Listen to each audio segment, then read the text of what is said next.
Yo, yo, yo, what's going on, chat? Hope y'all are having a good one.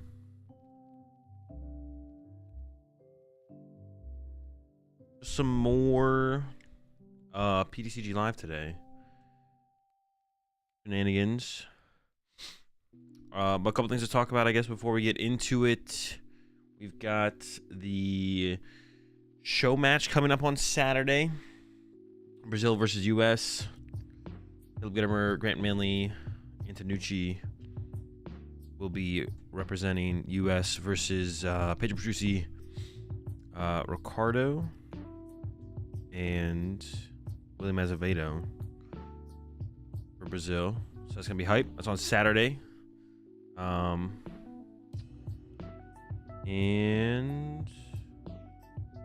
I think that's all I gotta say. So let's just get into it. Today we're gonna be doing some Espathra and Ancient Box. I haven't really messed with the Espathra deck at all. I have messed with Ancient Box a little bit, but we're gonna revisit it today. Give it another try, I guess. So that's the plan. We're gonna start with some Ancient Box, I think. And then we'll go from there. Try out Espathra after that. Wait, do you even like demote at all?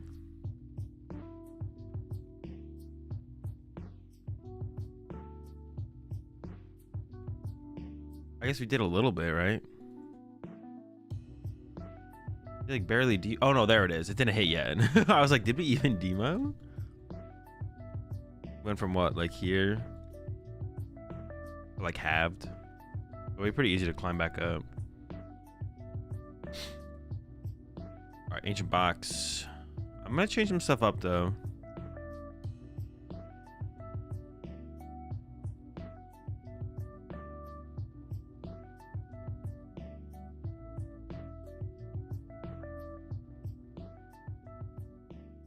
I'm gonna go with like a more vanilla list, what everyone else has been running as a starting point. I think we can in the late game like get to the point where we're one-hit KOing Charizards, but we just need to play enough ancient cards, to be honest. I think that's like, it almost feels like it. So I guess another question I have with the deck is like, oh.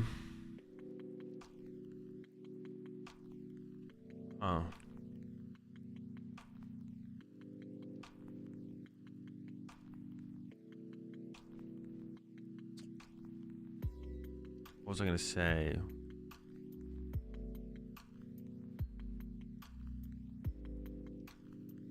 What is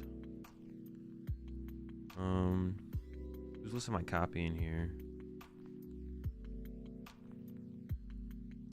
Orlando, yeah. Yeah, what is the point of the vacuum?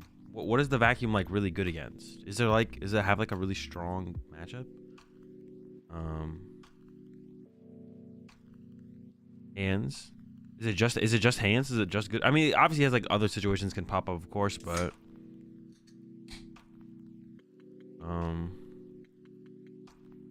anything with charm, or it's good for mirror? Anything with charm? Is that anything? Name one deck that has charm that you care about. The mirror.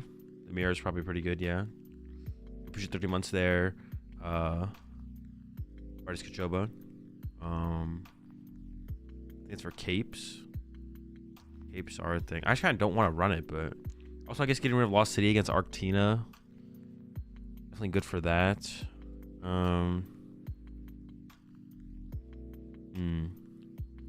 Capes.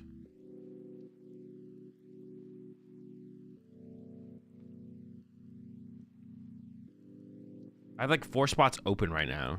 I mean, I could like. Next question: should we play the Great Tusk? All right, so let's say we have this. So we have four spots open right now. I just kind of want to put more ancient cards in the deck and make it more powerful in the late game against Charizard, personally. But I don't know if there's like a. That's interesting. I'm not sure. I'm sure it's worth it, to be honest. That's what I want to do. I want to That's how that feels. How about Cobalion? Cobalion could be worth it. Yeah, Cobalion could be worth the addition. I don't hate it. Interesting for sure. I want to try and first just add more ancient cards and see how that feels, and then decide on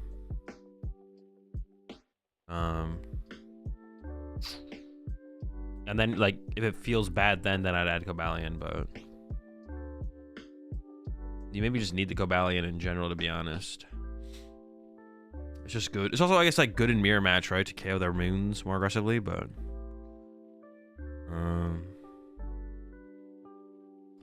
Slitherwing? No, I don't think so. What about Roaring Moon EX? No, we don't play Dark Patch. Is the Force Fluttermane better than the Koraidon? Force Koraidon? Probably, because Koraidon's pretty meh. It's like whatever. But there's some matches where you really want to open Fluttermane. So I guess we should make that adjustment. Or we just like play 4 of each.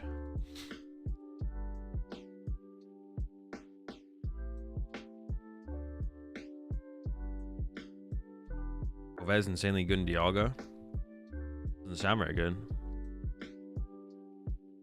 Other cards that like I've seen people include is like second Palpad, second Super Rod. You think Ancient Box or Moonsparce is better? My current take is that Moonsparce is better. I think you have a better Charizard matchup, but maybe the games today will change my mind. Also play an 8th energy. Nothing wrong with an 8th energy.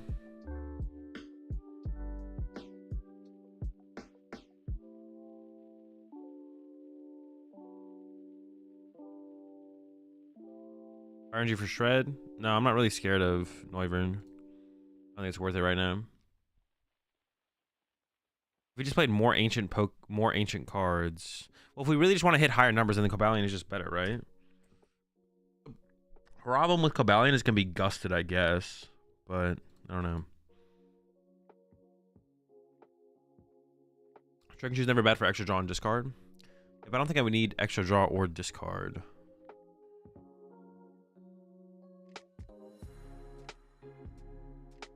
And I'm gonna look at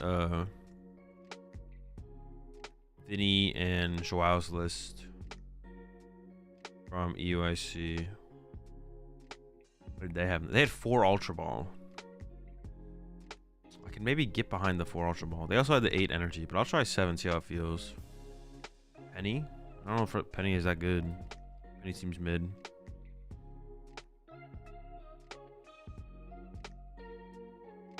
They did be having 4 Ultra Ball. Maybe we should just play more Ultra Balls to just find our Pokemon.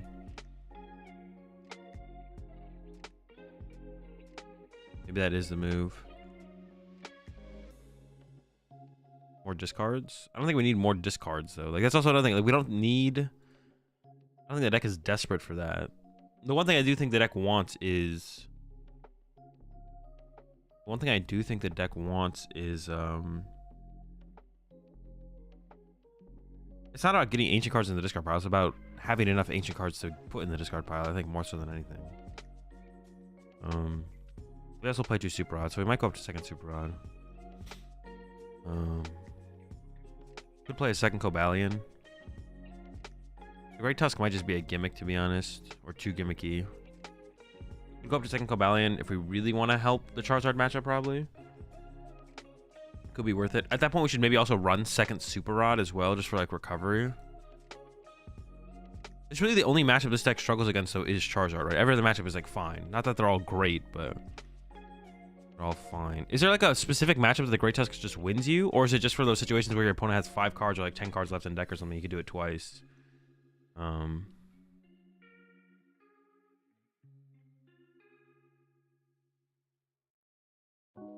Sukab the best way really against Zard?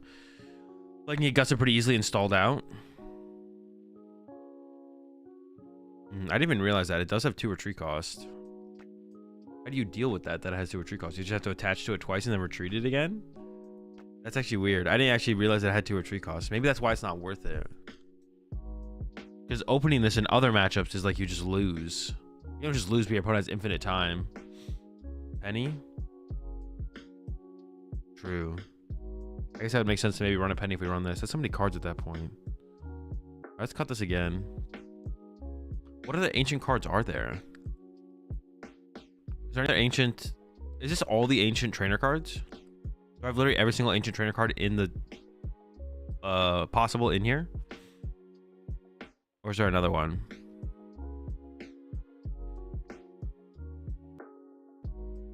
Filter it? Is that a filter? Ancient? It is, isn't it? You're right.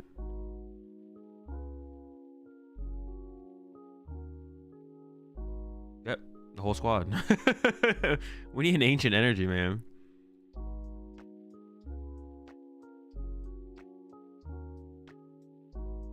Wait, where is it?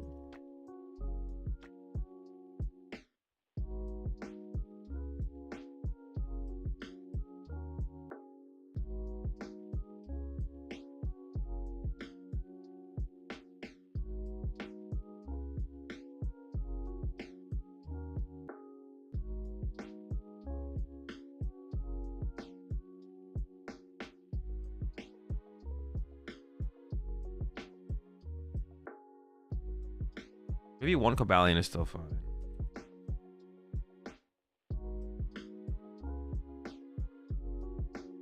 How do you reset this? Clear. Yeah, no, maybe one Cobalion is still just fine. Some dark patch is good synergy with Pokestop. Yeah, but that's like not very necessary. You just play a Sada and you're good to go. Let's just do it like this. I might add a second Super Rod. Honestly, is the energy retrieval better than second Super Rod though? I guess that's a question as well, right? Is energy retrieval really better than second Super Rod? It allows you to discard cards, put energy directly into your hand. But you could just like Super Rod plus Vessel. Because we have like 4 Ultra Balls. So we have like plenty of ways to get stuff in the discard pile. Yeah, it's just like the question is like putting the energy into your deck and then having to find them again. You don't always have Vessel. Versus just being able to directly gather energy to your hand with the Superior. Interesting. Not sure. Alright, let's play some games. Try and crack Ancient Box here. And I'm actually gonna do this. Let's first not play this and let's just play more Ancient cards. So it's like second Great Tusk. Is that the only ad? That would really suck to start, but I guess we can turn into a mill deck more aggressively, I guess. Are we choosing first or second as well? I'm actually not sure about that. I think we go first, but yeah, I think we go first because like getting off a turn 1 attack isn't like that likely with the deck, right? I think we'll go first.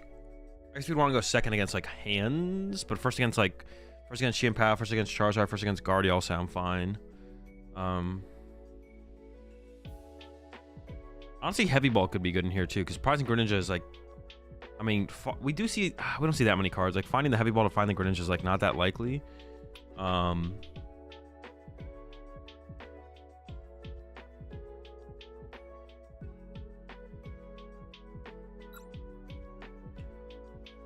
Slithering for the hands matchup? Nah, nobody runs it. There's obviously not any reason to run it. If anything, what we would do first is we would play. I just trust everyone else at this point. Also, hands is just a bad deck. I'm not trying to attack for a bad deck. Speaking of bad decks, what is this? Who's that? Yeah, Heavy Ball could be okay in here, to be honest. Because even prizing a Roaring Moon sucks. Like, prizing one of your Roaring Moons is actually really, really bad. I want to give them Pokestop? Probably not, right? Oh, this is the Lost Zone deck, right? This is the Lost Zone deck. I was like, what the heck is this? I don't want to give them a vacuum target. The most I can do is cram turn 1, right? So we just chill. Yeah, I don't want to give them stop. Don't want to give them... Yeah, we just chill. We just chill. What do they got going on over there? Broken Lost Box? Yeah, okay. Yeah, going first in this deck seems better. The matchups we'd want to go second would be like... I'm going to go second against Lost Tina. Second against Tina. Second against Hands. Second against Tina. Second against Hands. Second against... Maybe Lost Box, honestly. We might want to go second against Lost Box. I could see going second against Lost Box being correct, actually.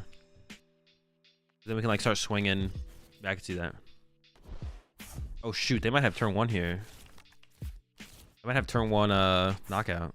That's not very good for me, because I didn't bench the other Roaring Moon. That's not very good. Second against Zard too, right? That one I'm unsure about, because Zard needs so little to have a... The thing is, like, how much does Zard need to have a good turn against you? That's, like, the question. And Zard needs so little to have a good turn against you.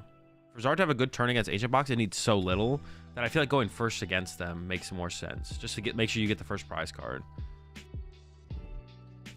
Because in other matchups, Zard needs, like, a lot to have, like, a good setup, a good solid setup. So I think going second as Zard makes more sense. But... a little bit matchup dependent, I guess. I think we just hit this first because if I get a Poke Gear, I could use oh, never mind. Damn, that sucks. Moon Vessel probably. Yeah.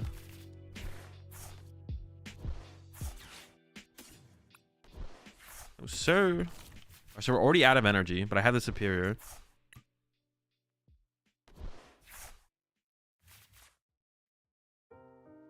Wait, we do even have the knockout? I didn't even check. Yeah, we're swinging. We're swinging. We're swinging. Chill out, chill out. So this guy's dead to a couple things. The question is, what is their play next turn? See, their play is probably to attack with Greninja and go KO or like 90-90, just like spread damage. That's how you play this matchup. This one's already like in KO range if they want to go for it. I think I need to bench another Moon here. I don't need a bench 2, and then here I think I can just chill. I could maximize my odds of finding a Sada. Well, no, if Pokestop's 6 in play, I'd rather use Pokestop, then Palpad, then Pokegear, right? Yeah. And my hand's not getting disrupted, so we can just chill, I think. Hey, what's up, Samson? What do we got? Oh, well, but now we got a Sada, so let's change this thing. That's a game changer right there, folks. So I prized Dark Energy, the Fighting Energy. Yeah, Dark Energy, Fighting Energy. Okay. I will have to use the Superior next turn to actually play the game, but that's fine. You think the new Brute Bonnet can make the Zard matchup better? I have no idea what the card does. Someone mentioned it the other day, too. I still don't know what the card does. I didn't hate Pokemon Center. It never works for me. I discard a Stage 2 to get an Ultra Ball. Nothing. I hate it. Discard a Stage 2 to get an Ultra Ball for nothing. Wait, you mean Pokestop? Pokemon Center. That's different. How many Fluttermane? 4. 4 Flutters.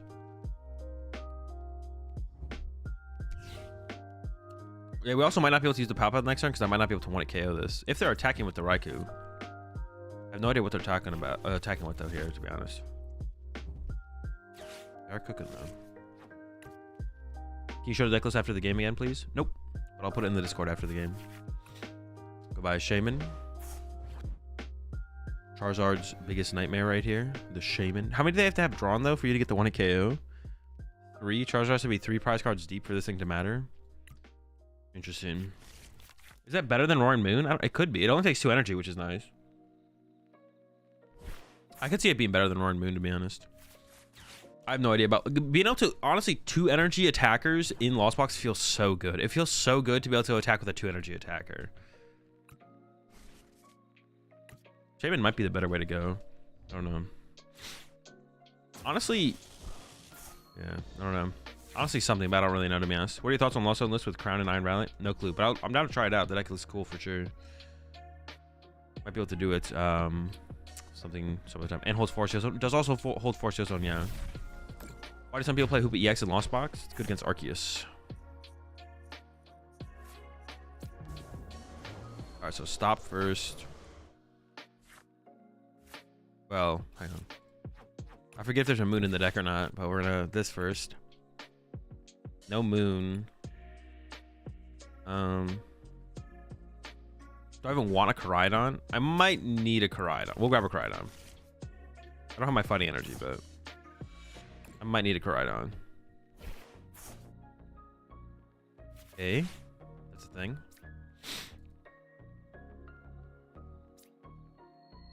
Wait, how much are we swinging for? 160, 170.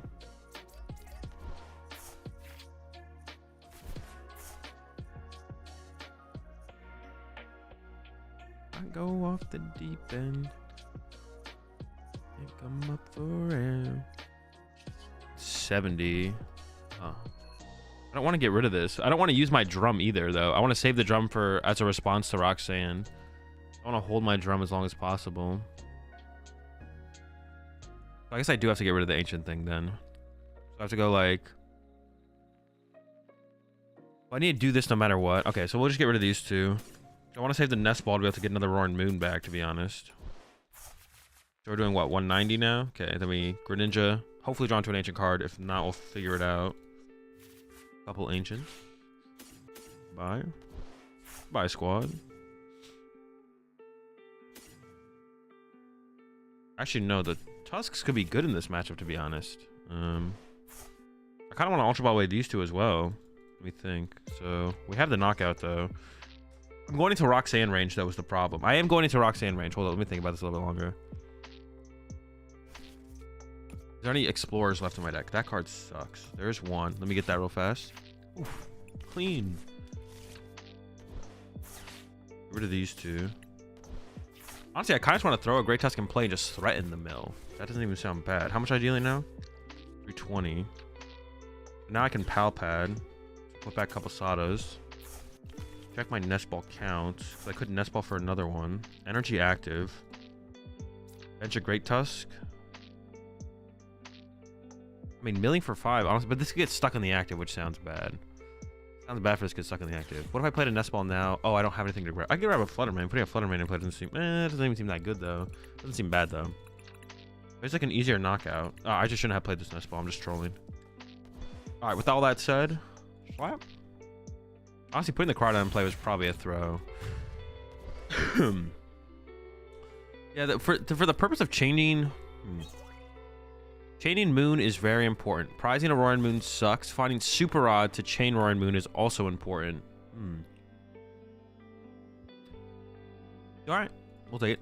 It's not just about chaining Roaring Moon. I mean, it's not just about having a Roaring Moon to attack with, but it's about being that much closer to your next Roaring Moon to make things that much easier. So what is the first... So you always play one Super Odd. What is the next best add? What's the next best thing you should play? Would it be second Super Odd or would it be Heavy Ball? Which one of those is best next to play to increase your odds of chaining Roaring Moons? Yeah, is it the Heavy Ball? And the Heavy Ball is other value. Or is it the Super Odd? Heavy Ball being able to get Greninja out of the prize cards is a big deal. I lean towards the Heavy a little bit. Let's go with a Heavy. I've never really tried it with Heavy before, so I feel like we should give it a shot and just see if it, like... Heavy would have been pretty good that game, but the second Super Odd would have also been good that game. I think you need Penny for the Chimpow matchup? Nope. You just need to put your Ancient Booster Capsules in the right place. I mean, using what's it called is not bad either, though. The Penny is not bad for the matchup, but I don't think it actually wins the matchup or anything like that. You should 3 months there, Bonnie. Depends on how the game plays out, to be honest. But the matchup's definitely just, like, fine. You can get, like, super far ahead and they can just never recover. You don't need the Penny for the matchup. The Penny's just nice for the matchup. Definitely don't think it's necessary, though. I think getting Greninja is way more important. So the thing with that, though, is, like, when are we going to find our... Like, Heavy Ball isn't something we can, like, search out of our deck, you know?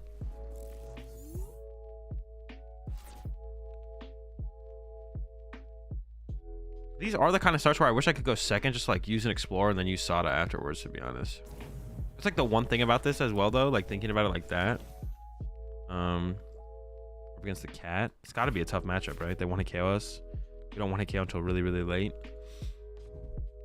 I'm going first here, but my hand just sucked. Oh, double mulligan, though. Okay. Well, as long as it's not prized. If we're going to just prize, our hand still kind of sucks, to be honest. Okay. Well, we have energy now to work with, so I guess it's like fine. Never prized. I didn't check for the fighting energy. That would have been a big check, to be honest.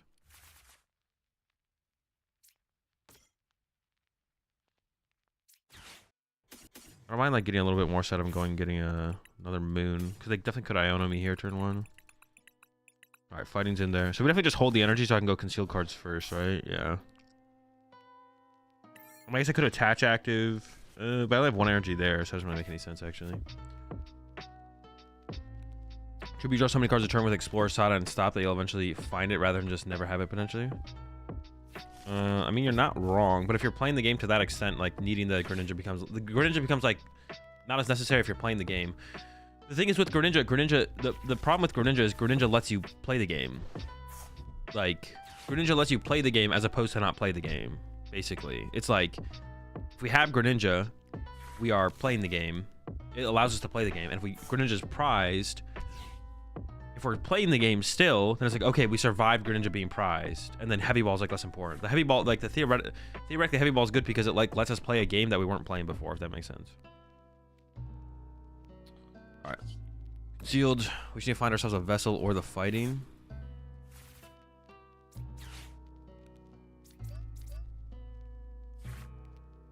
Not there yet. Well, excuse me. Jeez. I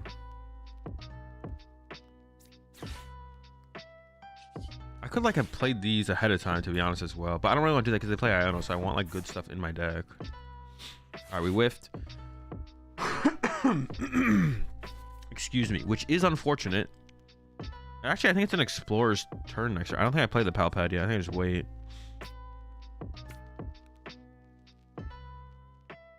I think we just wait, to be honest. For sure. Yo, appreciate the 213 sub there, Jones. Yeah, most of the time it hurts us that Greninja is prized. Is like we need the Greninja to play the game through its draw power. So when it's prized, we're just not playing the game. But if we do like if we somehow get to the point where we're playing the game without Greninja, then we're usually in a pretty good spot. But that's like the question is, can we get to that point? And if we can't, that's where we're in trouble. It's like if we're like, oh, we're not playing the game, and it's like that's where we're in trouble. It's like, oh, we're not playing the game, and now it feels like we're never going to be able to play the game, because the Greninja was prized. So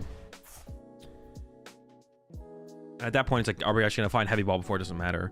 But the Heavy Ball has other use besides just finding Greninja. Like I said, like the finding the Roaring Moon is good, so that's like a good thing. That's a good thing. That's a good thing. Like, prizing Roaring Moon really does suck, to be honest. Yeah, I'm not sure about Heavy. If it should, like, Heavy Ball versus second Super Rod is kind of the question. At the end of the day, it's all about chaining Roaring Moons. And they both are... I guess second Super Rod is better at that than not. Because, like, if you prize a Roaring Moon, Super Rod can still chain Roaring Moons. If you don't prize it, it can still chain it. So, I guess it is better, to be honest. I guess are we just still knocking out the Tito? How much am I hitting for? Oh, well, this thing's not doing that much. I don't know why I was like looking at this thing. So I still need the fighting energy. Okay, now we got it.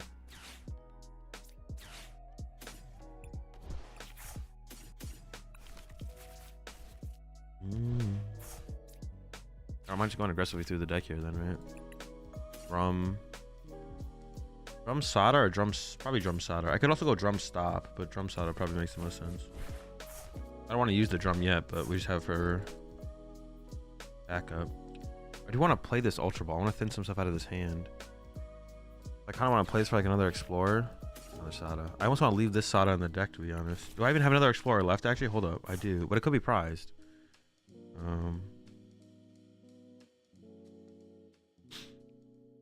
Let me think here for a second. Maybe using that Pokegear like I did was actually maybe trolling, to be honest. I kind of just want to put two Sadas back in my deck here now, which I think this is correct, probably. I should be careful with Pokestopping at this point. I might not Pokestop very much anymore. We'll see. Oh yeah, this isn't a... I was like, only 90 damage. That doesn't seem very much. And it's not. It's not very much. Very little, actually. That's fine. Still chilling.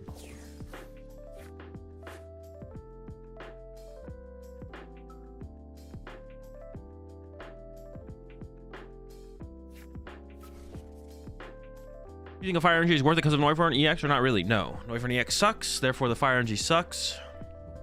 If Noivern ever doesn't suck, then it'd be worth playing it. But currently, card sucks. Yeah, Noivern sucks, so don't worry about it.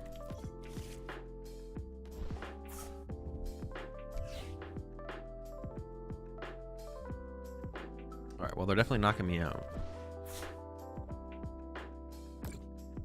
Building up damage on this thing is interesting. Unless they're gonna go KO at this turn, which actually would be annoying if they went and KO this. I guess I just push this back up, get some more moons in play, and then swing with this, I guess. That'd be like fine. Yeah, I guess that'd be fine, so. What do you think of Lost Tina with hands and Raikou? No clue. It doesn't seem very good. The deck already has consistency issues, so. It seems pretty bad. Oh no, I guess they need to move the damage up to KO my active. They still might be KO my active here. We'll see. Pass? Excuse me? I mean, I feel like Boss B-Barrel is the play here then, right? How much is this thing hitting for? 5, 6, 7, 8, 9. I feel like Boss B-Barrel's got to be the play here, right? Just remove draw power. I need to go get a another ancient Pokemon. I wish I knew if I want to draw into like some ancient cards. I'm just like not drawing into ancient cards. I want to play this in Hidden Explorer's Guidance, but I should just say this. I don't know why I'm like playing this like I am. That's just like bad play. Let's do this. I don't have Palpat to recover boss though. Is living off of Counter Catcher not good? Maybe living off of Counter Catcher is not good. I should just Sada for the turn. Honestly, living off a Counter Catcher does not seem great. Maybe I do just punch the active here and keep my boss for later. Interesting. That's weird, actually.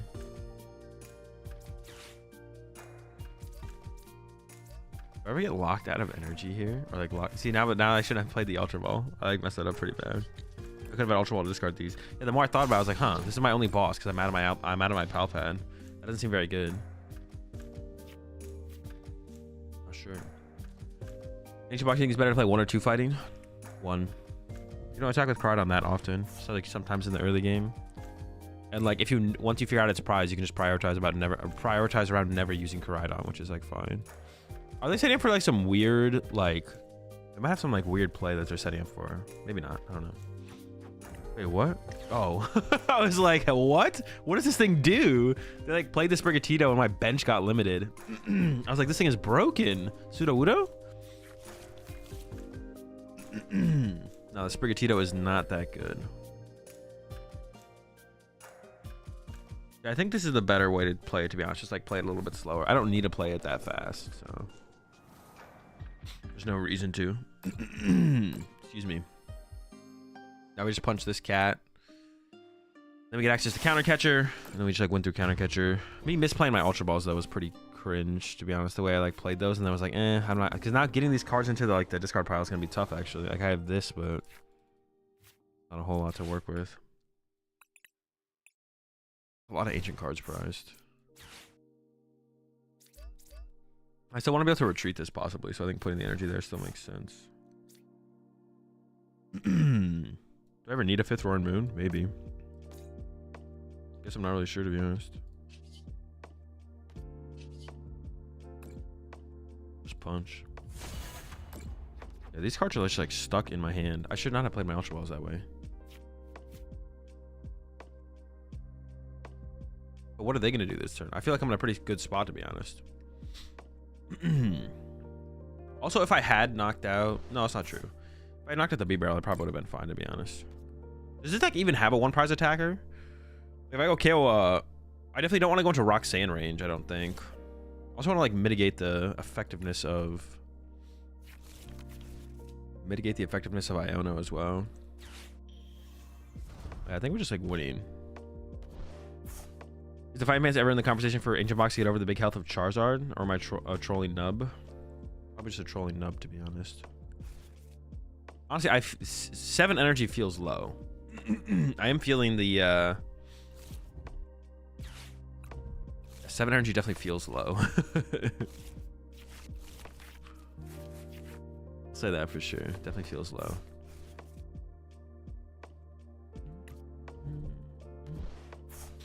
Alright, we have Pokestop again. They are just like gonna, seems like they're gonna try and KO my Radiant Greninja, which is kind of annoying, but.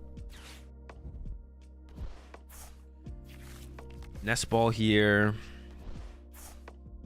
I'm out of moons. But these are their 5 prize cards on bench, so I don't need Nest Ball anymore. Like, they're KOing. These are their 5. Like, me setting up another moon never does anything, I don't think. So.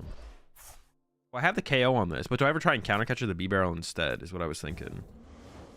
Like, don't hate the idea of that. So, all those cards are on the bottom of my deck. Boss is on the bottom. So with the knowledge that boss is on the bottom, I think I use Pokestop first here. Oh, but I'm gonna mill Asada. Or not. Now I want to be able to draw into boss. I want to put any of these on the bench. Asada. Hey, do I just KO the active here? How do I approach this? I don't have access to counter catcher, so. What's left? Counter catchers are there. I could conceal cards. I'm not against concealing some cards.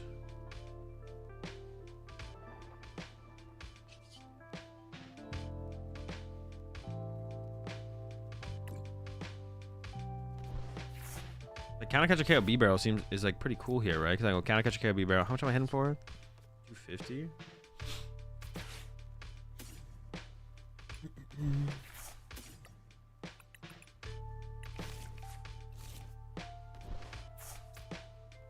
This also keeps my counter catchers live for another turn.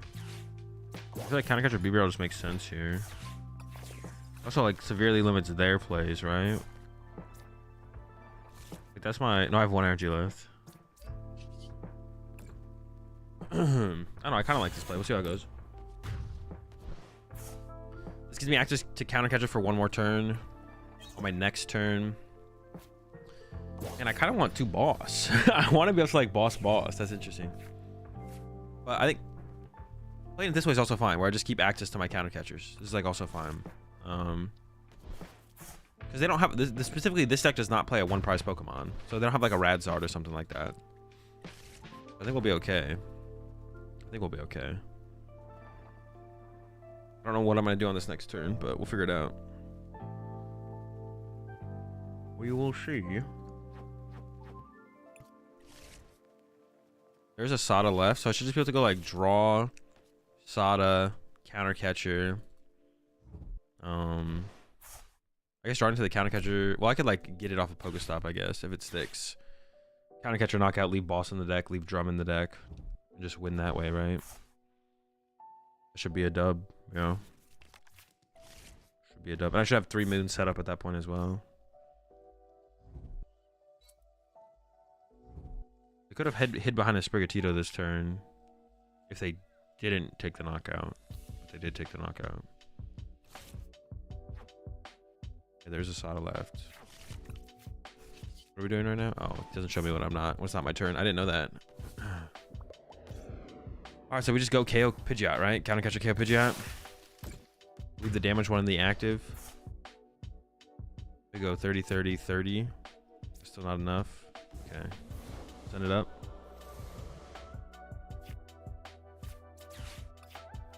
Sada. Like nothing left. I guess we'll just load up both.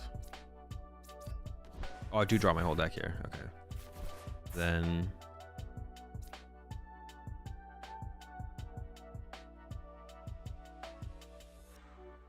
counter catcher, bring up this. Ultra Ball away these 2. Super Odd 1 thing back. Knockout, 2 prize cards gone.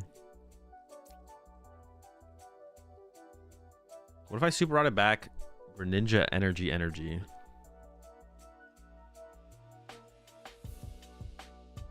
What if I went Greninja Energy? It would Iono me. I would draw into Greninja Energy. I could Super Odd back. Maybe just Greninja Energy, actually. Just Greninja Energy.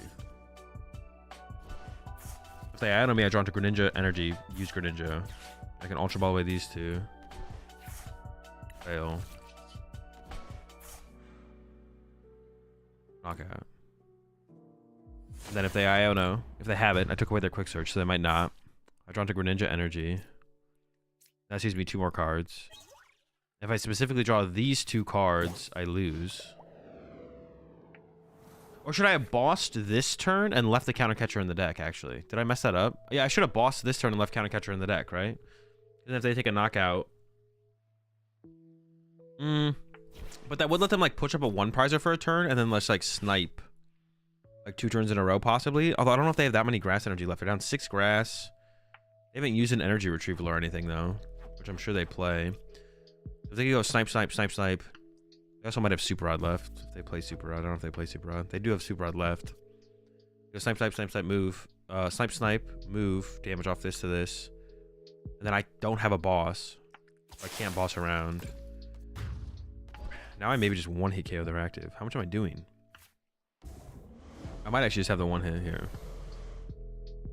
Draw. Yep. Punch. We would have whiffed on a Charizard still, though. We still would have whiffed a 1-hit KO on a Charizard there. So interesting. They have 2 Vessels prize, but you play so many ancient cards like you're gonna prize some ancient cards in your last couple of prize cards fairly often, right? I could have played Drum. I could have got to 3. I could have got to... No, I could have played Drum and Explorer, right? No, wait. Can you play Drum with 0 cards in deck? You can't, right? I appreciate the 40 months there, Arc Inspire. Huh.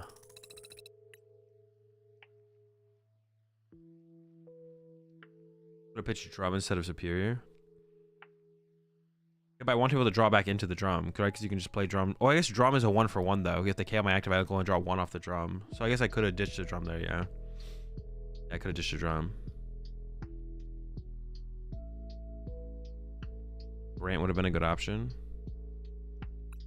Okay. I mean, you could just play another ancient card over Grant, though, and then it's like... It's only +1. Probably not worth it.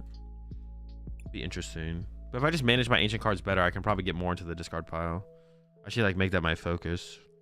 Oh, wait, we play 7 energy, not 6. Maybe want to go up to 8, though. Heavy Ball. Felt fine, actually. I don't know. We'll go again.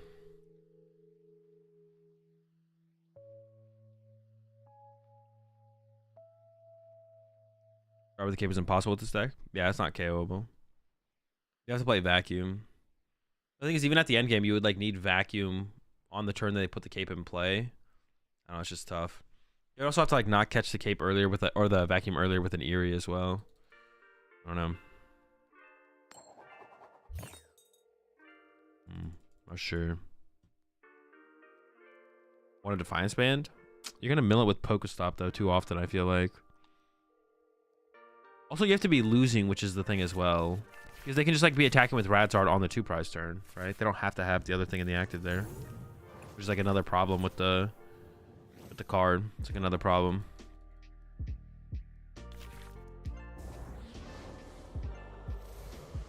Mirror match, huh?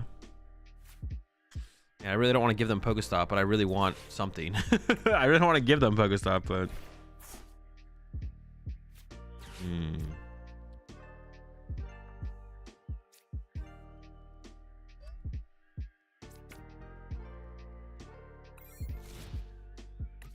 I don't think I'm going to go for a Drum for 1, although I was tempted.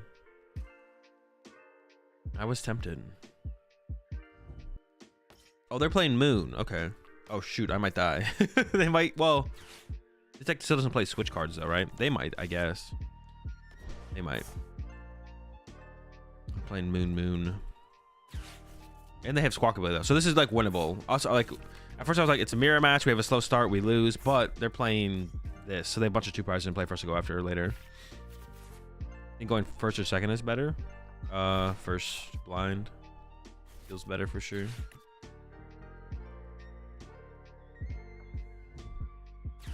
What do you think about the idea of adding Gouging Fire to Zard for all the grass decks?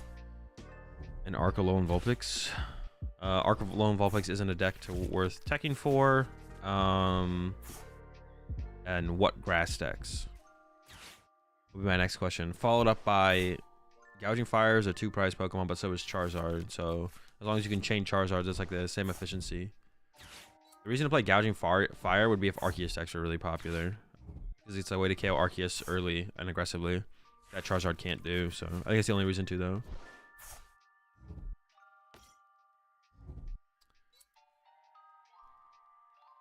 Oh, they win? They even use Squawkabilly yet? Jeez. No, they have to move their actives, so they haven't beat me yet. They're close, though. Also, yeah, you have Radzard as well, so. No switch one time. I have triple dark patch as well. Although I don't think, like, I don't think I'm ever gonna run them out of. Will they get to the switch? They're not done. Last card. Let's go. We lived. All right. I'm gonna Pokestop first. I'm fine with that. Well, it's awkward. I need basic Pokemon. I think I'm just gonna go with the guidance to try and find basics here. Alright, that's fine. How many energies do we have in here now? 3. Okay. Put this down. Draw 2. I'm just gonna save it. Get rid of these 2. Get Greninja. Greninja's prized! No! We do play the heavy ball, though. I could drum, but I can just wait, right? Like... maybe I do just drum for 2, to be honest. Pretty good, too. I could Superior and then punch the active, but that does not seem worth it, to be honest. 3, 4, 5, 6. Let's go attach pass, right? Seems fine. Seems fine. Tuska's actually a win con here. True, they only have 15 cards left in deck. They might actually get to the deck out point. And they're still going. They haven't stopped. They have not stopped. They might keep cooking. Yep, keep cooking. Oh, they play E-Switch. Okay.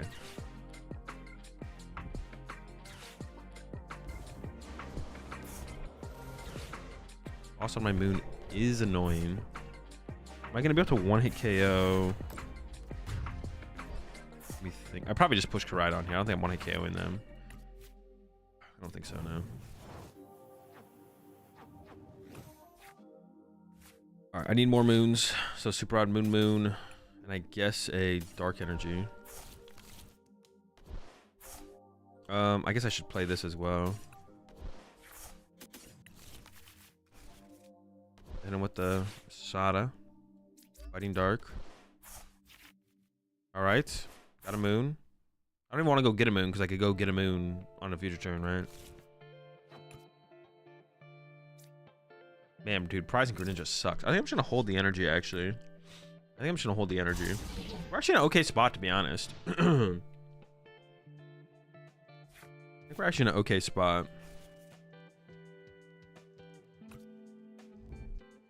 Dude, chill. Alright, hitting a little bit harder would have been, I guess, reasonable. Yeah, hitting a little bit harder would have been nice, I guess. I could have nest ball to like hit 30 with hitting with 30 more damage would have been a pretty big deal, actually. I can still knock it out next turn. I need. Oh, well, I guess I'm not knocking it out now. I could knock out this thing, but it's unlikely. Okay. Still, they only have 6 cards left in deck though, so I can just beat them with the mill. We can just mill them to win, I guess. Sada. And I don't know what's the best card at this point. Sada Pokegear? Or if I go Sada Koraidon, bench Koraidon. Or if I go Sada Counter Catcher. Bench. Was it doing 30 times? That's not enough. Vessel doesn't do a whole ton. Obviously Explorer, right? Or the Pokegear, excuse me.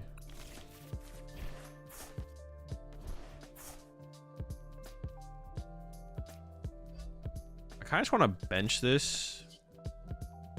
Yeah, sure. I mean, we win next turn with the Great Tusk play, I guess. If the Great Tusk is in the deck, I actually don't know if it is. Counter Catcher to slow him down. mean, they gotta hit their switch cards at some point, right? Although maybe they're out of them. They use the switch card in a prime catcher. They play energy switch though, right? We saw an energy switch. Where did we see the energy switch? How did I see an energy switch and now I don't? Oh, they Pokestop for it, right? Yeah, that had to be it. 3 cards left in deck. All right. Man, they're still cooking. It's kind of funny because this matchup is like still just winnable for me, like KOing their active over and over again. Oh, well, I could go like counter catcher, boss, win. Oh, they didn't even KO me. Oh, great Tusk. Wait, is there, how many energy are in there? It doesn't really matter, right? I have one in hand. For a second, I thought it mattered. Gotta remember the Great Tusk Mill. The land collapse. I guess that's one way to win a game where you just like whiff a lot, right? You just whiff a lot. See, this is what I was talking about with the Greninja. Greninja would have been huge there. The extra draw power. But it was prized. We had to resort to... I mean, we could have won that game anyways, but it would have been pretty tough. We play Heavy Ball, and I just don't find Heavy Ball to actually make the difference. With that in mind, like, if that condition is assumed, I think second Super Rod is better. The other thing Heavy Ball could do could find a Roaring Moon if a Roaring Moon is prized. But I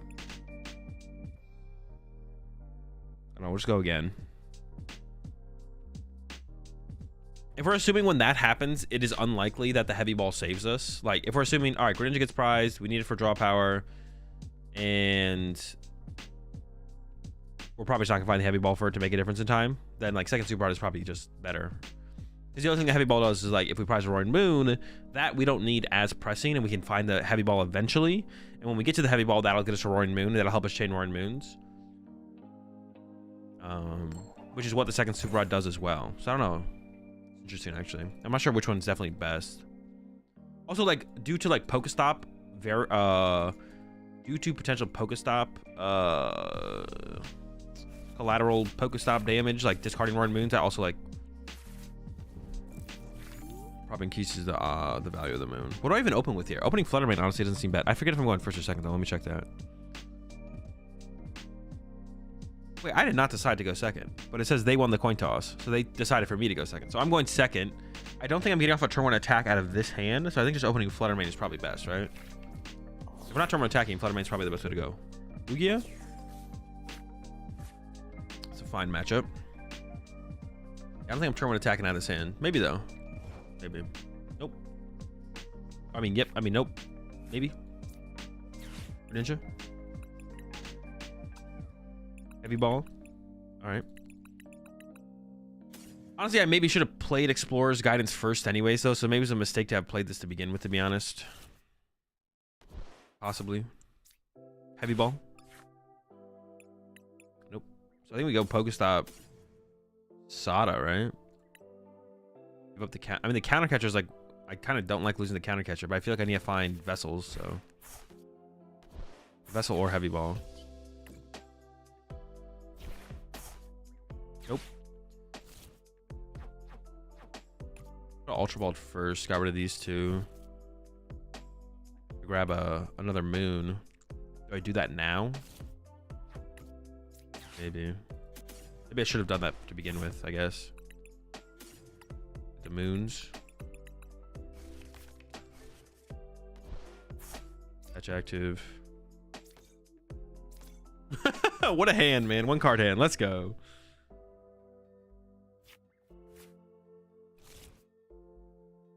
This is like another one of those games. Greninja would have been great. We got like nothing cooking in the hand. Greninja would have been sick, dope, but it's prized. Once again, what are the chances that we actually find our Heavy Ball? I guess the question would be like, I guess another question you could put with that is like, okay, maybe we don't find the Heavy Ball in the first 2 turns, but what about turn 3, turn 4? Is Heavy Ball still as relevant on those turns to that have the Greninja? It's still, Greninja is still really good at like all points in the game, which is true for sure. Yeah, definitely something that's true. It's like good at all points, to be honest. All right, Pokestop first. Vessel. Or not. I think I'm just Sada to the active, right? Just hit him with a Hex Hurl. Or not. Or not. Or Ninja.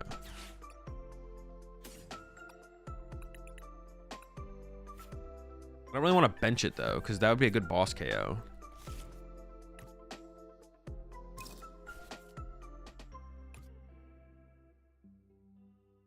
This thing doesn't do a whole ton in this matchup, right? Not that I can think of. But I don't really want to Ultra Ball these two away either.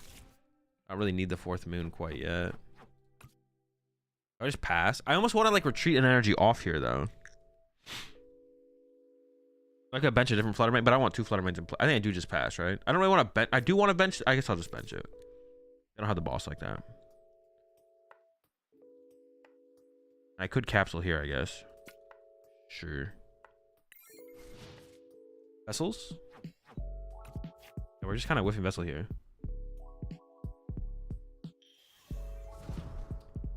Where them Vessels at?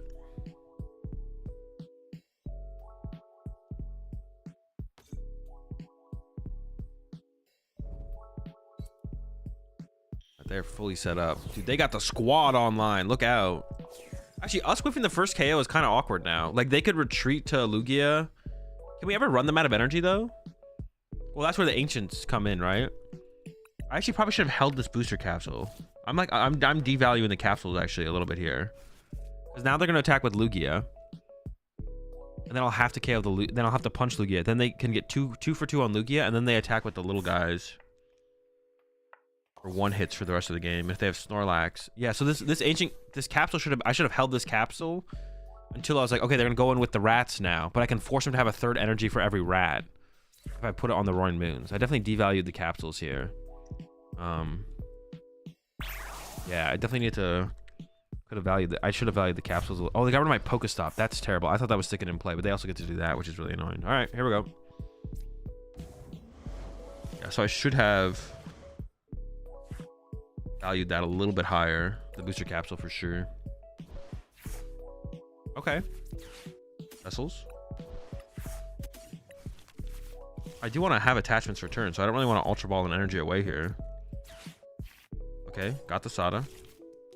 We could hit a counter catcher here as well, which would be good. No counter. Well, hold up.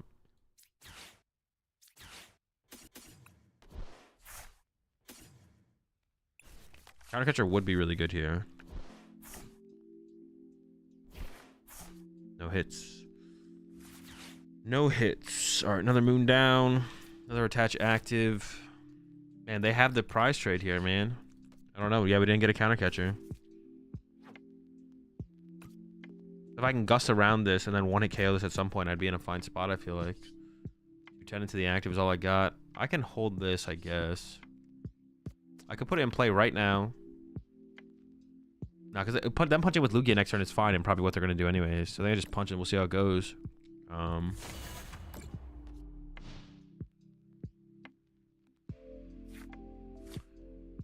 Do you not stretch energy more by either forcing 3 or retreat that turn? Do you not stretch energy more? Wait, what do you mean? Stretch energy more?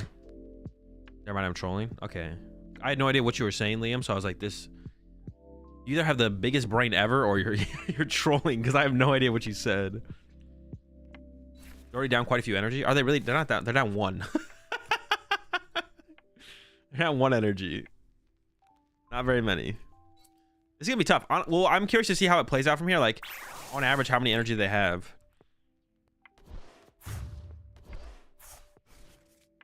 Honestly, should I go Gust KO this rat? No, because then I get to attack with Lugia again. So I knock out the Lugia.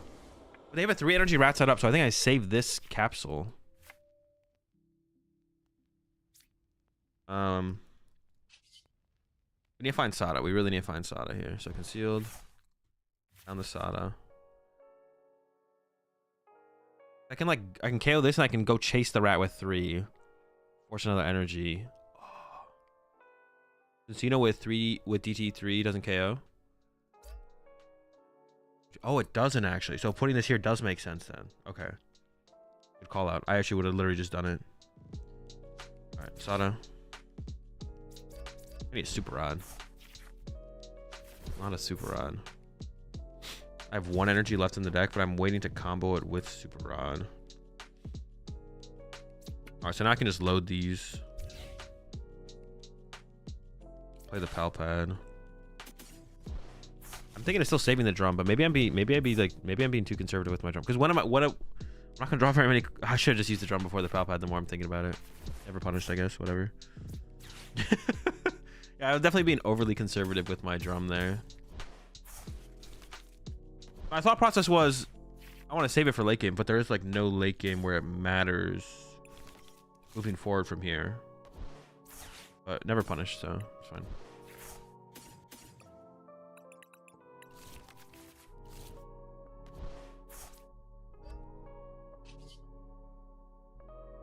All right, knockout. I still have the superior left.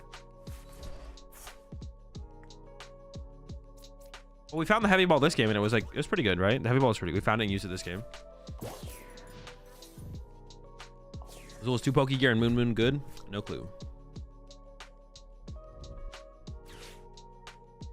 I've played with Moon, but I don't really have a strong opinion on it. I have like a build of Moon that I'm testing that I need, or that I have built that I need to test.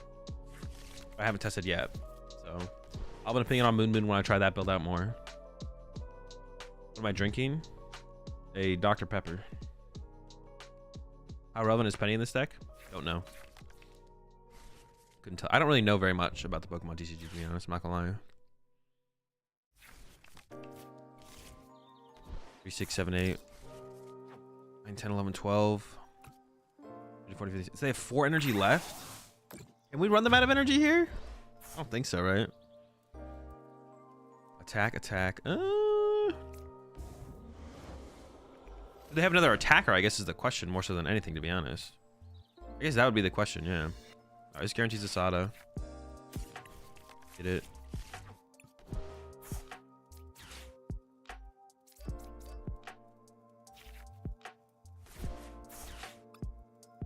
There's an Ultra Ball in there, which would be nice to get. I think I just like thin this out as much as possible, right? Wait, am I gonna deck out? No.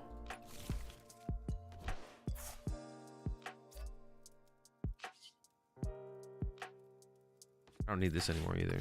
Like if I get Ionoed. Dead rat. I guess I didn't really do the math. I should have done the math there at the end though beforehand. Like I'm very close to decking out here. I did not do the math at all though. Honestly, 7 energy seems okay. I mean, I think if we played 8 energy, we'd still be pretty reliant on. Even if we played 8 energy, we're still pretty reliant on like finding.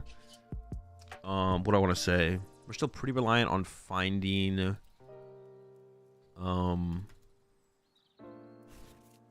I price I can counter? I did. We're still fairly reliant on finding Vessel. Like 7 to 8 energy is not that big of a difference, like a little bit of difference. The thing would be like we'd want the 8th energy, so like when we like the deck is flowing and we're moving, is like having that extra energy for more attachments in play and more use of Greninja. That worth the trade-off?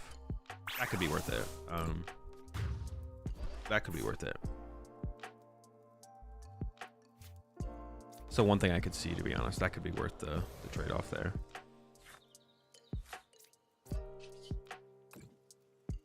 Oh man, we're hitting for 320. Yeah, we're kind of slapping right now. We would 1-hit KO a Charizard. All right, the question is, do they got another rat? Question number 1, where the rat's at?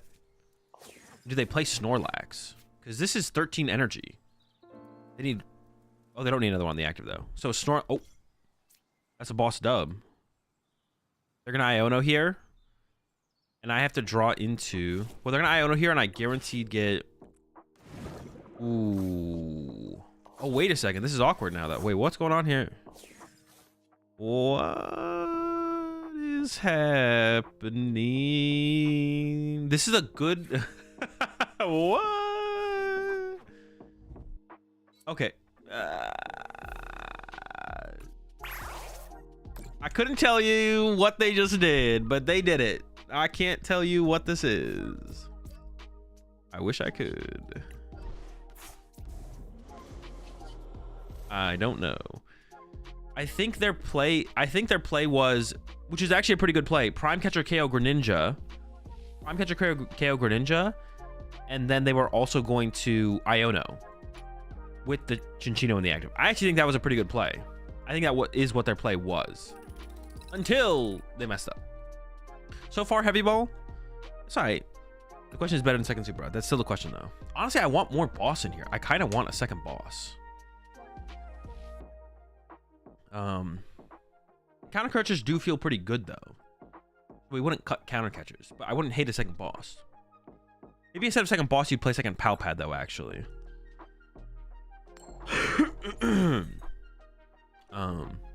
Yeah, I'm not sure. I'm catching a set of drums. Honestly, we have not really used the drums yet, so I don't hate it.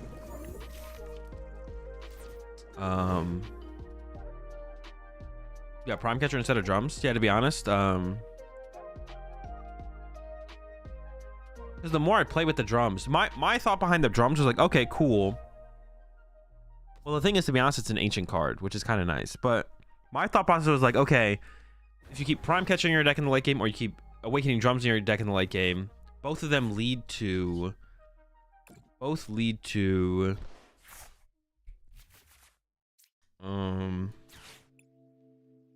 probably somebody, right? Gee, the Heavy Ball is pretty good here.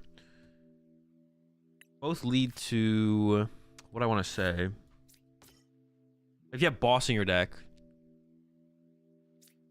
I don't know what I'm up against here. Mew EX, just pass. Oh, it's probably hands, right? Okay. Yeah, both lead to either you have Prime Catcher, which is your Gust, or you have drums, and then drums gets you boss, and boss wins you the game, or Counter Catcher, right? The thing is, though, at the end of these games, I have like 2 ancient Pokemon in play. It is a little bit matchup dependent, because something like this, I could definitely have way more ancient Pokemon in play against. But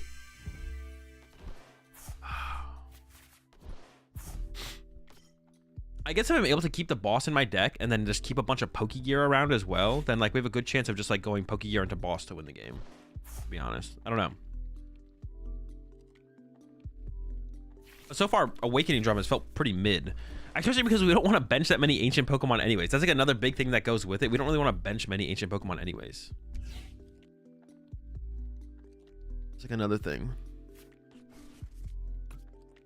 I'm not sure, man. I'm not sure. They discard a lot of energy. Oh, they got rid of their Prime as well. That's a dub. They also maybe don't have a supporter. No, they played Research, right? Yeah, I'm tripping.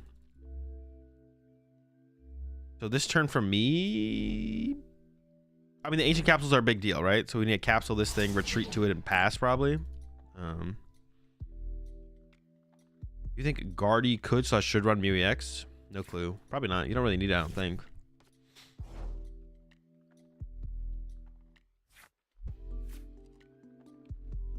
This feels like an Explorer turn to find a vessel, right? Yeah. An energy and a Nest Ball. Counter Catcher is really good too, though. Oh boy, oh boy. I hate Explorers so much, man. Are they gonna punch me with Miraidon again? Or are they gonna go into the hands and draw 2 prize cards? If I retreat to this, maybe the counter catcher is not as good as I'm making it out to be. If I retreat to this thing, they just punch with Miraidon again. I can't even use counter catcher anyways. As soon as the hands is in the active is when they're drawing prize cards. If they draw prize cards with Miraidon, I'm fine with that. Maybe they whiff next turn. Maybe they whiff next turn though. Right? They have to go Miraidon KO active. Maybe I bet on that happening, and then I can use counter catcher to KO this or the Mew, I guess. Is that how I line this up? Sure. Drum? Dude, what is this hand? What is this? What are we doing here? Yeah, do I just commit this and... Dude, what do I do? What are we doing here? What are we doing here?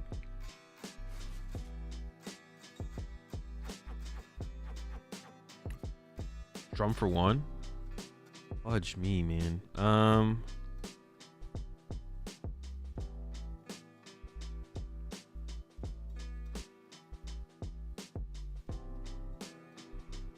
Dude, this hand is so awkward. Holy smokes.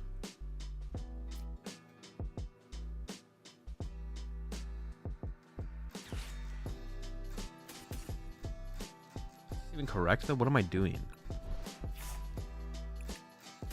Wait, how good of an attacker? I don't play 2 fighting. Never mind. Don't mind me.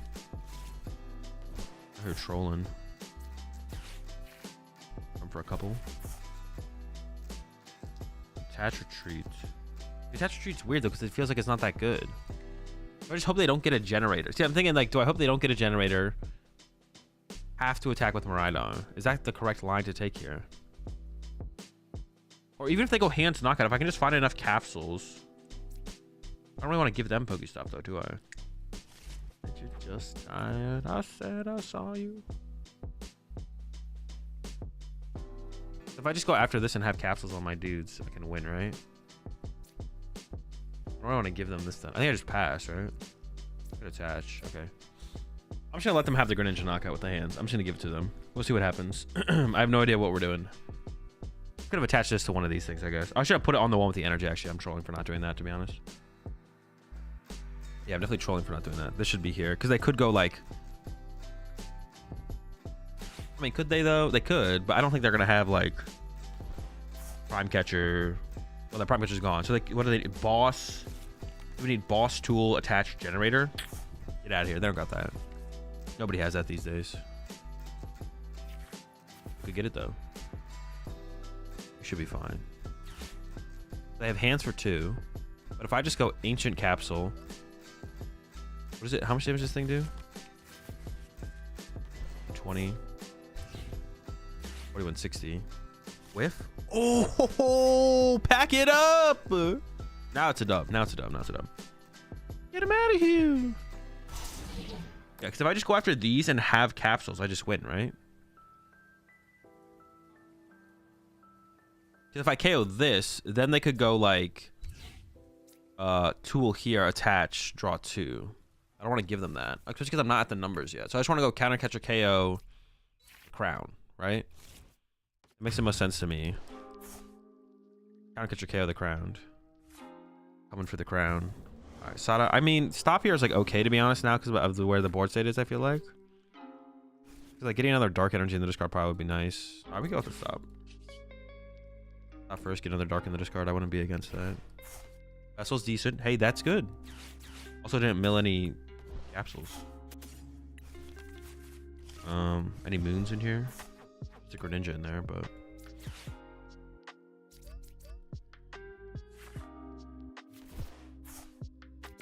wait, do I even do enough? Yeah, okay.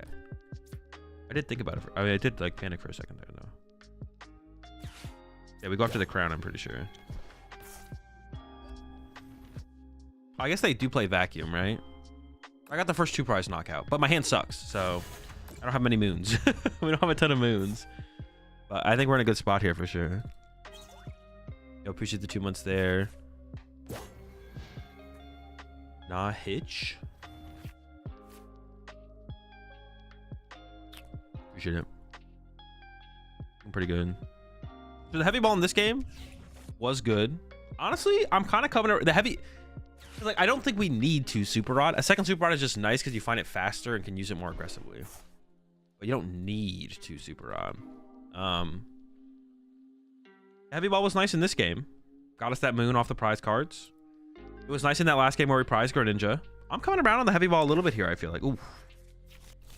Yeah, it was tough. Let's see what we draw. Okay, not bad. There was a Sada on the bottom, right? It's a decent draw. It might not KO us. No, they are, right? They have the arm press. Okay. So +2 to the discard. I always almost say lost zone. +2 to the lost zone. I forget what's on the bottom of the deck, actually. Should we... There's not many ancient cards there. So I feel like I should Pokestop first. I'm doing, what, 190 now? 190... Well, 190, 200, 210, Sada 220. So I need 1 more in the discard. I could also just play Explorer's Guidance. What's on the bottom again?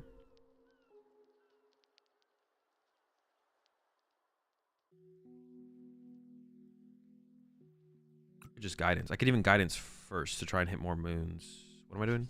190. I'm down for some guidance. Alpad. What? Ultra Ball?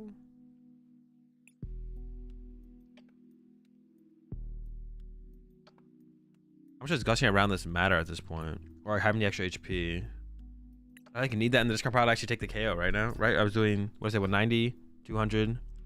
I currently don't knock out. Huh. No, I can make it so we knock out with these two. I can guarantee it with these two. The stop is likely to hit at least one, though. All right, we'll take these. Then I'll hit the stop. Well, hold on. Where are my moons at right now? There's no moons on the bottom of the deck. They're all in the top half of the deck. Should I go save my moons first? No, but I need another card to work with here to use this Ultra Ball. I could save one moon. There's also good items on the bottom of the deck as well, right? Because we have like Super Rod, Superior, stuff like that. I should get one moon now. Get him off the top half. Then we hit this. I just need one card to work with off this. Did I whiff? No, we didn't whiff. But this is awkward. I need an Ultra Ball away. Dude. What are you doing to me, man? Honestly, maybe I give it the Pal Pad. Oh, no, I can give it the Super Rod here, right? We could get rid of the Super Rod here. I don't get to get my last moon, though. Wait, how much am I hitting for? Oh, wait. I don't have to play the Ultra Ball yet. I could just do this. Hold up. True. I didn't check that. No, dude. Oh my gosh. That's so funny. So I need to play the Super Rod. I didn't realize I was out of energy. That's so cringe. Holy smokes. I didn't check that. Pass. Hope they don't have an energy, I guess. If they don't have an energy, we can still win. That's so funny. So I had to play Super Rod, play Vessel, hold these three. I guess I could have played the Pal Pad just to recover the Sada, just in case I get Iono. If they don't have an energy here, though, this is still winnable. All right, it comes down to the generator. They whiffed the last one. 10, 11, what are they, like 4 left? Pretty good odds.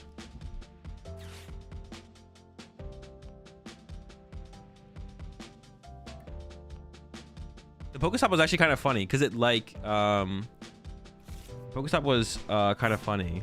You could have gotten Vessel before stop. I could have Vesseled before stop. I should have Vesseled before stop. True. I still could have recovered even though after I didn't do that, though. In my head, I thought... The reason I didn't is because in my head, I thought I needed one more card. I thought I needed to Ultra Ball, get another Ancient, and then Vessel the Ancient. But Vessel the Ancient was good enough. But in my head, I thought I needed one more. But I didn't need one more. I don't know why I thought I needed one more, to be honest. But I did. Did they whiff? I wasn't really paying attention, to be honest.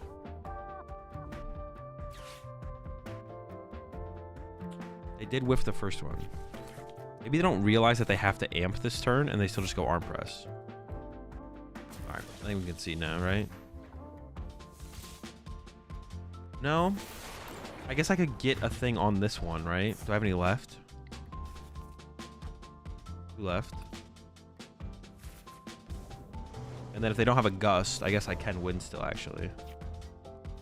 Okay, how do we sequence this? I got one last moon in the deck. I think we should go Pokestop into Pokegear, right? I'm just gonna go with it. I'm gonna say this is correct. Oh, Pal Pad Pokegear, excuse me.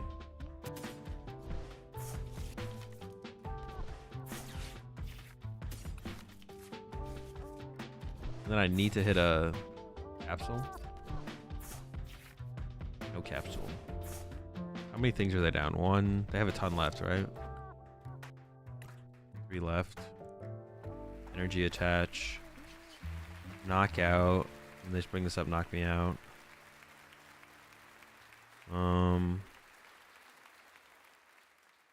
Super Rod. Greninja. So I could go. Well, let me cook. Fresh cards left. We go this. I don't know if this ever leads to a dub though, right? Is this ever enough? These. Wait, hoops. Rod, Greninja, Energy Moon. Maybe I should have got the other cards though, actually. But I need like another moon here as well, right? Ultra Ball, Greninja. Sealed cards. No capsule. I don't even know if there's any left, to be honest. Let's take a look. There was one. Capsule the active. Hatchback. I also wanted to like kind of counter catch or KO this instead, right? If I KO this, they're doing bench another one and they could have KO'd me if they have another Iron Crown. So I did need a counter catcher still, actually. I need counter catcher as well, but all right. So I needed to go with the counter catcher still. So I would have ended up with one card left, but yeah. Dude, I just needed to play the vessel. I thought, yeah, for some reason I just thought I needed another ancient card. I don't know why I thought that, to be honest. I appreciate the 16 months save, mix son. Not sure why I thought that. Hey, what's up, Sweeney? So far though, the heavy ball's growing on me a little bit. A little bit. I think it's definitely one of those two cards, and I don't think we want to play 3. Like, I think it should be second Super Rod or Heavy Ball. I don't think we want to play Heavy Ball and 2 Super Rod. That feels like a lot. That feels like really redundant at that point. Especially alongside the superior energy retrieval, as far as like energy recovery goes.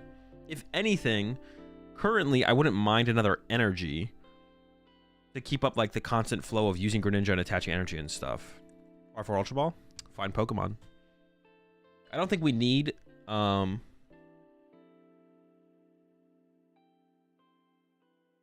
don't think we need what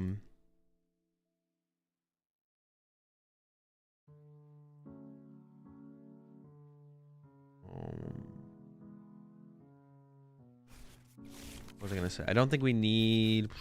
I was gonna say something, but I'm like completely lost. Right on start, probably. I don't think we need more ways to discard ancient cards. It's just about more ways to find Pokemon, to be honest. The fact that it also discards ancient cards is kind of cool, but I think it's more so just about actually having ways to find Pokemon, which was my biggest problem with this deck when I tested it out pre-EUIC. Was literally just I cannot find my Pokemon. And even then, right now, we're still having that, not, I won't say struggle, but like, definitely still like concern with the deck. I don't even know what you want to say, to be honest, but really annoying about the deck. I wish I find energy. Vessel? Oh, dude, for once. Ooh, I don't know what's prized, but do I take the heavy ball? I didn't check my... I mean, I think I kind of go for it with this. The Pokestop is so good here, though. The Pokestop's too good, I feel like. The Pokestop's pretty good for them, too, so I don't even know if I want to do it.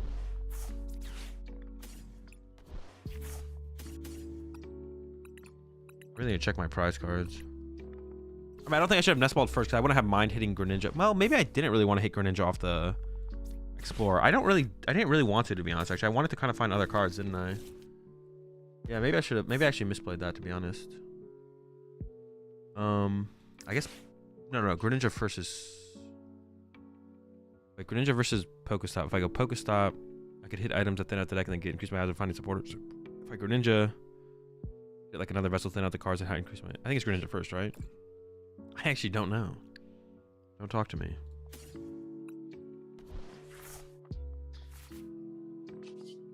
But Ultra Ball. I mean, Ultra Balling first is probably correct. Oh, wait, I can't get a Flutter Mane in my active here. Maybe next turn I could, but it doesn't matter at that point, I don't think. I was like, wait a second, if we get Flutter Mane against our only Lugia, that's like not bad. But we definitely just like play for the possibility of... Alright, if we then knock out our active, I should probably attach the energy. If they knock out my active, then I could just like get a Vessel and attack. I don't mind. I want to top deck a Moon here, ideally. I just have the quad Moon to go from there, but... worked out okay, I guess. Nice. 2/2 prizes in play is good. Especially if I can get like a counter catcher play next turn. I can go like counter catcher KO a 1 prizer. I just don't want to KO. Man, do they have Ultra Ball in hand? That's pretty good. Not bad. A counter catcher KO would be pretty big here on this next turn. Just KO an Archeops, to be honest. So how do I sequence this then? I want to find... Well, I think I should Explorer first, right? Well, that's not 100% true. Would I have it in here? I could Pokestop first to hit Pokegear to then use Sada. I could also Nest Ball for a Roaring Moon first before I probably should do that, I guess. Nest Ball for a Moon first. I I really want counter catcher, or if I punch their Lugia. If I punch the Lugia, it's not the end of the world, but counter catcher with KO Archeops would be nice. Honestly, maybe counter catcher whatever they put energy. No, counter catcher KO the Archeops is probably correct, and then start to KO whatever has energy on it after that. This KOing the Minchino here is like not that much value if they just send him to Lugia and knock me out again. So counter catcher KO Archeops is definitely the play. If I can get there. Oh, that's right. They bumped my Pokestop. I don't even have to like choose between that. Oh, nice. All right. So this first. Another McMoon. I just need Vessel or a Dark Energy off. Wait, how much am I swinging for? 150. Okay, so we got there. So this and Vessel, I guess. Go with the other counter catcher. I don't really have a choice. I have to go with this. I can't lose the Moon and then not have the Super Rod. Honestly, I should have counted my energy there first. I wasn't sure how much energy I had left. Now we gotta find Sadas though. Pretty good. Yeah, the question is, what do I KO here actually? What do I? How much am I doing? Oh, I'm doing 190. I just KO the Luminion here, right? I just KO Luminion before it gets collapsed. Cause I could get stuck punching a Lugia next turn. Is that correct? Well, I lost my other. I think it is actually correct. So, I don't know. Good enough. Close enough. Close enough. Feels close enough. Oof. And they misplayed. So this is they want to push Lugia here. You like have to push Lugia here, as my opponent. You like have to push Lugia here. This is a big misplay to push the Snorlax here. You play a Fire Energy. If not, why? Because it's not good against anything that's good. So the next I have any Ancient and Future cards? I'm actually not sure. I'm pretty sure it has Future cards. Would you fill your bench no matter the matchup? With this deck or decks in general? The answer is it depends. Ancient in general feels like it struggles to find Pokemon. Definitely does. Definitely does. Yeah, so they should have attacked with Lugia here for sure. Now I'm going to put a capsule down and force them to attack with Lugia. But now I can one-hit KO the Lugia. Like on this turn, I don't think I could one-hit KO Lugia to be honest. Am I just playing Super Rod to recover 2 Moon and an Energy? Or I just play the Sada? I don't want to draw into a Moon. I do want to draw into an Energy. I have 2 Vessel left in the deck. Maybe I just play the Sada. It increases. I don't know. I don't know the math. So we're gonna go up to 21 cards. It will add 2 cards we don't want to see and 1 card we do want to see. I'm just gonna go ahead and. I'm actually just not sure the math on this, to be honest. How much are we hitting for? Undy. I'm in. Well, also, I guess like another problem with this, actually, to be honest. Another thing that conflicts with this is if I find a Pokestop, I now can't use the. Oh, I could use it. It just doesn't seem very good to use. Okay. I mean, I can't. Oh, I can use Greninja here. Okay. Probably should. Any cards. But I can't use this because there's 2 Moons in there. All right, sure. I need to find the Superior at this point, to be honest. Yeah, Superior. If I find the Superior, I need Superior, but I also need the Moons. I'm gonna be in trouble. I need Superior and I need Moons here. What do we have the price cards? Pokegear. Where are my Moons? Honestly, like filling up the bench with Koraidons would have been okay here. I do want to like play heavily for the 1-KO on this Lugia. But I guess I'm already ahead, so I don't need to 1-KO the Lugia. But I do want to 1-KO before like they send it up, I punch it, they retreat it, and then collapsed it, and then I can't chase it anymore. So I am scared of that. But at some point they actually like run out of Pokemon to bench as well, to be honest, that aren't 2-pricers. So, yeah. Iono, that's not good. Although my Sadas and my Moons are in my decks though. That's none of those. Uh-oh. Look out! So I can go Superior, get rid of Vessel plus top deck. Palpad 2 Sadas back in concealed cards. Sure. I think that's the plan here. Our board is like super under set up. It's not where we want it to be.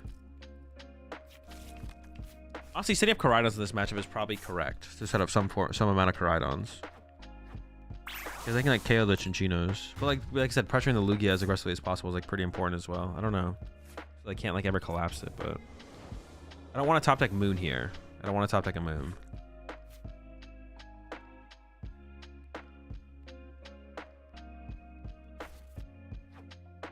How much damage am I doing? 230. 40 to 50. I'm putting Sada's back in the deck. Dude, how do I deal with this? How many Sadas do I have left? 2, but there's 1 on the bottom of the deck, right? Alright, maybe I just have to go... Ah, that's tough. I don't know. I'm committed.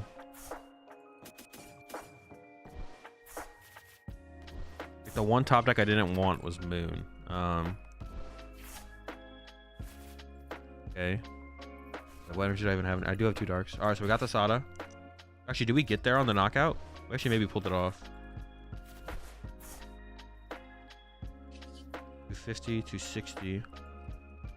Actually, I think we got there. So I can go drum for 2. Loki gear into the Sada.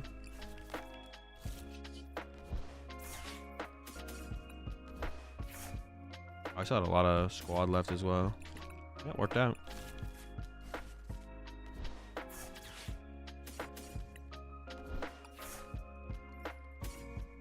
I don't even know what's worth grabbing here. It doesn't matter. I just got the knockout. Yeah, I guess I didn't really think about the possibility of just going for the KO, to be honest, too hard. Which does work out here. Yeah, the drum paid off there. I wish I have game set up. Yeah, I mean, it worked out. It worked out. Playing the super rod like as soon as like the first moon dies is like super important too. Like moon dies, play super rod. Kind of dealio. Man, this deck like this dude, this deck like never feels like I never feel like I probably should be more aggressive with the drum play too. Like whenever I have like a pretty mid turn, like I got my attack off, but I could have done a lot more. I probably should just play the drum and draw the extra cards, to be honest. And just like even if it's like getting like just 1 attachment for turn off, or maybe getting to a Sada for turn or whatever, just like do it and just get the extra, get that much more set up, I guess.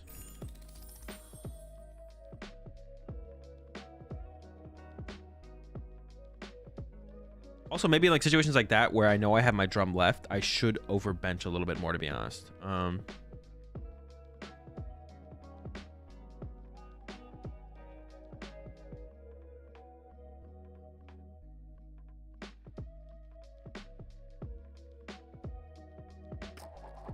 Wait, when does registration open up for an AIC? Oh, at 5 today? I'm curious to see what the how it ends. How it goes. Right on start probably makes the most sense. And Chi and Pow, okay. See how it goes. Selling out in 2 minutes. Maybe. Pretty good hand. If Greninja's not prized. If Greninja's prized, this hand is way less good. Also, fighting energy being prized would be unfortunate, but we'll see what we're up against here.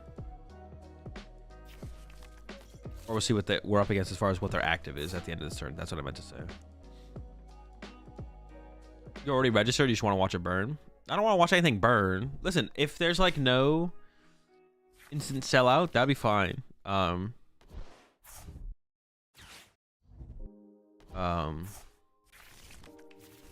They got rid of a Poffin off the vessel? That's a little wild. What's in their hand that they did that? Their hand's got to be pretty good then, I would assume. The hand's got to be good, pretty good. Does NAIC have a known cap right now? No, we don't know what the cap is. That's what I'm curious to see. I'm curious to see how fast stuff sells out. What's the cap? Stuff like that. That's what I'm curious to know. Okay, vessel. Given energy. Nice. The fighting energy is not prized. Greninja's there. 3 Sadas. All right. All right. So I think we get rid of a dark. I can attach a fighting if I want to. Do we draw though? Got the Sada. All right. Bench the moon. Dark, yeah. That seems correct. Honestly, I don't know if that was correct though. I guess I could have done it a couple different ways, but this is fine. That's the moons right there. That's the moons.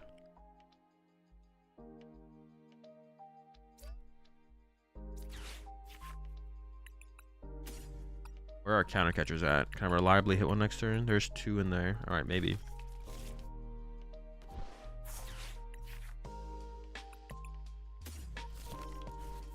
Honestly, a second Koraidon on this matchup doesn't seem bad. But I would want to know if this is a Sada or not before I promote next turn, right? I guess I can just like check for Sada now. Explorer. So that means I promote this, I guess. Koraidon's not as good. Like if I go in Koraidon, that would have been good. But now Koraidon's not like I'm never gonna attack with this Koraidon ever. Well, it could. The Koraidon can KO B-Barrel. I should probably just hold it actually, because I want to be able to make sure I can like I don't want too many things that I can't put capsules on as well, right? I want to make sure I can like capsule a lot of my Pokemon as well. Well, thousands missed out last year, so it could happen again. Thousands? I don't know if we had thousands miss out last year. Yeah, I don't know if we had thousands miss out last year. I don't know. Are people overreacting to NEIC registration just like the other regionals, or is it just a panic situation? I don't know. What overreactions have you seen, Slim? I haven't seen anyone really overreact to anything, to be honest. People, from what I've seen, and which I'm questioning as well, is just the process. The process just seems weird. You'll appreciate the 4 months there. Ooga.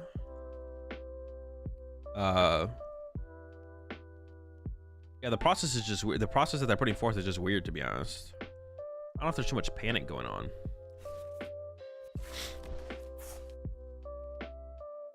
Or overreactions, panic. Overreacting, yeah. Don't worry, the overreactions will come in tonight. I can't wait. Good guess. It's a reasonable guess, to be honest.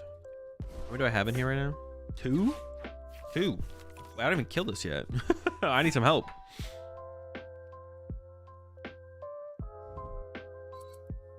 He's loaded up. Comes the Hailblade. Honestly, counter catcher KO. Oh, should I just like boss KO the? No, because I don't have a Sada. Boss KO Bidoof would be pretty good here, actually, to be honest. I guess counter catcher KO Bidoof would be equally good then, right? Theoretically. Speaking of counter catcher. All right, so we Explorer's Guidance, Sada, Vessel, I think. Yeah. I think I'd rather KO the Bidoof because that like limits their plays severely, I feel like. I mean, knockout the Chi and Pow in this board state is also really good though, because this like gets them more energy to get the knockout. But they get to establish the B-Barrel. I mean, I could go KO Acno, but I can't counter catcher next turn, right? I think counter catcher KO B-Barrel has to be the play here. Or the Bidoof, excuse me. Oh, I guess I was 1 card away from KOing this. I think KO Bidoof is probably always better anyway, so I'm content with this. Oh, I could have benched the Koraidon here. I could have benched Koraidon here, because I got to push Koraidon to respond to the Chi and Pow. That's alright. We still have moons. 2 moons. Yeah, I should have done that though, I think.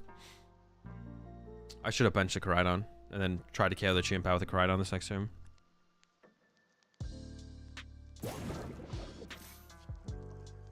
Got the drum.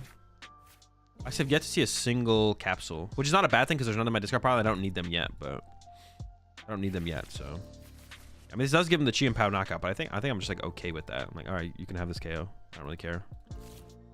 Good for you.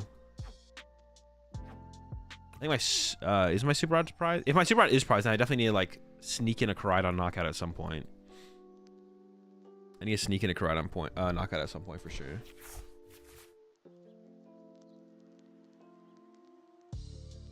Man, wait, when is Twilight Masquerade coming out?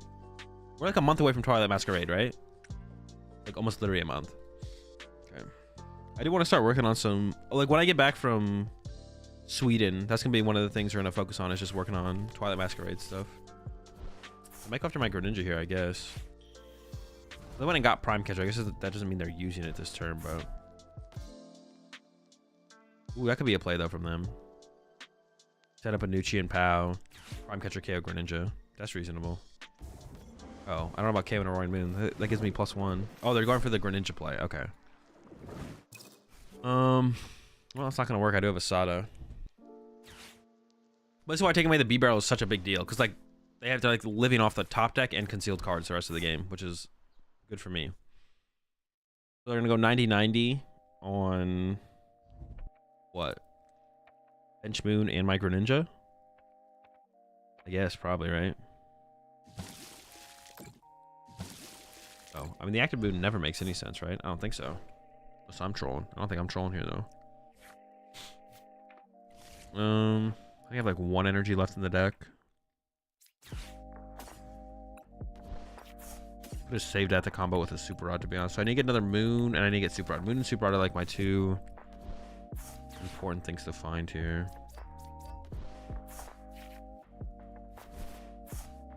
So this keeps them out of range.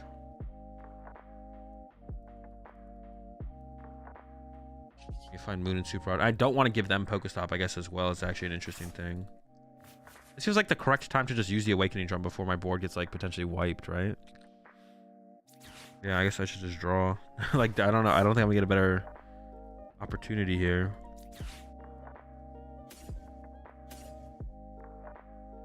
Seems fine. Let's go get another moon. Maybe I should wait till like potentially naturally draw into this moon, to be honest, actually.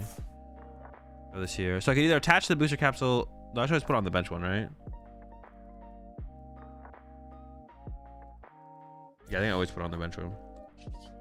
Yeah, I could have like waited to like potentially top deck this moon, because then I could have comboed the Ultra Ball with Super Rod or something there. So it's probably incorrect to actually play the Ultra Ball when I did. In my head, I was like thinking around, all right, I kind of want to play around Iono. Their deck doesn't really play Iono, right? So I don't even know if I should be playing around that. Like, it doesn't never play Iono. It like sometimes plays like 1 though, right?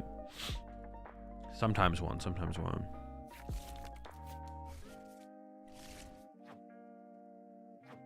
Like Chain Power just runs out of superior energy retrievals. I mean, sometimes they do, right? But, I feel like they... Well, I guess that is part of it, right? Yeah, it's just hard. Like, these things just have a lot of HP. They can't Iron Hands for 2. Yeah, it's just a tough matchup for them overall.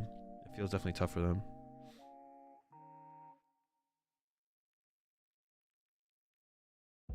They're just going to set up... What are they going to put on their top deck here, though? Like, what could you even put? Just a superior energy retrieval? I guess I currently don't knock out their active, right? Like 1 short. I could just Explorer's Guidance, though, instead of using Sada this turn.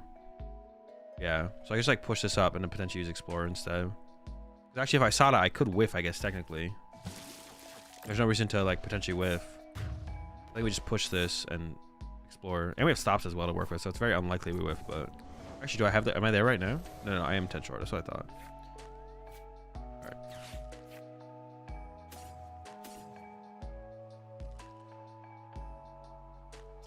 Checks out, right? A lot of ancient cards. Yeah.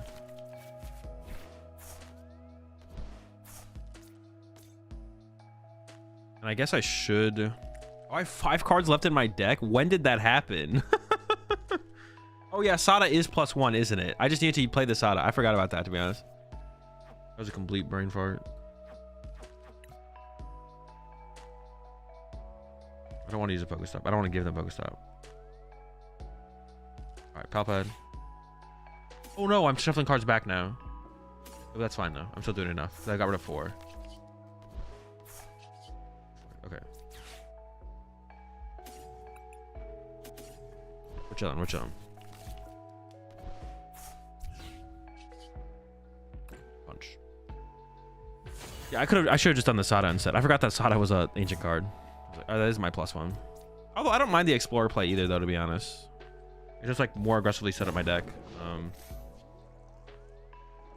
Yeah, I don't know. I do want to play around Iono to some extent with like the play I just made. Yeah, with the play I just made, it allows me to play around it to some extent for sure. But we should have it.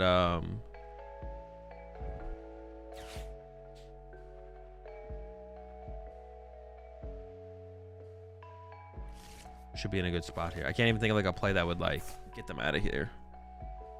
Yeah, I don't even know of a play that exists.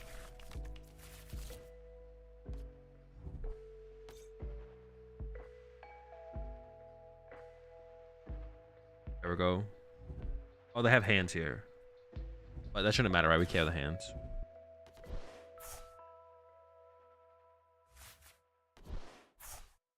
I assume we're gonna get the 1 KO in the second. Well, if we don't have it right now, I have plenty of ways to get ancient cards in the discard pile. So the game is over. My opponent just doesn't know it. Is this like a good enough? I don't even know. Is this a good enough strategy from Chi and Pao? Like, obviously this could work. You do the Greninja play, then hands comes up and can take 4. It still feels like a win. I know you don't like streaming, so I waited till we had a non-stream track for the most part. Yeah, I'm not as big a fan of the streaming. For sure. We'll give this a shot.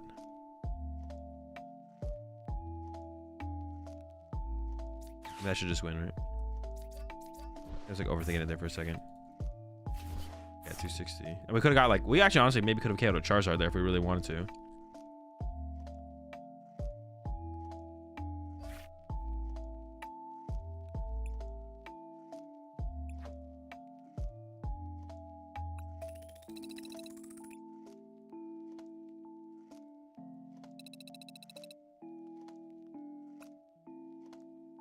Alright. What was the other deck I was going to play today? Espathra? We'll probably hit up by Espathra here soon.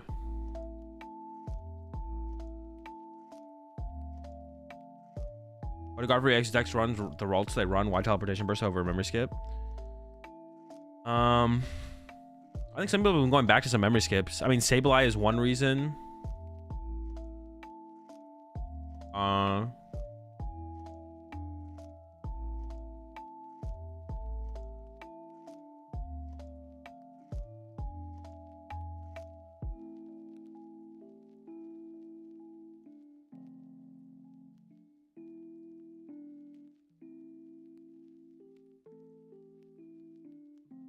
I was talking about something else. Oh, teleportation burst allows you to like teleportation burst. Oh yeah, for the control matchup.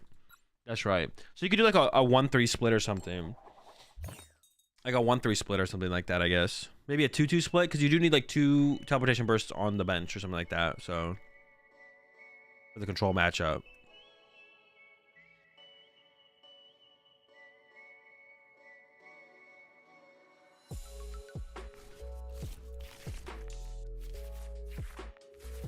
Why not fire energy?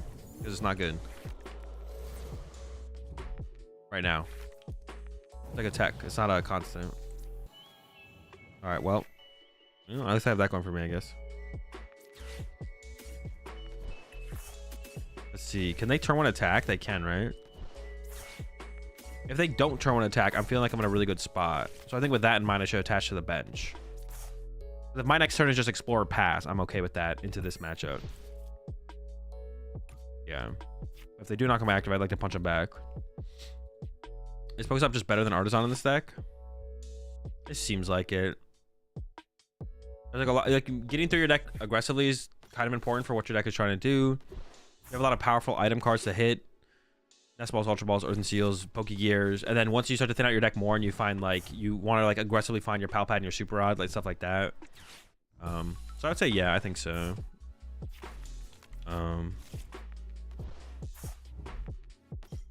Is Fire Energy good ever? Seems like a terrible addition. The Fire Energy is just literally just for shred against Noivern. That's literally it. That's literally it. It doesn't actually like do literally anything else. So that was pretty good, Omar. I actually that was sick. Yeah, not as much screaming as your other stuff for sure, right? Which is, but that was actually pretty good. You guys sound sick. I'm excited to see what else you guys come out with. Would you consider Iron Bundle in this deck? Would you consider Iron Bundle in this deck? I don't think so. You probably play more boss before you play Iron Bundle. Like early, that will be more like singing. I should become a fan of catchy melodies. How long away do you think you are from that? From the album, quite a ways, or is it already? I guess we should start with Pokestop. We did Topic Lasada, which is pretty good. And now, well, we're gonna go with Greninja with this. I can get rid of Explorer Energy. I think I get rid of it. Well, I have the Superior, so maybe I can be aggressive with discarding energy actually, because I do have the Superior. I think in this situation, no matter what, we're losing. Oh, wait a second, though. I don't really want to play the Superior this turn. But I guess playing the Superior this turn is also just... Well, not Jordan Energy, so I don't have to, I guess. No, this is fine, actually. The way this played out was, like, fine. Honestly, maybe I should just play the Superior this turn just so I have it set up. Explorer's Guidance next turn is fine. Getting another Moon would be nice, but that's a lot of cards, and I kind of want to play this as well. I just want to play this right now, though. Like, does this deck even play Iono? Oh, yeah, they did Iono me, didn't they? They're not going to Iono me again, right? I mean, they could. I could hit a little bit harder as well if I play this, to be honest. I could, like, get rid of this and this. That gives me +1 hit, which means 1 less I need next turn, I guess. Sure, that's good enough for me. No, they squawked their Iono? Oh, they squawked it. Okay. Looking like 3 single releases late this year and releasing the album in 2025. That's sick. Yeah, I'll definitely look out for your next releases. Single drops. No way they Iono again. Yeah, no way they Iono again. They definitely play Palpad, right? But how many Iono do they even play? Maybe 2? Yeah, and they want Asada as well, right? That's like another thing is they want Asada. That's always something we can think about here. They definitely want Asada. That is 100%. 100% for sure, for sure. They definitely would like Tasada. Are you playing versus Raging Bolt? Do you think it's a good deck? No. Wait, are you being sarcastic or is that like a serious question? This deck sucks. This deck is literally trash. Wait, why don't you play the worm that draws 3 cards and goes back to the deck? Because it doesn't synergize very well with like the deck and what we're trying to do with the deck. They didn't even KO this. Wait, do I get burned? Okay, they did KO. I was like, please KO this at the very least. Like, you better at least be KOing that. Finding Super Rod's pretty important here now. Gotta get back to Greninja. I also need to get back a Moon, which I'll find eventually, I guess. The question is, do I rip the stop first or do I play the Explorer first? I actually am not too sure. I'm gonna definitely do both. I still start with Explorer. Sada, Palpad. I don't know what's prized, but I'm gonna go with it. Yeah, I'm always ripping the stop here, though. For sure. Okay. That's fine. I'm not too worried about that. Honestly, I kind of want to play in another Explorer next turn. Sada would be fine as well, but an Explorer would actually be better, it almost feels like. I would like to attach return because I have an attach return, so I get rid of this. I guess I get rid of this and Pokegear. I could Pokegear into... Well... No, that was such a stupid play. I can't believe I made that play. Alright, so now I have to not do that. I'm just gonna punch. Alright. My head was like, okay, I can Pokegear into an Explorer, then Superior away. But what if I don't hit an Explorer? If I hit a Sada, I would have grabbed that as well, I guess. But I should have just, like, played the card. That's fine, that's fine. Yeah, I don't know what I was thinking there. I was tripping on that one. I have 4 Nest Balls left. Okay, that's good. Dude, knowing if I have Super Rod in my deck or don't have it in my deck is so important here, and I don't know. I just don't know where it is. But it's so important to know where it is. Definitely should know where it is. Honestly, waiting on the Superior one more turn does give me 1 more energy to work with as well, which is kind of cool. So I think I'm going to start the sequence by going Pokestop first to try and hit a Nest Ball. Then I can Nest Ball for another Moon, and then Sada to the 2 Moons. And honestly, I might play Palpad. Well, I only have 1 Sada in the deck. Maybe I'll mill a Sada off the Pokestop. That would be fine as well. You got 1 Moon prized? Do I really? That's not very good. That's bad. I definitely need the Super Rod. I need that Super Rod. Why is this thing in their active here? Maybe they're going to retreat it. We'll see. What would you say is the deck that bricks the least right now? I don't know. Probably Charizard. I mean, what deck plays the most games? Charizard probably plays the most games, to be honest. I think. I have to think about that more. I think Lost Zone Box plays a lot of games. Tina plays a decent amount of games. I mean, Tina probably plays as many games as Charizard, I think. Also, I am super far ahead in the prize exchange, so I don't have to like super aggressive here. The Super Rod top deck's nice. Not Super Rod. Honestly, if I hit Explorer off this, I think I'd play Explorer instead, right? I don't want to Palpad Explorers back, or do I actually? Not really. Also, there might be an Explorer prize, and I just don't know. I want to find Super Rod. I could recover Explorer Sada or Explorer. I could just go Explorer. Oh wait, how much damage am I doing though? 200. Okay. Wait, after I put these back though? 180, but I can get rid of these. Okay. And I whiffed. All right, cool. I've never wanted an Explorer so bad. It's the only time I've ever wanted an Explorer.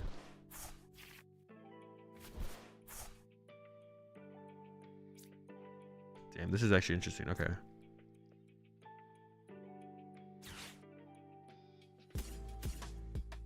Or do I bench the Fluttermane so I don't just run out of Pokemon? Probably keep the Fluttermane around because for drum, right? Because I still have my drum. Yeah, because of my drum. All right. Why did they attack with a Raikou there? Maybe they didn't have a choice. Maybe I wasn't really paying attention. Maybe they just didn't have a choice. All right, we got the moon. That's big. Getting the moon here is big. Continue our moon chain. Still need a little bit more though. Still need a little bit more. Got the moon. But we also need another moon. I need that super rod. I need that super rod. Which once again could be prized. I guess I don't need the super rod. I could just go moon to win here, right? Go attack with moon, and the game's over. So I guess I don't need the super rod. Take that back. Have I played against many Zards today? I think I've hit 0 Zards today actually so far. I think it's been 0. Maybe 1. I think it's been 0. Yeah.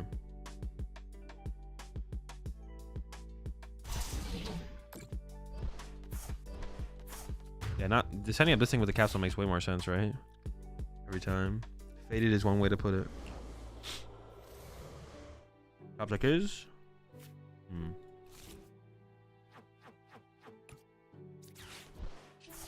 I think doing this is fine. I explore. What do I have left? I shouldn't have played that yet, actually, to be honest. What do I have left in here, though? Okay. I don't have the drum, so the drum is prized.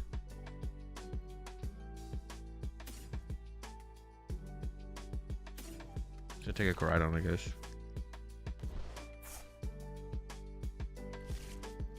All my energy. I should hit a supporter here, right? Yeah. How much am I hitting for? 230. Okay, so we're doing enough.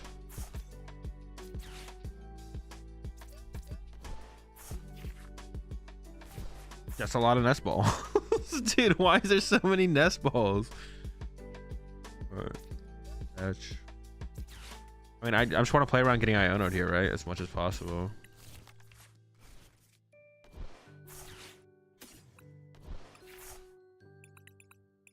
I honestly think I should just throw the other thing in play here. In case I get the drum off the prize cards. They KO me, I get to 270. If I play a support, I get to 280. I should be able to actually just get to 300 next turn. I have the drum in the deck now as well. We should be good. Should be all good. I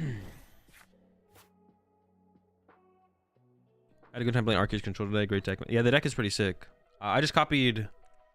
was it Marco Cifuentes' list from Sao Paulo, but the deck is super sick. All right, there's the Iono. Pokestop's still in play though, and I could just 2-hit KO this thing, I guess. That's not helpful. I mean, we'll see if the stadium sticks, I guess. I assume the stadium's still gonna be in play. Okay, so we push up. Honestly, wait, capsules are really good in this matchup. Forcing an extra energy at them is definitely pretty good. I could have done this a little bit differently. I do have 2 turns, but I don't want to win into. I want to win now if possible.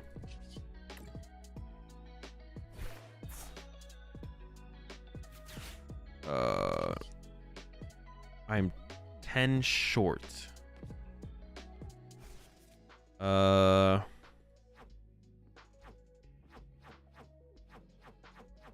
do I play this?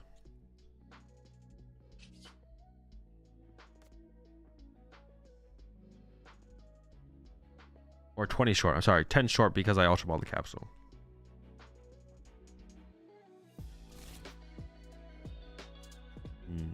So I could go Super Rod, Ninja 2 energy,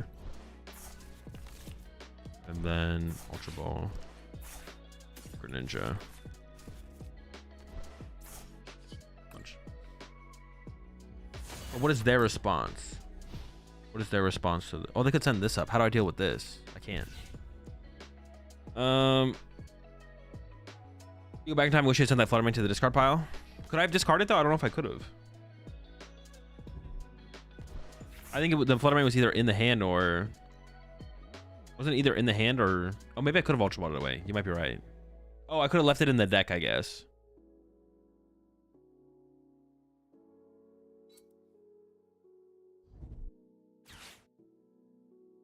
Yeah, honestly, I think I'm losing this here. Yeah, I could have just Pokestopped it away. That's true. That's true. That's true. It feels like I'm losing from here now. I could have played this one better though, for sure. Well, taking an L here and moving on to the next deck is like a not a terrible thing. Go play some Espathra next.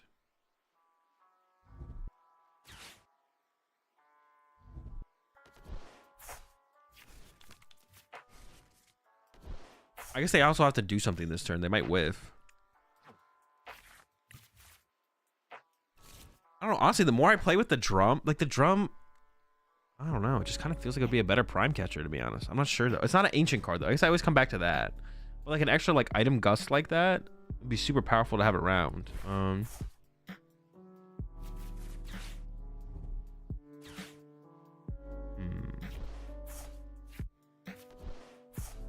Not sure. You said you're going to cook a Arvin Dialgalis. Is it going to happen? I don't know. We'll find out. Are they just out of stuff? They have 4 Sada.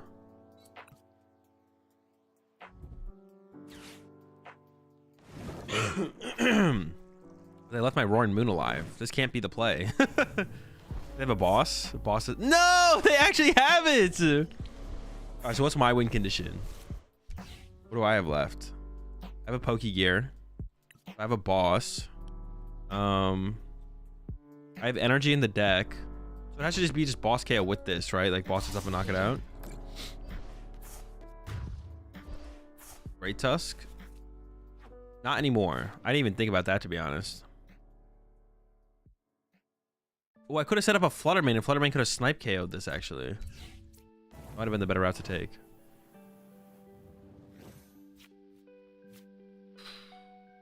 Well, I should just use this first, right? Because if we get the drum or the Pokegear, but I could mill the boss. Shoot, can I even win now? I theoretically have 1 more energy in the deck. And the drum.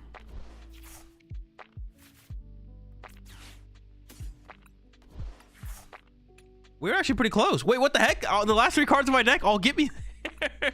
I should hit the drum. The squad just chilling on the bottom like that. Never lucky. We're close. I definitely could have played that one better though, I think. I'm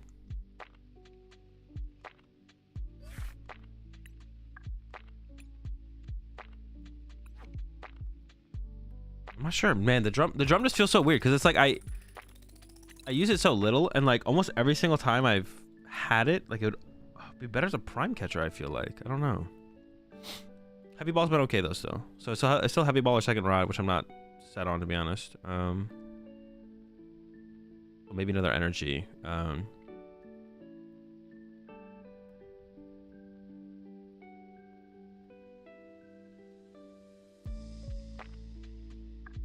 Espathra with or without Churro. I don't know. Is Churro that important in the deck? I haven't really thought that far ahead.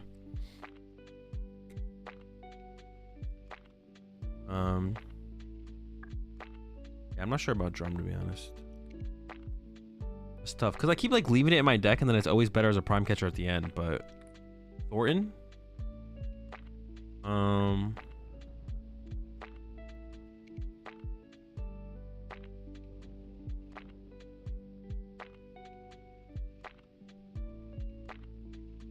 mean, Thornton's not terrible, but probably not worth it.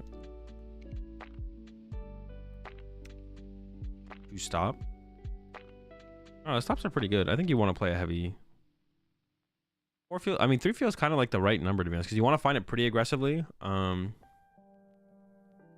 want to find it pretty aggressively, but you don't want to. Like 4 feels good, probably overkill, to be honest.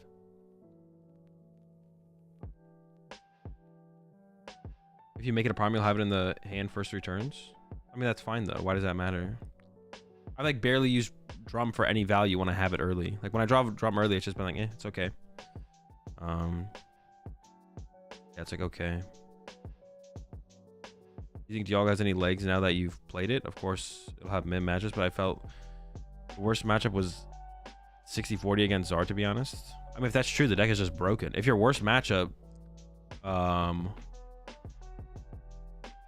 if your worst matchup is, wait. Of course, it'll have mid matchups, but I felt though like the worst matchup was 60-40 against Zard. Or you're just saying that your Zard matchup isn't that bad? Is that what you're saying? Like it has bad matchups, but the Zard matchup's not that bad. Because if you think it has mid matchups, but its worst matchup is 60-40, it sounds like it's a broken deck.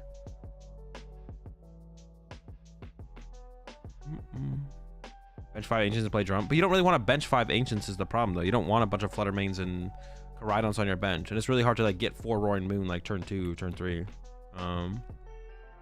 Would I consider reducing the Koraidon number? I mean, cutting any of these is like fine. Cutting like a Flutter Main or a Koraidon is like fine, but like, the question would be, what are you adding? I don't want to really play less Ancients because we've actually been getting up to like the really high numbers really aggressively, which is one of this deck's problems. Is like when it KOing a Charizard at the end of the game. That's why the Charizard matchup is tough, but you want to be able to do that. -1 Ultra Ball, I can see that, but what are we adding? Second Rod would be okay. I'd be okay with that. I'd be okay with cutting an Ultra Ball, I think. I can see -1 Ultra. You kind of need Vacuum for the cape. Well, I'm not teching against every most Charizards probably are still playing Prime Catcher. I'm not like I'm fine with probably just taking the loss to the Cape Zards. To be honest, I think I'll just take the L to the Cape Zard. I'd rather just play more consistency, like more universal consistency or Ancients or something.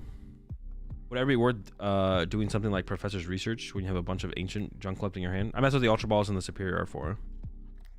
Vacuum's also good for Heavy Baton.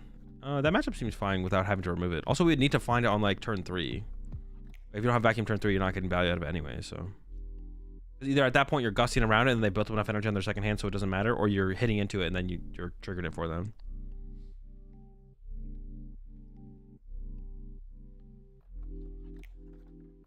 Vacuum would have been good against Raging Ball as well. All right.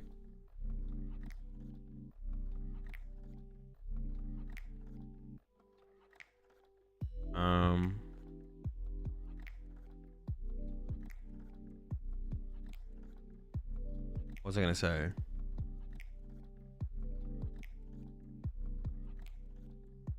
But now I am doing the heavy ball double super rod thing that I said I wasn't gonna do. That feels like overkill. Maybe it's not.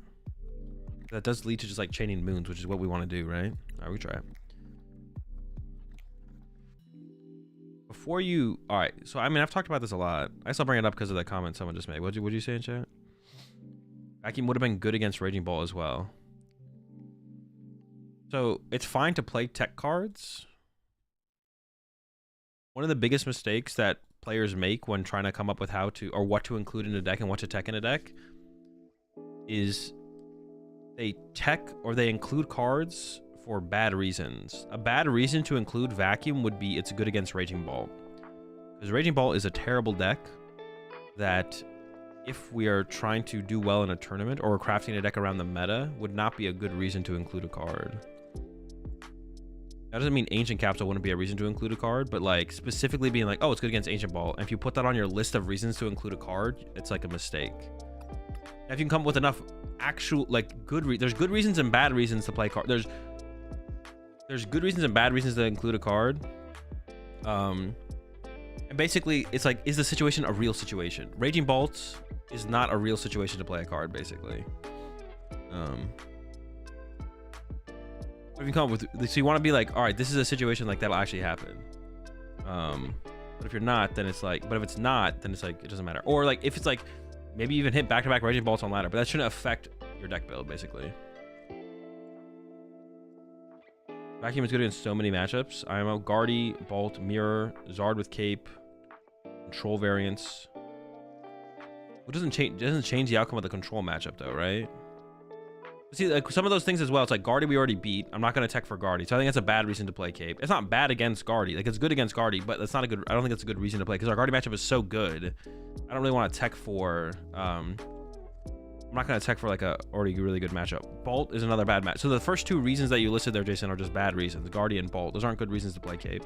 Mirror, okay. I'm fine with that. Mirror could be reasonable. Zards with Cape, I don't know. Depends how many Zards actually play Cape. I don't think it's going to be that popular moving forward. Yo, appreciate the raid there, Mahone. Hope you had a good stream. We just got done playing some Ancient Box, and I'm about to start playing some Espathra over here. But we're talking tech cards. I'm going through my tech card rant right now. Control variants, I don't think it changes the outcome of the control matchup either that much. I could be wrong on that. That's not like a matchup I've tested, but I still feel like that matchup just comes down to if they can catch a Greninja or catch enough other Pokemon. I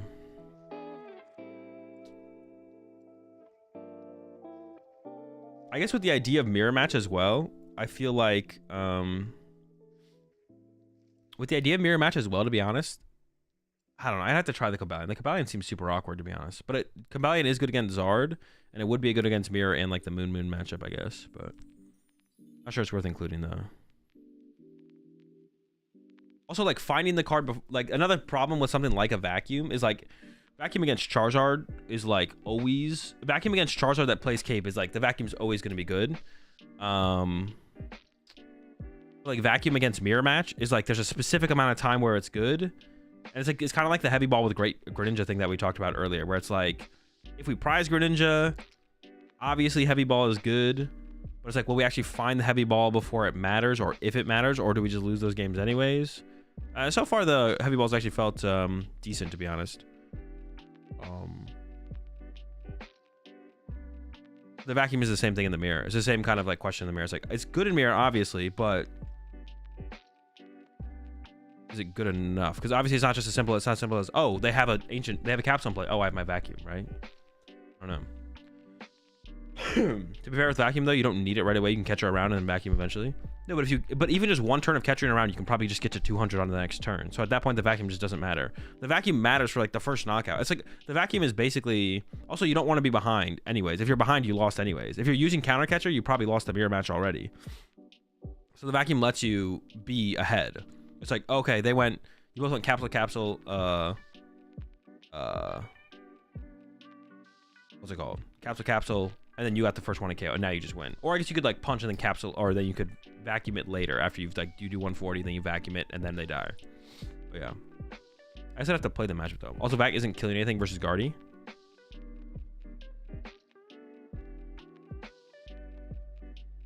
It could though, right? If they have to go Drifloon, KO your Roaring Moon. And if you have a Roaring Moon with a capsule, they have to go Drifloon with 4, and the Vacuum would. But that matchup is like so good. Like the matchup is like so free, anyways. I don't think we're teching for that matchup. Yeah, it can become a prize return after if you hit hard enough, but I would have to like play more of the mirror match to see if I think it's worth it to play the Vacuum, which it could, like it could, but it's definitely not a card that I want to like stress to include immediately, to be honest. Man, I don't even know if I want to include the Super Rod. We are here though now, because we haven't actually. Have I actually needed the second Super Rod? I have like stressed to try and find the first Super Rod a lot though, so maybe we should just keep 2, or maybe we'll do 2 in the heavy ball. Maybe that is fine then. I guess like one final thing the heavy ball does is we probably will prize a ancient Pokemon in every single game, even if it's not a moon. It does become like one more ancient Pokemon out of our prize cards that then we put in the discard pile, I guess. This could just be another ancient card as well, and it does that, but it wouldn't be able to do the other things that it does, I guess. One research instead of drum and then put a prime catcher. Well, then I have to come with another spot. I mean, the drum isn't pretending to be a research though, so it's like your analysis of like including a research over the drum to then include a prime catcher doesn't really make any sense. Like the drum isn't trying to pretend to be a research. I don't know, research is kind of mid in this deck because you almost never want to play it until like early game it can be good, mid game it's pretty terrible because you built up a hand that you do not want to research away. And then like late game it can be pretty good as a recovery card for sure.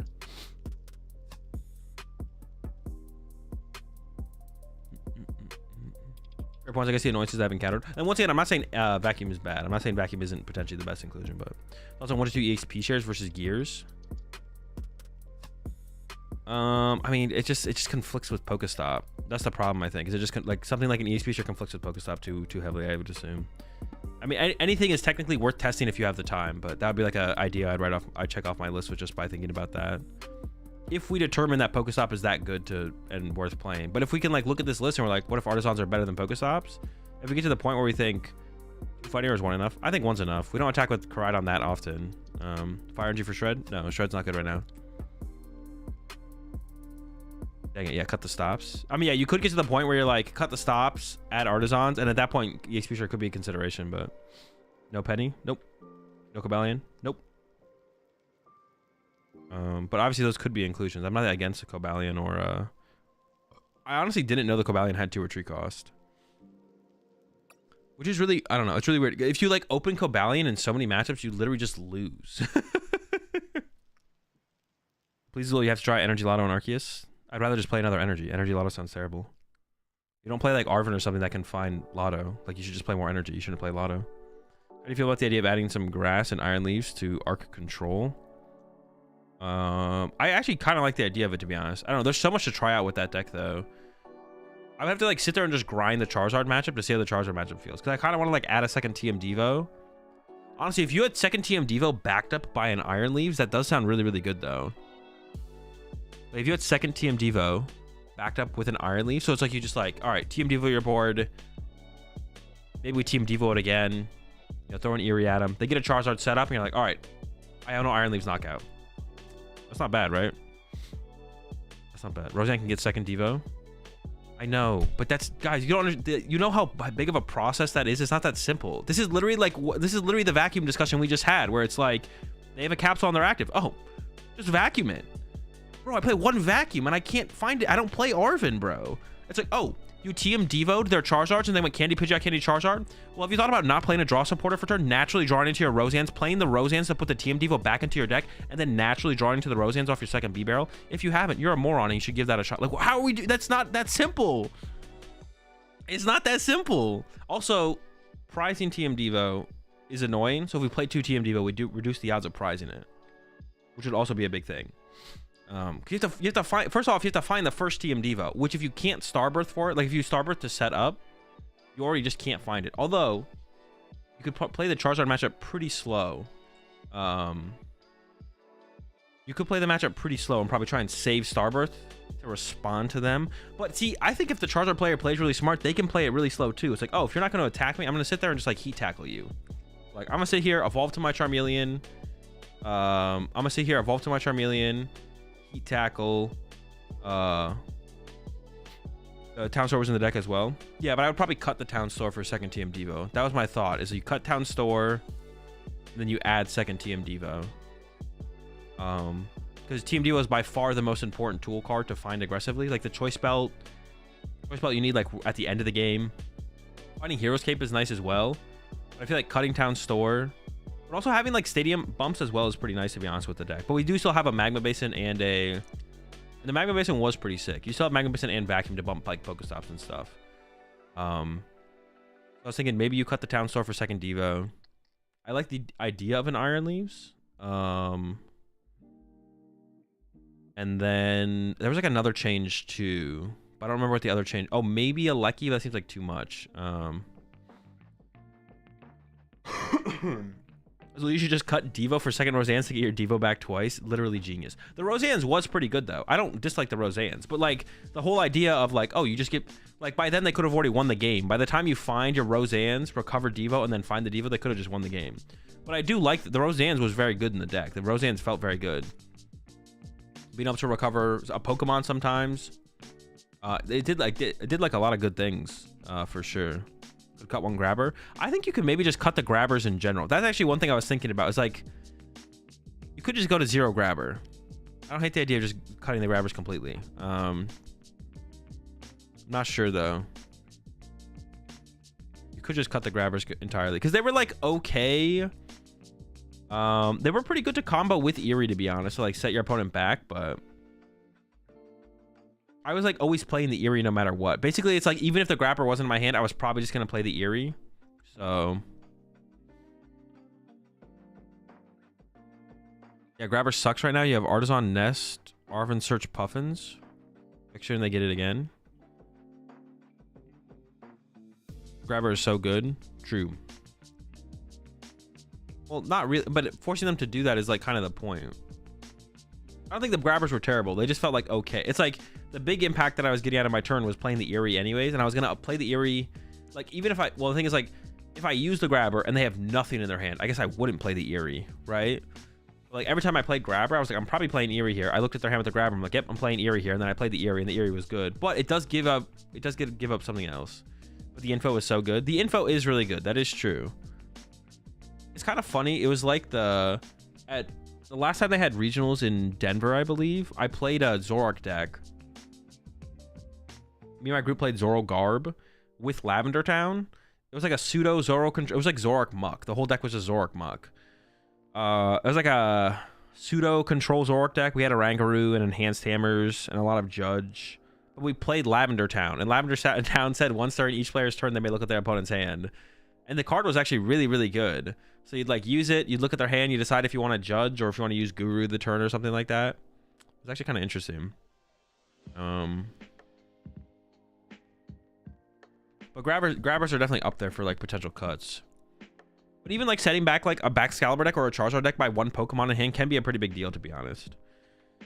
Am I a fan of lavender ice cream? I've never had that before. What do you think about the mill deck with Great Tusk? I think it's decent. I want to like revisit it personally and try it out again.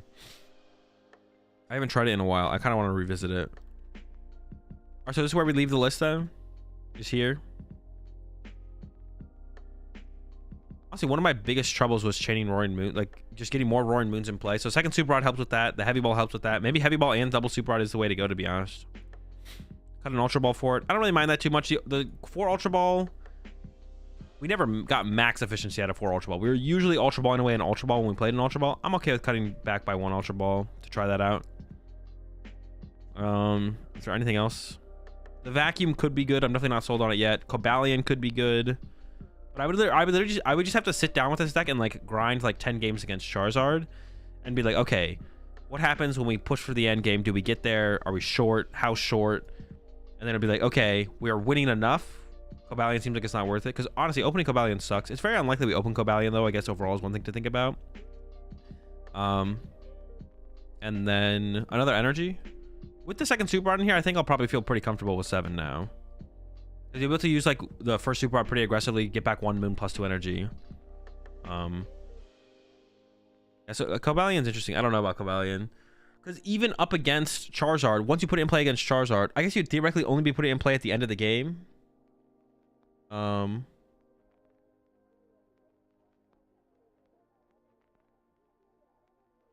is only, they could just boss it, right? Charizard could be like, that's cool, boss your Cobalion, pass. I don't know if you just lose from that, but that sounds kind of annoying. I guess you only bench it for the win. But then if you're only benching it for the win, they're like Ionoing you or Roxanne you, and they have to go find it, which is annoying as well, right? If you thin out your deck enough, I guess you should be able to get there, right?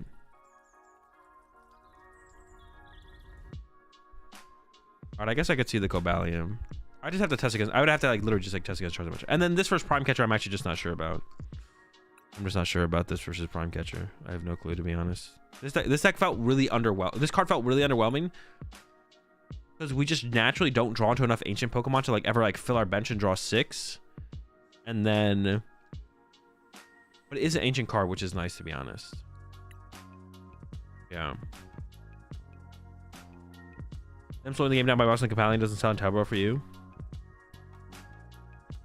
You could just lose to that, but that's like, I'm almost like more concerned about my resources, right? Like having to commit 2 energy to retreat it and then continue to play the game, and then my opponent having the threat of just bossing it later in the game just to trap it sounds kind of annoying.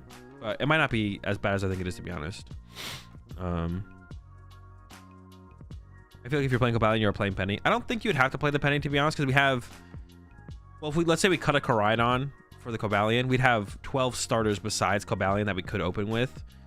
And then most decks are not going to just like, they might be able to take advantage of the Cobalion getting stuck in the actor for like 1 turn. Yeah, I'm not sure, to be honest. Not sure. Actually, I play more with this deck with the drum to see if I'm getting enough value out of this drum. There was a couple games where actually where it was like my turn wasn't great or the end game wasn't great, but the drum saved us. So it definitely happened a couple times. It didn't happen that much though, where the drum made a big difference. All right, chat, I'll be right back. I'm gonna go drink, and then when I come back, we're gonna be playing some Espathra. See you in a bit.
All right, I'm back. Be fine. I'll probably just copy Vinny's. What was he? How did Espathra do at the tournament overall? Where are these Espathra players at? National draw +1 Koraidon. A card for 2 research. Explorers is only there to discard and get ancient. Explorers are okay. I mean, the research, the idea of research is okay. I don't hate research. Like, early game would be pretty good. It'd be better than playing Explorer turn 1 most of the time, probably, for sure. Playing a research turn 1.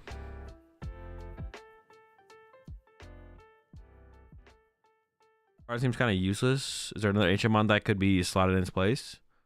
No, not really. It's not great, though. Yeah, it's not great. Could energy retrieval to Rod be a change? Aggressively just getting energy into your hand is nice, to be honest. But I could see it.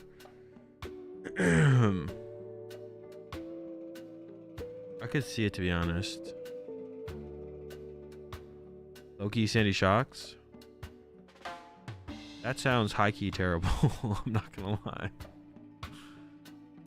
Okay, the most successful Espathra deck.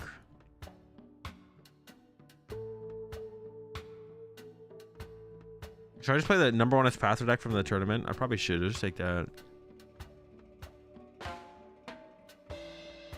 We'll go from there. This one has like a really thick Bonnet line, which is interesting. It has a 3-2-1 Bonnet line, which I don't know if I like that, to be honest. You don't like, what is the Bonnet that good against? I guess it is still good against Charizard, right? Whatever, I'll just use this one. I guess it is still good against Charizard. Like turn 2 Bonnet is not bad against Charizard, right? But I don't know if it's worth including that thick of a Bonnet line over, because you can just do it with like just a 1. Ice is just like less consistent, right? Of course. That's true. Lost on box as well, I guess.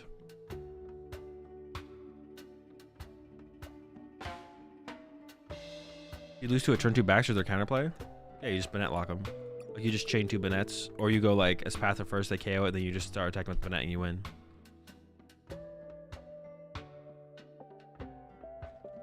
That is a great finisher. I guess it could be. It doesn't seem like it is, but so I'll try some games with this list. This was the most successful list of the tournament, so try it. Or most successful Espathra build at the tournament. And I'm actually gonna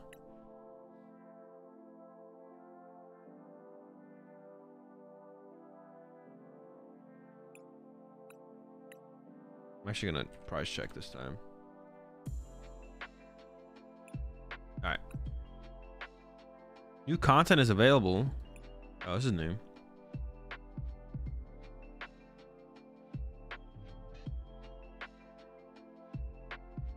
One Mooney X? No.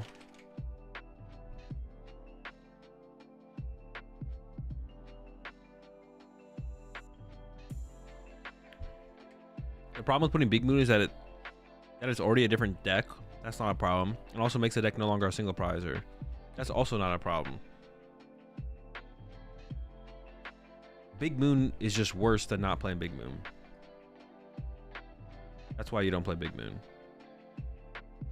Moon being a deck doesn't mean you can't play Moon in Ancient Box, or couldn't. It couldn't be good too. And also, no longer being a pure single prize deck with no possibility of a 2 prizer ever going into play is also not a reason to not play Moon EX in Ancient Box. The reason to not play Moon EX in Ancient Box is it's not good, because you don't have a way to set it up in 1 turn. So you have to like put a 2 prizer in play and leave it there for a turn, hoping your opponent doesn't do anything about it before you actually like set it up. That's why the card's not good in Ancient Box. I appreciate the 4 months there, Azimac. Are Capturing Realm was really better than Great Balls? I guess I could see it. I could see it. Alright. New content, Twilight Masquerade leaked a month early. I mean, that's why every set's been recently, though. We've known like every set well in advance of the set release. Last couple sets, right? Or are you saying there's more new stuff leaked? There's not any new stuff leaked, right?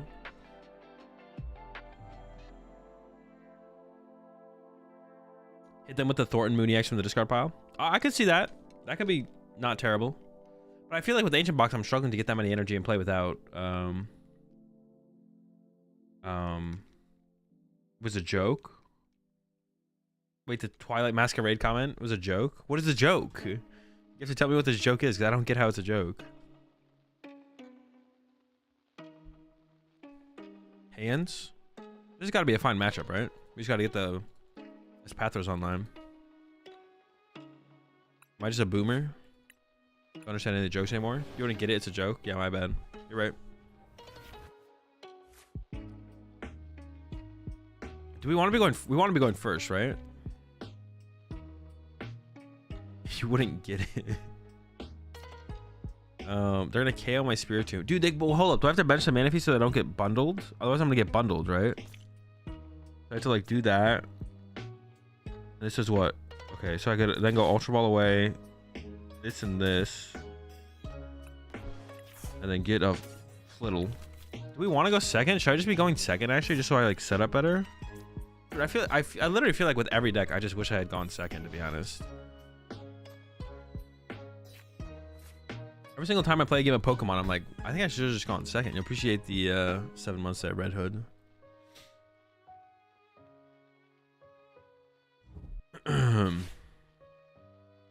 Thornton Mooney X. I don't think Thornton Mooney X actually works that well in Ancient Box, to be honest, because you don't ever have enough energy in play. It's really hard to build up that much energy in play to be able to then Thornton. Like, have like 2 moons in play with 2 energy each, and then be able to go like attach Thornton under like Iono. But with the other deck, you could actually do something like that. That's actually like an interesting... someone brought up Thornton. I forget where I saw it. It was like on the podcast comments or something, but... What other cards do you play, if any? None. It's just quad Spiritomb, quad Manaphy, quad Flittle, or Espathra. I'm gonna go first versus Chien-Pao, Zard. Yeah, I think I want to go second against Zard. I think I definitely want to go second. Oh no, you do want to go first because of the Banette lock. Never mind, you're right. All right, never mind. I guess we do go first. It just feels bad when we open up hands like this. It's like most of the time against most matchups, I would like trade off my opponent getting off the first attack for me to set up better in almost every single deck. I don't know. How many champ points do I need to try and make a Snorlax doll deck? You don't have enough.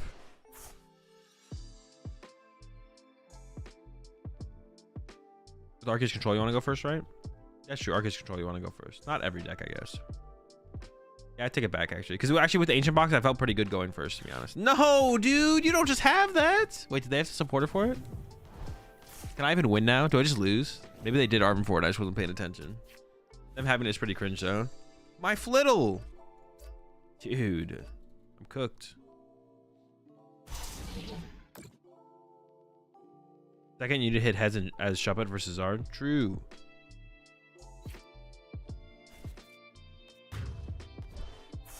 Dude, that's so cringe.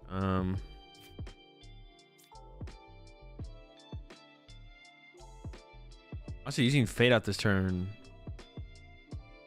and then pushing Manaphy wouldn't be terrible. Give myself the option of it, I guess. I get the squad back. It is still winnable. It's just annoying. Actually, I don't know. Is it still winnable? Probably. All right, we're cooking. We're cooking. Littles are back. I honestly think the fade out play is probably correct, right? I just want to build up energy on a Flittle. I could just do like Zatsu to it. Like the same thing, right?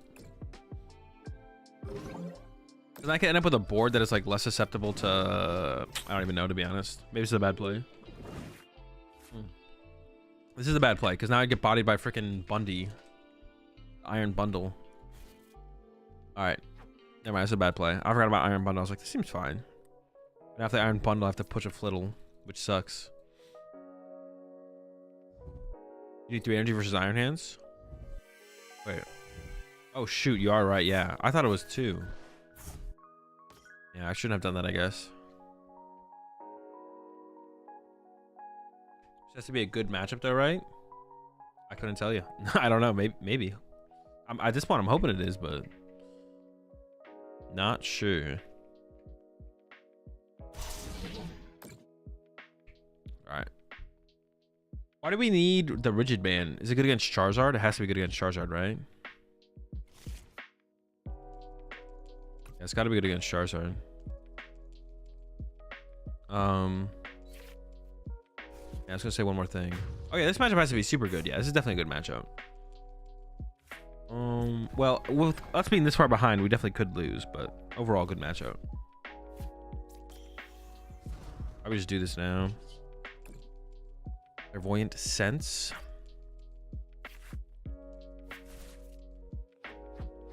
Honestly, just getting the Espathra back is probably worth it, to be honest. This game is not going to go on that much longer. Once I own another super out to the bottom deck, who knows if I'll ever see it again. Possible I don't. I mean, they don't have a ton of Gust left, right? They have like, what, 2 boss left? And not a ridiculous amount. A little bit.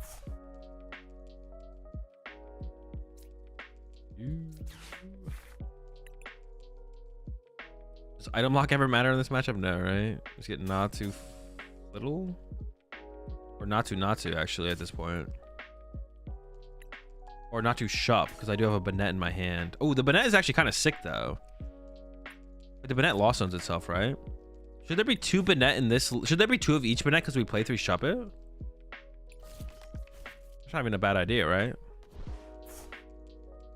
Is that a bad idea? It's not a bad idea, right? Damn, unlucky. Probably give it a Spear Tomb. Ultra Ball away Tomb Energy or Tomb Xatu. I'm leaning towards Tomb Xatu and keep the energy.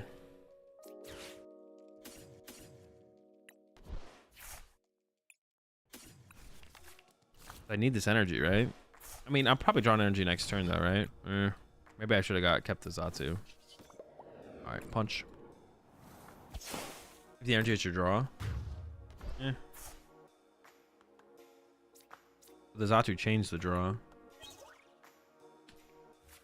Oh, I forgot this deck plays League Headquarters. I don't know how I feel about the League Headquarters, because I feel like the ability... Is this ability not enough to like beat the ancient decks and like the hands? I mean, obviously they can gust around us, sure, but... Oh, I guess they could just... We do need to get 2 Espathra set up so we don't get bundled.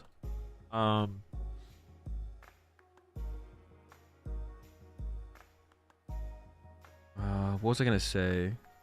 It makes it that much harder, but like, this card isn't that good against Charizard. Basically, when I look at this card, all right, I look at this card, and the first thing I think, this isn't good against Charizard. It's really good against Radzard. It's okay against Radzard. It depends how many prize cards you've drawn on. It's like okay against Radzard. It's not even that good, right? Also, Charizard's one of the few decks that plays like stadium bumps, right? Yeah, I guess there's a decent amount of stadiums in the format. Yeah.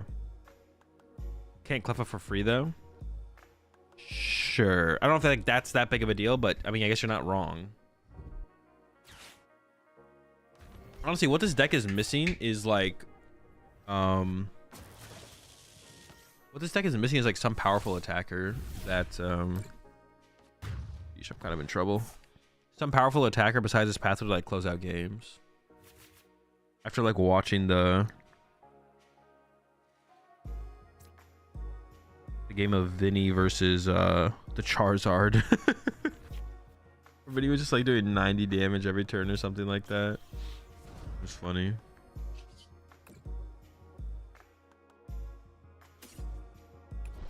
The Pop It Off from Banette's like super sick actually to be able to run in here though.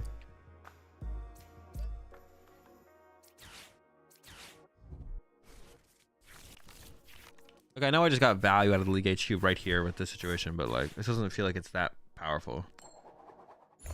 So should I get the Espathra or the Xatu and then hope to find the Espathra? Because I want to play around bundle, right? There's a good chance they can find bundle this turn. Maybe I just go for the Espathra. I'm actually not too sure on this though. It depends what type of prize, to be honest. What can I get off my prize cards? The deck plays what, 2 boss? No boss prize. I want to be able to chase the hands if they just leave it on the bench to hide it. The only boss I have is in the deck. I'm gonna risk it. I'm gonna risk it.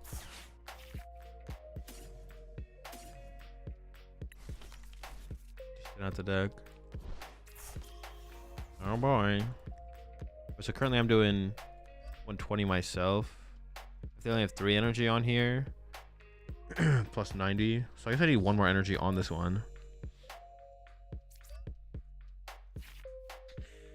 That's a whiff. You're cooked. They don't mute, don't they just win? Oh shoot, I didn't even think about that. 3, 4, 5. No, they need 2 more energy, yeah. Turn 1 League HQ is kind of goated versus Zard. We have 2 outs to remove it and draw with Cleffa. I mean, I guess it is like, it's kind of disruptive again. Well, it's disruptive against, all right, you can disrupt the Cleffa. Sure. And it can be okay against Radzard. They can't like the mid-game Radzard might not happen, which they might want to do. Found my Espathra. I just get knocked. Wait, they don't just win, right? They can't just draw with Rotom though. Well, we play Spiritomb, so you could go League HQ Spiritomb, but yeah, I don't know. That is something you could do though.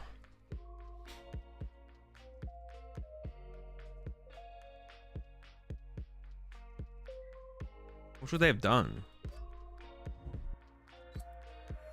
I need a stadium bump. Oh man, I'm cooked. So I guess I should have put only 3 on my active, to be honest. I should have put 1 less on my active.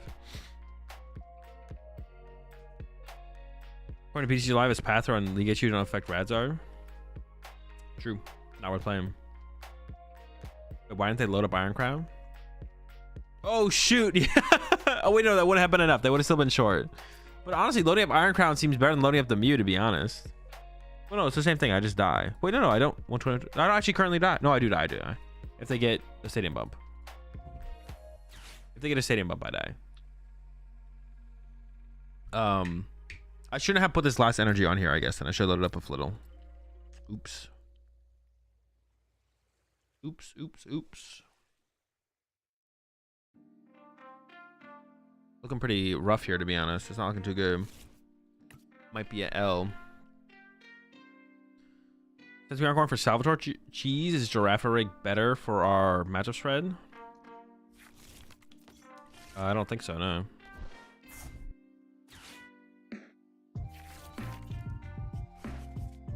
A lot of energy right there. Bundle? They didn't nest ball for bundle, so I assume they don't play bundle or it's in the hand, I guess. Although I guess the league headquarters does still save me, I guess. It gets you helps out with the Chi and Pow matchup too? Not really. Them to take a knockout, they need the extra energy to take the knockout anyways.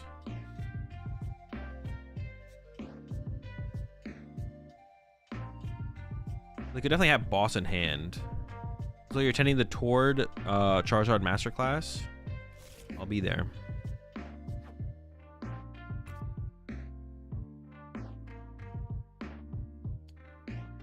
The more I play Charizard, the more it feels like Charmander shouldn't have an effective attack.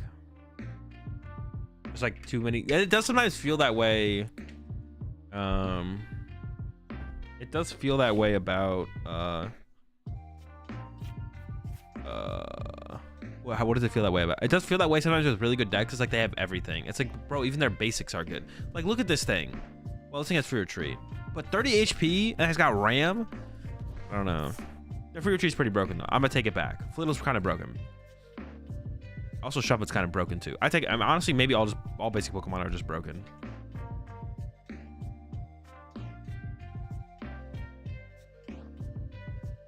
So they have a 2-card hand after playing a research. They definitely could have a boss in hand, but I guess they might. I mean, they could not, of course, right? Oh, there's one boss gone. This is weird though, because if I take a knockout, then they get access to Counter Catcher.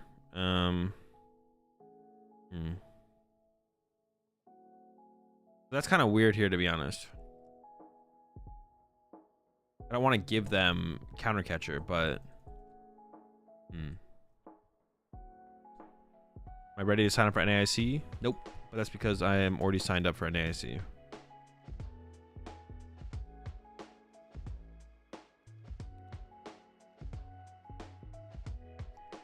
Although I do kind of like when basic Pokemon have those things, to be honest, in general. When the attacks are just like useful and not like Ram. But the trade-off for Flittle, it has Ram, but also has Free Retreat. So I guess that's fair, to be honest. You don't have a good attack, but you have Free Retreat. So I guess that trade-off's like fine. Honestly, Charmander would probably prefer to have Free Retreat than an attack, to be honest. You'd make it work. All right, well, now I don't trigger Counter Catcher. I don't know why they did that. But this is actually still awkward. I should not have put that extra energy here. I don't know why I did that. Start with this. I don't know why I did that. I don't know what I've done. Oh, now I can cape this though, and they can't KO me, right? I'm not gonna evolve this because it's 2 retreat cost.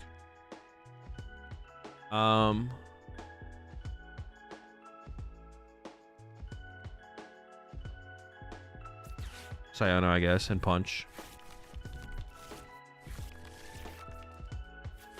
Got the boss for next turn. Man, do I ever just not knock out and pass and then boss KO this next turn? I could retreat to this one because that's like one more piece they need, right? Is to move this. So what if I went retreat to this, pass? That's correct, right? Retreat to this, pass. Next turn, retreat back to this, boss this, KO. That seems correct.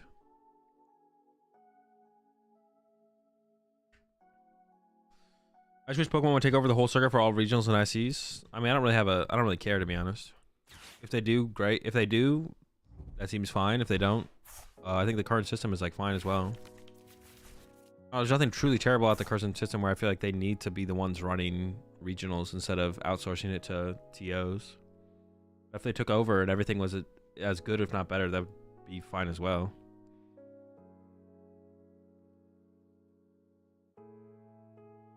Yeah, some people are still missing LAIC stuff.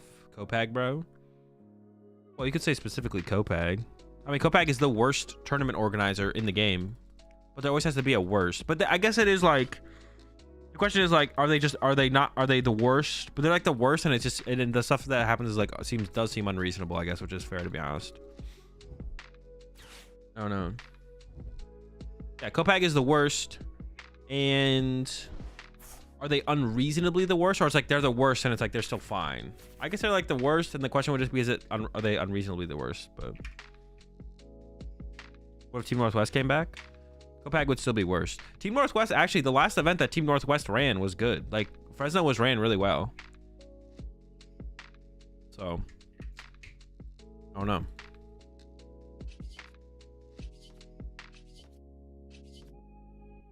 Not sure.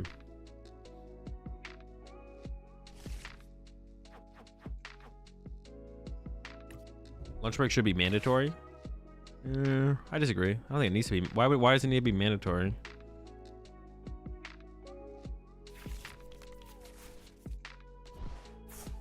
Like, you can bring food with you. You can bring food with you, or you'll probably have an early round at some point where you can go to one of the food vendors and go get food in between a early round. You'll get donked. People gotta eat. Yeah, but there's nothing stopping you from bringing food, or during an early round going to get food. Gonna bring food at Fresno. They always check bags. I brought protein bars into the menu. Well, it's not the same thing as like bringing a sandwich or something, I guess, which is fair, but now I guess the question is, do I knock out the active or do I boss KO the hands? Well, if I retreat an energy off of this, it would still hit me for 150 actually. Or if you're always going to time, just pack some food with, I guess. Bring some food with you.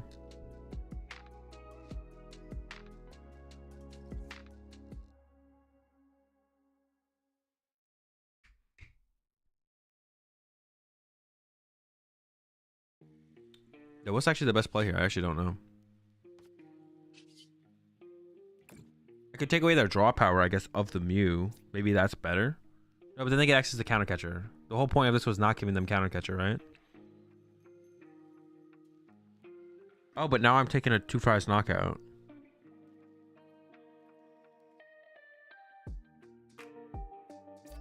Wait, what am I actually gonna do here? I actually don't know what to do here. Do I Gust KO the Miraidon to not give them access to counter catcher?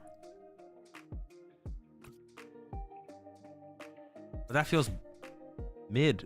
That feels so, this is like such a mid play. KO hands, no. But if I get KO hands, then they just get counter catcher and counter catcher KO this. I'll have 0 energy, they'll have, what does it do? It'll be 150, I just die. 150 minus 20, 130, I just died to counter catcher. I feel like not giving them counter catcher is 100% to play, right? I gotta boss KO this now then. Well, I don't know. It all feels pretty bad.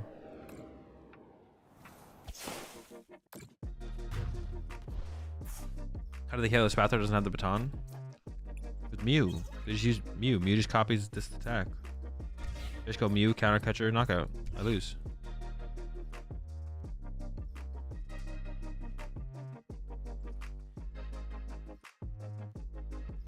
He can catch a low HP and amp anyways? No, he can't. We're tied on prize cards. But if I take a 2-prize knockout, they get access to counter catcher. You have the band on it? This still dies to Mew. This dies to Mew still.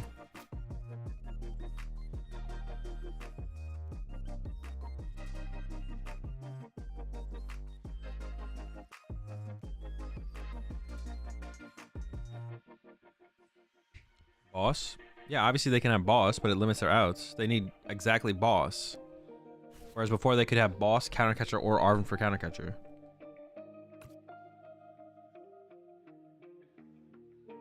You think rescue board is better than rigid band? They don't do the same thing at all. What do you mean by that?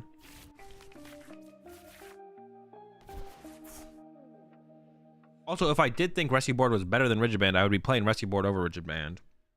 So, if you guys are, the question you should ask is, what do you think about rescue board over rigid band? And then my response would be, they don't even remotely do the same thing. So, what would be the, what are you asking? Prime catcher? I think their prime catcher's gone. Yeah. Yeah. If I thought rescue board was better than rigid band, I would have it in here over rigid band. So the question would be questioning whether or not, the question you should ask me is, hey, what do you think about rescue board? What do you think about rescue board? What do you think about rescue board?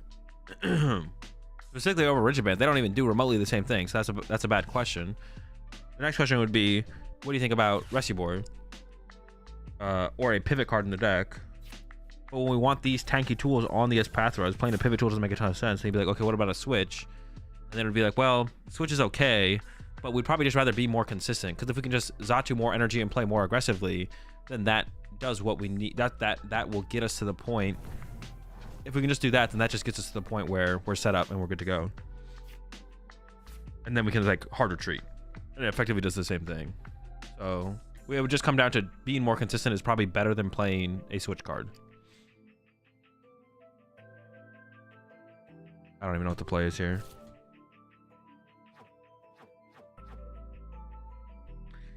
In line.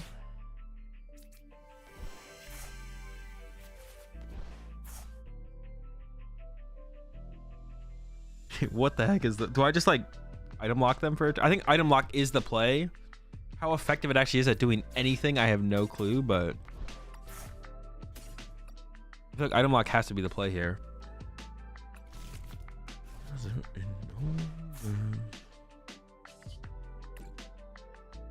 Because I can't KO this, so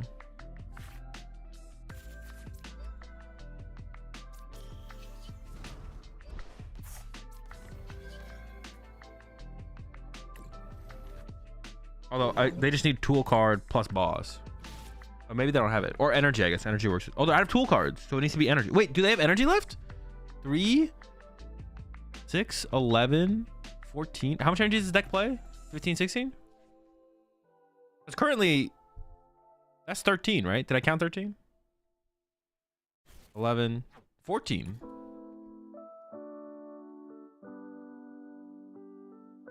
Could lost on Bennett for another boss next turn? No, I've already used that Bennett. Although that would have been pretty sick, to be honest. Does Bennett even do anything? Some of them play switch cart. Yeah, some play switch cart. Some play... It would stop them from being able to go Pokegear for boss because they play Pokegear. So it's just on Pokegear, shuts down switch cart. It's just on a couple things, I guess.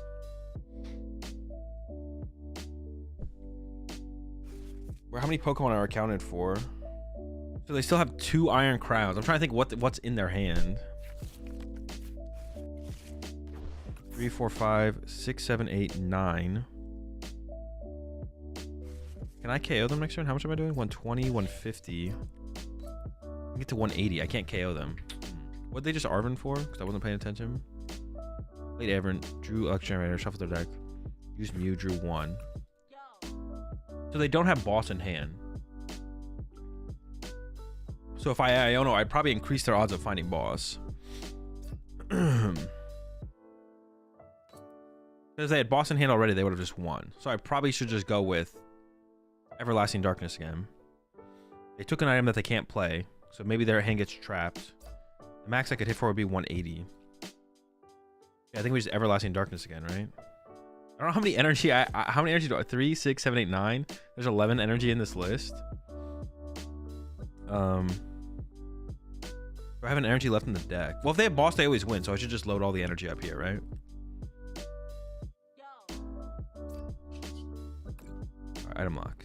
This is so stupid. I think it is likely that if I Poltergeist next turn, I'll do 180 damage. So with that in mind, we could just Poltergeist next turn, to be honest. They didn't snap play boss. I'm feeling like they don't got it this turn. I kind of would assume that they would just snap play if they had it, so. Oh, wait, I miscounted they had an energy on their active. Oh, no, I forgot they have an energy on their active. Dude, I just messed up. I literally had game, didn't I? Unless my last 2 prize cards are energy, which it could be. I don't know. But now we just win, right? Because they have 2 energy on their active. So I hard retreat, win. I forgot about the energy on their active. I was only counting my Pokemon. So I was like, oh, I can't make it there with 2. But honestly, I don't know if I have an energy left or if I have 2 prized. I might have 2 prized. Honestly, if I had saved the Super Rod, it actually would have come in clutch here at the end. So either top deck energy or it's the next card, right? Because I had 2 cards left in deck. Well, now they just lost. Dude, this was such a stupid game. Bonk. I can't believe we won this. I said that way for the... You were 10 off? Oh, did I do the math correctly? I would have had 5. 150, 180, 210, plus 30. No, I had the KO. No, I had it. I would have had it. I did have it because the energy was in the deck, yeah. I didn't count their energy.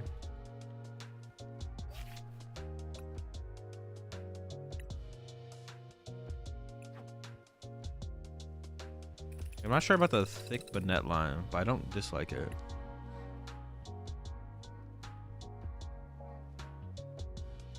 I already had the list in there. You had it with Zato and Mayo attached last turn? Yeah, no, that's what we were saying.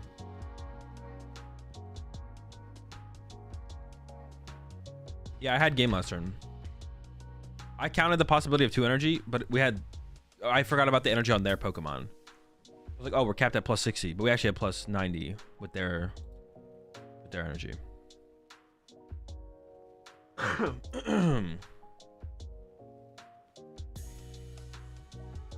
Energy was last card, would not have drawn it. I had a research in hand. I could see my whole deck.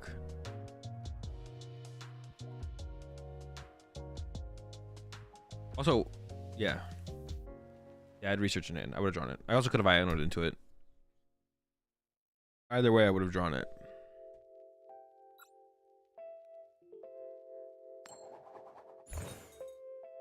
I feel like Fourth Little got to be the move considering how fragile they are, no? I mean, there's... like, Little is not any more fragile than any other basic Pokemon. Every basic Pokemon dies. Obviously, you could have Fourth Little in play and Sableye could board wipe you. But, we're not... like, Sableye's not, like, a concern, I don't think, to be honest. Like, if you remove Sableye from the equation, A 30 HP Flittle is basically a 60 HP Charmander. For the most part. Not exactly, because a 30 HP, a 60 HP Charmander actually KOs a Flittle. But besides like that interaction, like all basic Pokemon die. Yeah, but if you remove that interaction, all basic Pokemon die. Alright, Radiant Greninja start. No clue what they're playing. I think we just Buddy Poffin for like double Zatu probably.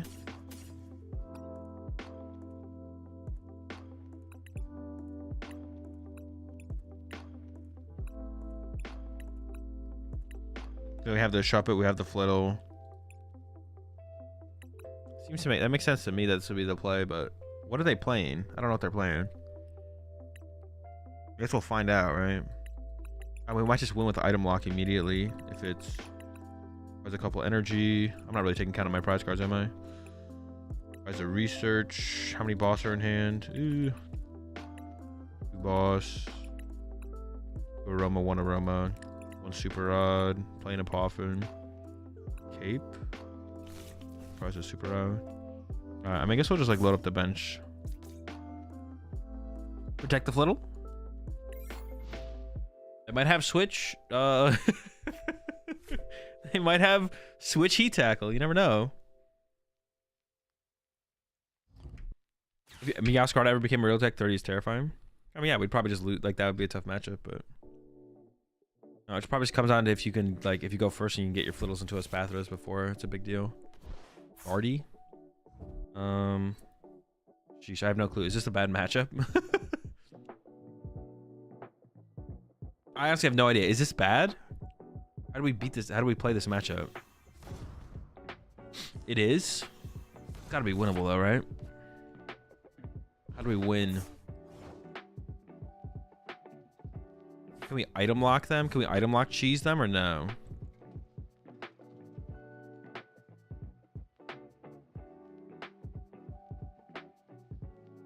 I'll do this. You to copy Moonlight? That'd be broken. We don't play Mew though. Loxam Flutter spreads damage is winnable. Oh, true. The Zam's got to be clutch in this one for sure. So do we just go Espathra early? Well, I don't even KO this with an Espathra. That sucks. Man, what do I do here? Do I do some cheesy item lock stuff early then? Should I just like item lock them with Banette like early on, or maybe that should be the first thing we do and then we go from there? Just get a follow-up Shuppet for the Banette possibility. Oh no, I could get Alakazam and move the damage off, right? Ooh, wait, hold up. Maybe that's the play. I don't have 2 Banettes down, which kind of sucks though. Make him tanky? Sure. Yeah, I don't know what we're doing here. We're cooking.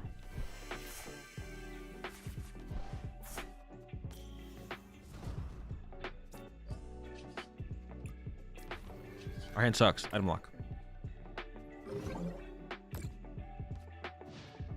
Not the most item reliant Guardia deck, isn't it?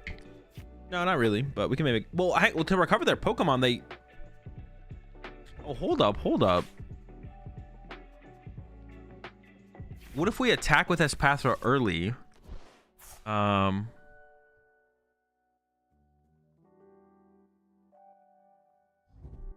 What if we attack with Espathra early? And then when they KO with Drifloon, we item lock KO it, so they can't super rod it back, right? That could actually be be the win condition, right? Like just Espathra, and then you go item lock knockout, and then you chain Everlasting Darkness from there. Huh? Force them into Guardia EX. Yeah, there's some plays here for sure, probably. I don't know all of them, but.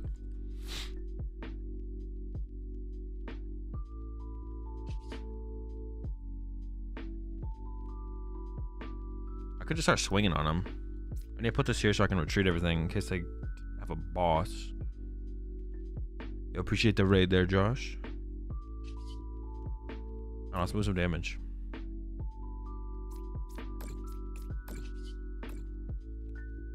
I mean, I think I'm playing it slow now because my hand just sucks. So you have to hope that that's slow on their end as well.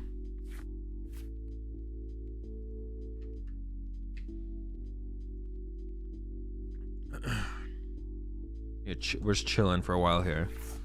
Espathra? Yeah. Gotta give it a shot. Gotta give it a shot. Have you heard if it beats Zard? No. I would have to take some like real try-hard testing though. Like, I'd have to sit down with one of my testing partners and like just grind out like 10 games of Espathra against Zard and see how it goes. Australia makes sense next turn. I don't think it does. They can just always evolve into a Guard EX. I'm just gonna save my boss. I don't think I want to just use my boss like that. Because like, yeah, they can just always evolve into a Guard EX. Oh, they're gonna team Evo the... Oh, wait a second. Okay, if they put a Guard EX, I think I just boss nuke it, right? We definitely just go boss nuke the Guard EX. If they're gonna put one in play. That's for sure. That's what we're doing here. Yep, we're definitely poltergeisting that.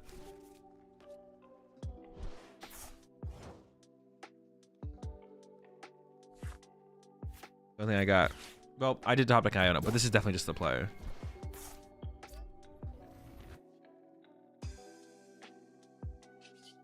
Now that we built up a little bit of damage to work with as well, like we can actually... I'm gonna move this over here just to like kind of threaten it a little bit, but...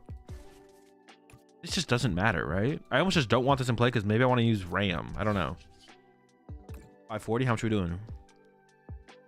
A lot of... You're dead.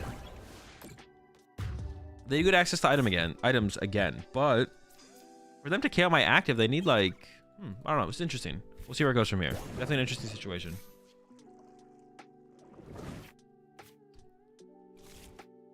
Yeah, HQ doesn't seem very good, right?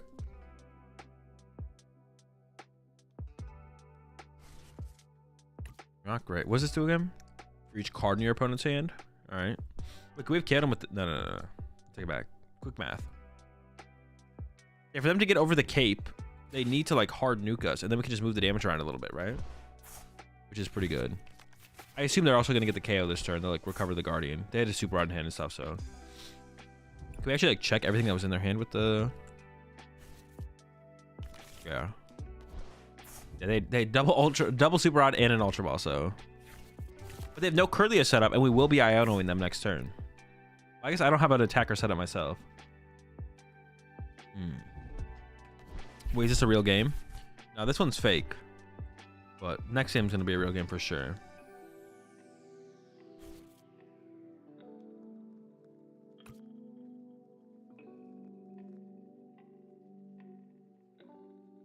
Hate actor on the other side for sure.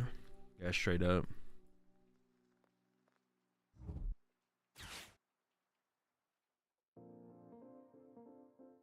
Okay. Yeah, so they got the Guardy. Ooh, getting rid of a Curlia there. Okay.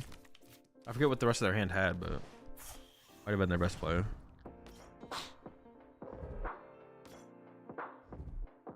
I guess they could just... Oh, okay. We're getting Iona. That kind of sucked. Well, does that suck that bad? I don't know. I kind of want to research this turn. I don't mind that too much. No research. Got some draw power with the Zatu, though. There's a bunch of the Mimi. I assume the Screamtail is attacking, but I'm not too sure, to be honest. They're gonna mimic you us. I mean, I could just hit him with Everlasting Darkness again. And then move damage onto the Mimikyu.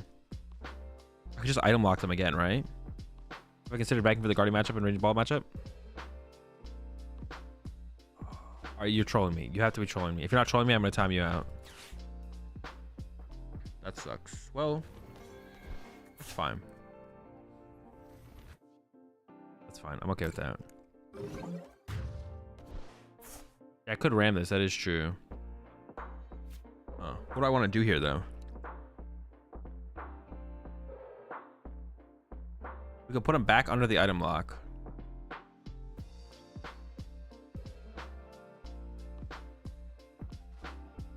Item lock. They're trying to ghost eyes this again, though. I think I want to go for the ram, right? I think the ram knockout makes sense here, actually, I think. I think the ram knockout makes sense. Just preserve my Banette for now.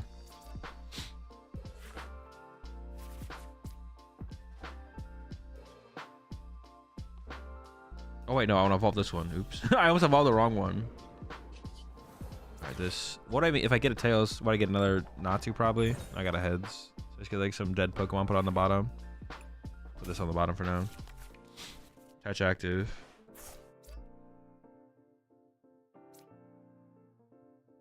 I mean, I want to see new cards, right? I was like, I don't know why I was debating that so hard, like not doing that, but we definitely just do it. For sure. Okay.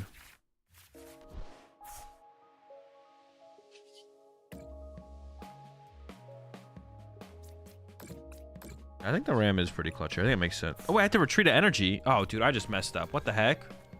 I forgot the thing had a retreat cost. I thought it was like Flittle. I guess I should bench another one of those then to have the pivot access. That sucks. I should have done that. Honestly, maybe I should have just attacked with this. Oh, no, hold up. Don't talk to me ever again. Yeah, I literally just didn't realize that. I didn't realize that. Let's see what they got here. My hand is definitely lacking draw power here. Massive lack of draw power here. We'll see what actually happens on this turn. Seems tough. I guess the question is, what do they Screamtail here? Manaphy? I could have got Manaphy. That's true. Stop the Screamtail shenanigans. Ooh, kind of catching my... Ooh, and then KO my Xatu, bro! Not like this. Wait, that actually hurts. Okay, they're IO-ing me, though. Appreciate it. I need an energy. Research is good, though. If I want to bench another Natu, though, I need that draw power. And the energy acceleration as well. We can go for the item lock knockout. Yeah, we can item lock knock this thing out. Yeah, I probably should have benched the Manaphy, you're right.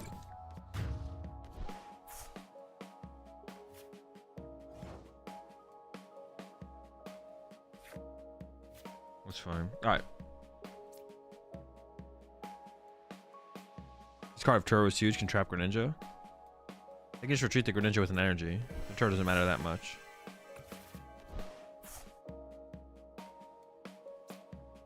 Alright, so do this. Grab the Natu, attach retreat.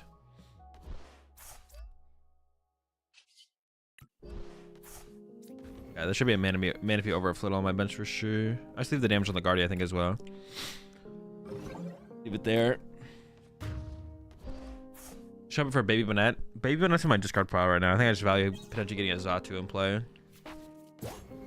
Energy acceleration, stuff like that. Yeah, Baby Bonnet's here, yeah. I should just have, this should be Manaphy, and then the rest of the board's probably, but honestly, in this matchup, I don't even think I want two Flittles in play at all. But I didn't know what I was up against off the rip, so I just benched 2 Flittles, which is probably fine. For not knowing what I was up against, but once we figured out what we're up against, we definitely should have changed it for sure.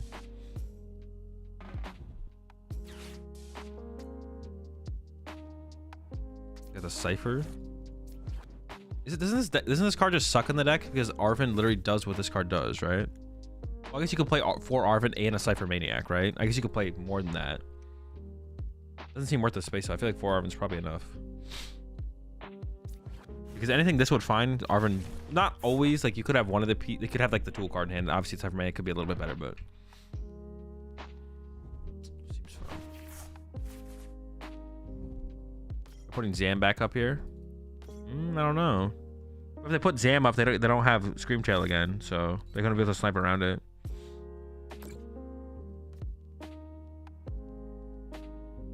I only have 2 prize cards left to draw.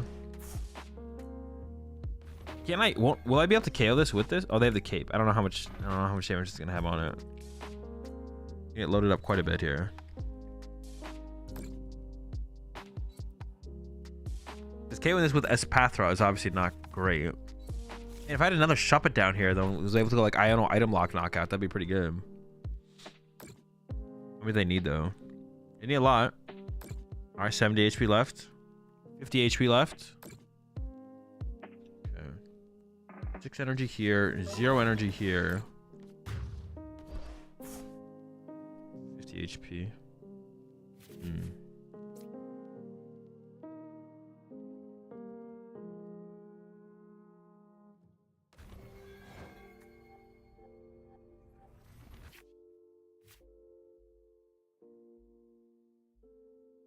bench this.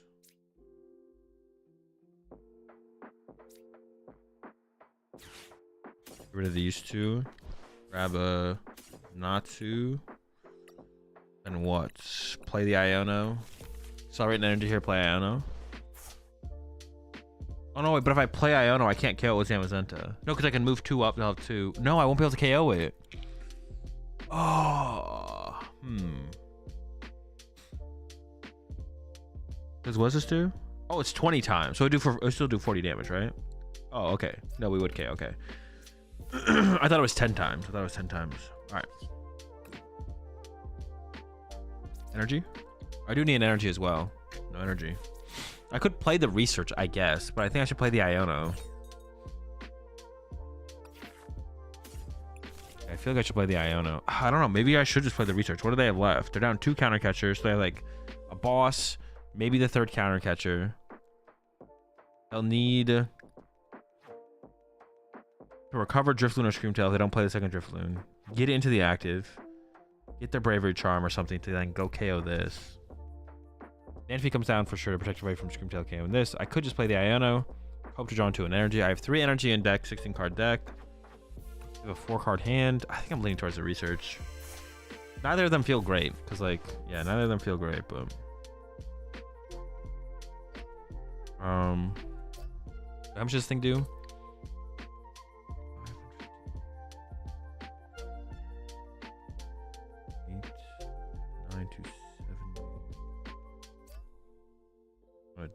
300. So they're doing 300 damage. Or they're doing 240. So evolving here is fine then, right? Unless I'm trolling. I don't think I'm trolling here. My boss is right here as well, which I might need. Now I just KO them, I guess. I'm doing what, 80 damage? I can move some off of this to... Does it even matter where I move this? I'm not able to KO anything with this. If I only have 1 energy on this for some reason, I would want the damage here, I guess. Yeah, if they go like just this and I need to go top deck boss, I have to go attach, retreat, boss, then I can KO this. But this one could evolve to a Guard EX, I guess. So the damage here is probably best. Espathra is Terrapite is actually relevant. Oh wait, it is Terra, yeah. I didn't even realize that. But I guess then maybe like sniping this with Screamtail would be annoying as well. I didn't even realize it was Terra type. I guess it's still probably correct. No, because if they attack with a Screamtail, I should just win, right? Yeah, so I guess I didn't need Manaphy here actually. Looney's back. Oh, do they just have it all? Damn. So the only thing I could have done there would be to Iono, but then if I whiff energy, I just lose. I don't know. It's tough. Definitely seems like a winnable matchup, but definitely a tough matchup for sure. Winnable but tough. Earlier Manaphy would have been nice for sure, which is what someone mentioned. Early Manaphy would have been nice. Protect our bench from Screamtail. Because Screamtail is definitely a factor in that matchup for sure.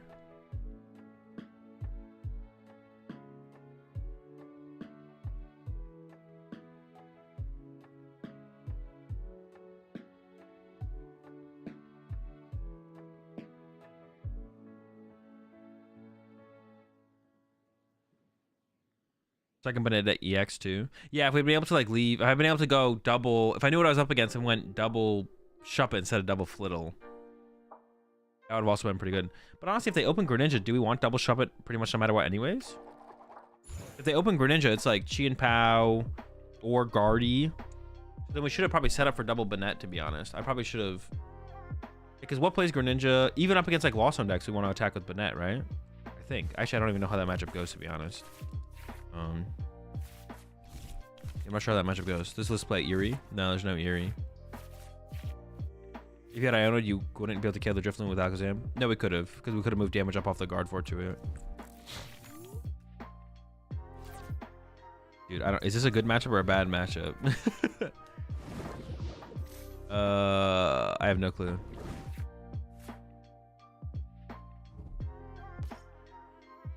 What is this matchup? We can. Arceus is not a problem. But then the Vulpix is the problem. Our attacking options into the Vulpix are just Banette, right? Just Banette? Okay.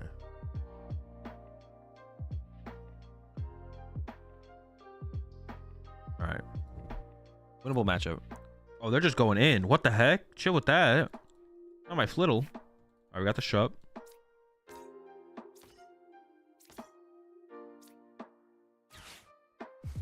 I mean, Ionoing them there doesn't feel great, but I don't think their hand is probably not like fully dead. I could have been, I guess.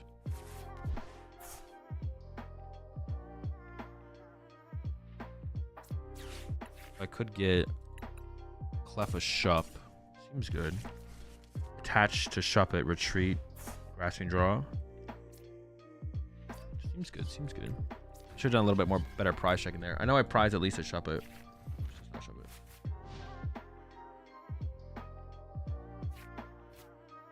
Yeah, really, we really just have to kind of go in with Banette, right? Interesting. Shup ahead's item lock. Could have gone for that play, actually. I guess that's not a terrible play, right? I just get bonked by a water energy. And then I guess I have the backup Shup it, though. Actually, I don't hate that, to be honest. I don't hate that. All right, they got it. Snow Mirage on the way. Do I go for the item lock first, or do I just go for like the big attack? I guess we'll see what they do. They are getting like a prize card here as well. They have the League HQ. Oh, and the Iono. All right, sure. Sure. Okay, hopefully get some heads on these. If not, we have an Ultra Ball to at least get the Banette. I'm just gonna knock them out. They have a 6-card hand. They have a 6-card hand here. What are we doing here? All right, heads. I guess if we didn't get tails, we have the Ultra Ball for the Zatu. Ooh. All right, pretty clean. Number 1. All right, now we go again.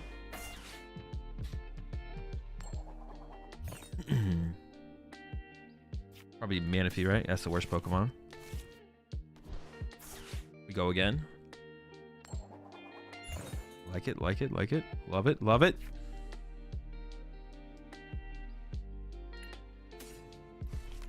Another Zatu. I could have done that differently, though. I could have got like a dead Pokemon, Ultra Balled them away, and then got the Zatu. That might have actually... Well, I don't think I'm going to need another Banette. I guess I might.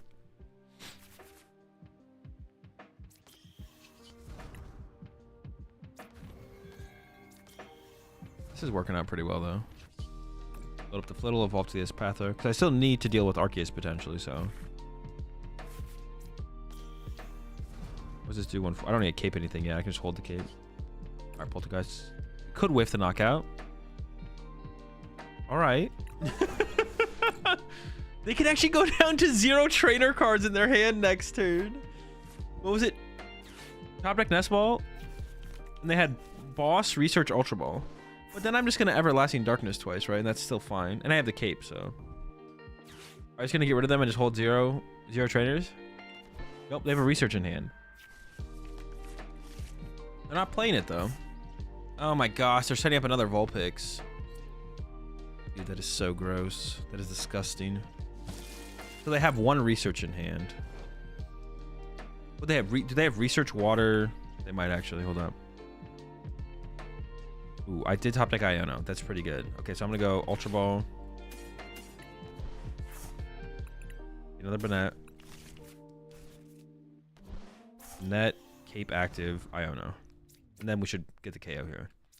I was thinking about trying to go for like some weird boss where I like try and KO this. If I'd accelerated a ton of energy here and then I'd been able to boss KO it, I think I would have gone for it. But what? No energy? Dude. That is so cringe. There's nothing even for this to get, right? I don't want that. Actually, I'll take it.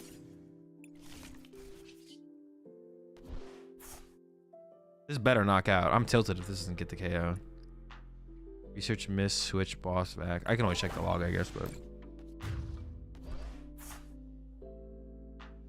No energy drawing. No energy draw there is kind of annoying, though.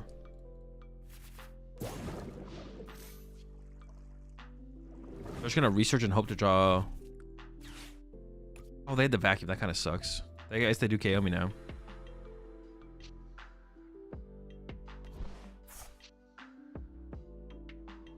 Oh, the bench flittle is important here because if they do KO us, I need to push up a pivot, right? Yeah. Never mind. It was a good thing I did bench that then. We got bad. All right, so they need to find...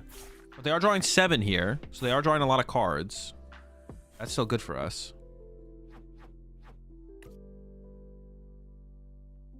They need to find the V-Star. They already down like 2 or 3 Ultra Ball as well. 2? Okay.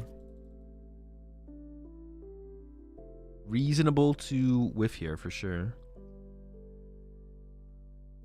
But then I just want to find boss. How would I even like approach this situation? If they do whiff, how do I approach this situation? I'm going to do the same thing, right? I'm just going to retreat and pass. And I'm going to wait for my boss, right? I don't want to KO this. If I KO this, that like just helps them. So I just go retreat to Flittle, super rod the energy back. Pass. Right? I think I just passed. Oh, wait a second. I could hide behind Espathra. It's their attack that sets it up, right?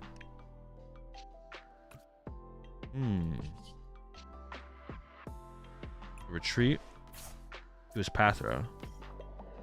Super rod. Energy. I could get the clever for later, possibly. Maybe item lock. Oh, true. Item lock was probably the play, actually. I think I just trolled. Yeah, I definitely just trolled there.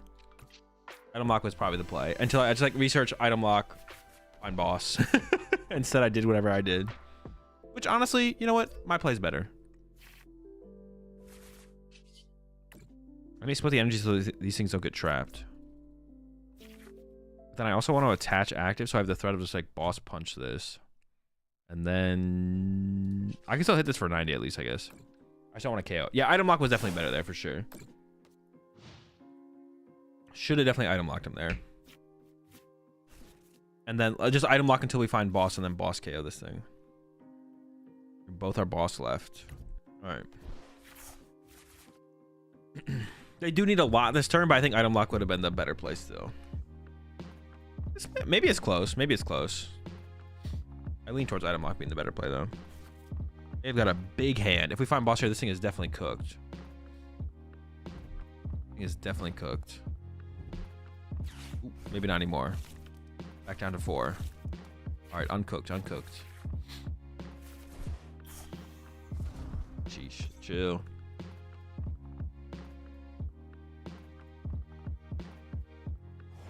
I definitely want to just find boss punch. Boss punch is pretty good.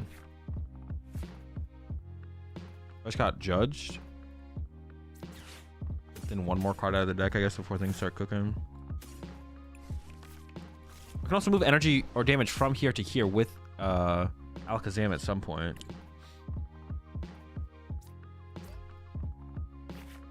No boss.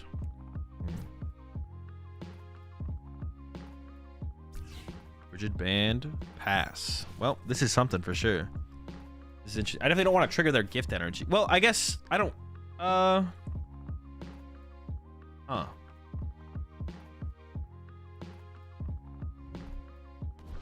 I guess I don't hate the idea of giving them a big hand. But then if they just have like an Iono or a Judge and just reset it low again, then not as effective. That also just means they only need... I actually kind of like the damage being stuck on the Greninja as well, so I can move it with Alakazam later. Yeah. Probably should play the Gouging Fire as a Vulpix V-Star tech. True. That would work. Yeah, this turn they can't hit Espathra, but they could have boss. They could like boss up my Banette or something and punch it, which would be annoying. We'll see what they got. All right, Turo's kind of annoying as well. Not gonna lie, didn't think about the Turo happening, but what are they gonna send up? Arceus? Yeah, what do they even? All right. Oh my gosh, dude, that thing is so thick. All right, build up some damage. This is definitely a game we got going on here. We have a lot of energy left too. I don't know how many energy we prize, I guess. Also, honestly, we could have prized both boss and I wouldn't know, to be honest. Dude, I want to get the boss though, but punching this ahead of time would be so good for us to punch this. All right. Show me the boss.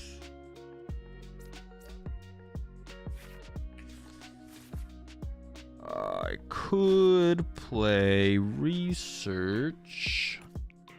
I think I have a super rod left, right? Boss are in there.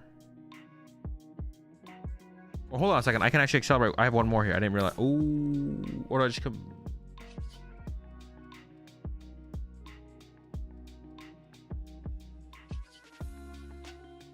I could just research this. I like the. I don't know why. Because if I whiff the boss, if I hit the boss there, that's great, obviously. But if I whiff it, it feels pretty awkward, to be honest.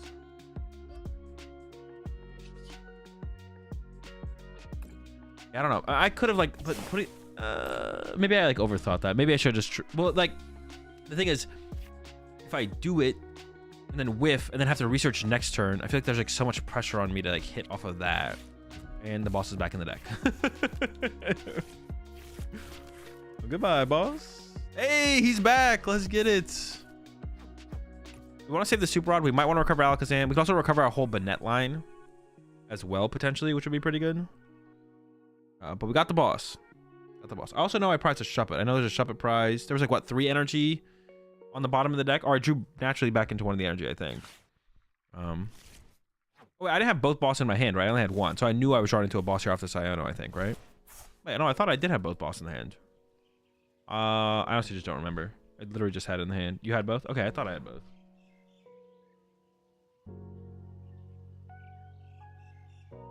Alright. What? What, do you want me to knock you out? What are they cooking here? I'm not gonna do the... Not quite, but we're close enough.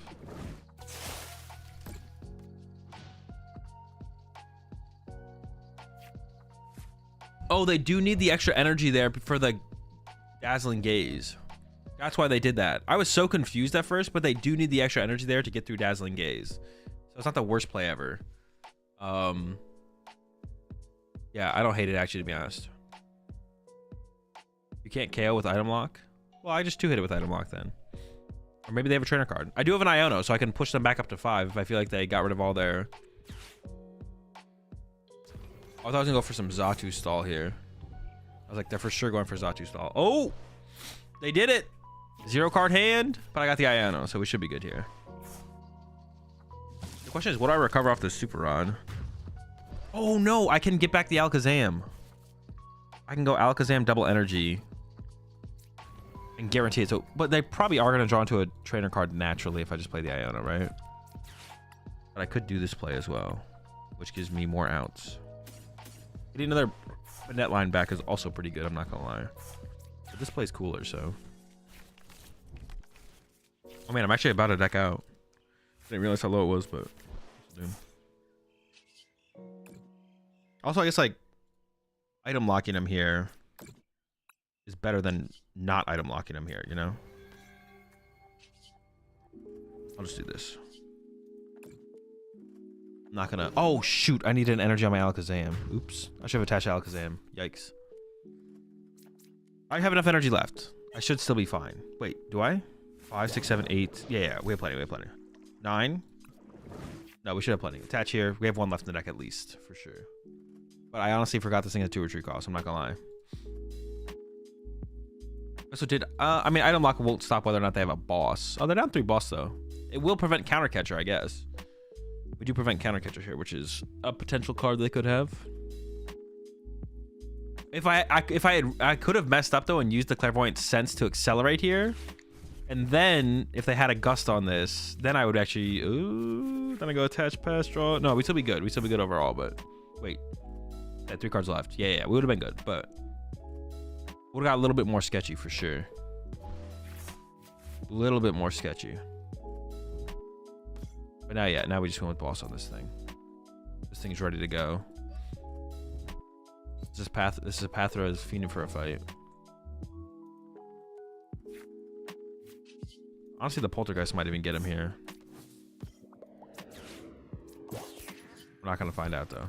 Not worth the risk. Dub.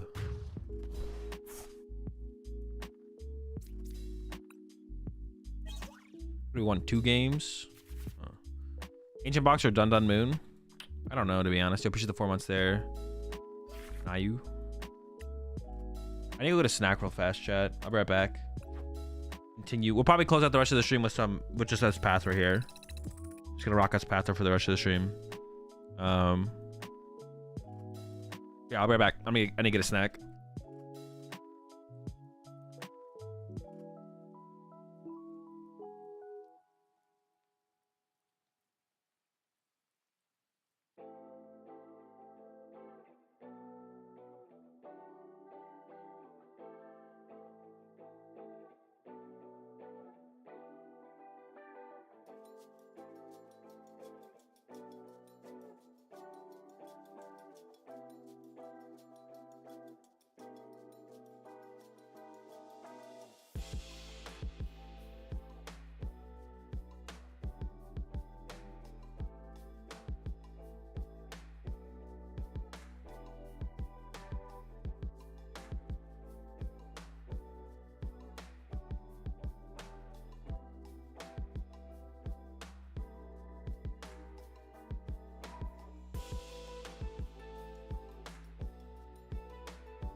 Spirit Tomb necessary?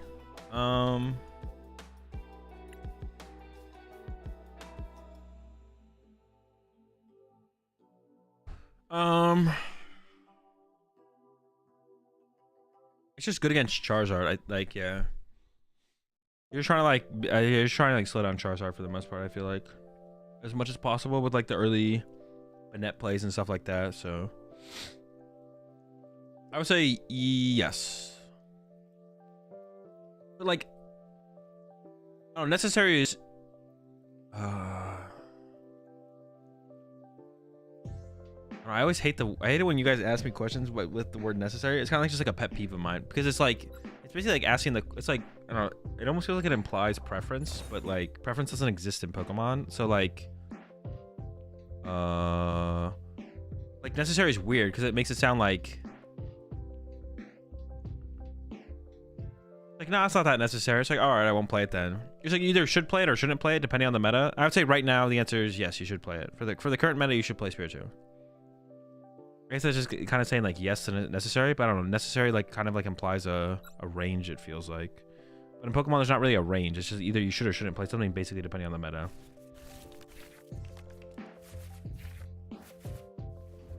But yeah, for right now, I think, yeah, play Spiritomb. There definitely is metas probably where this deck doesn't need to play Spiritomb, or other decks don't need to play Spiritomb. Going first or second. I think it's kind of rough.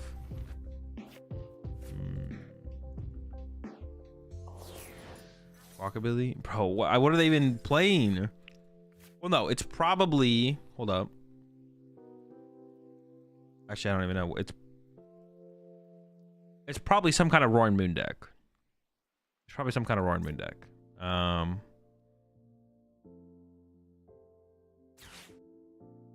I could get rid of this and this just to save the Super Rod, because I don't think I really need to play the Super Rod. Or, after the KO my active, I could recover the Shuppet and the Natu, I guess.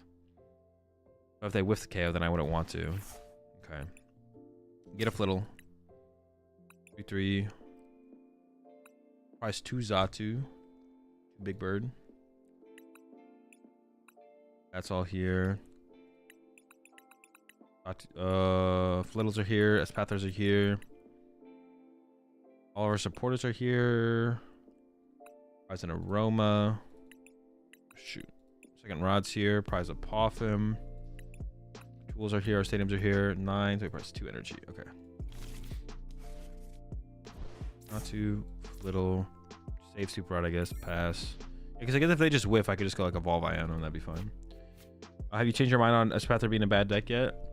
I don't really have too strong of an opinion on the deck right now. Yeah, it probably has to be Dorm. What else even plays Squawkabilly? It literally is just Moon, right? Every time someone asks if something is necessary, I think of the Dodgeball movie. Oh, it's Raging Bulk. Let's go. How do we tackle this matchup?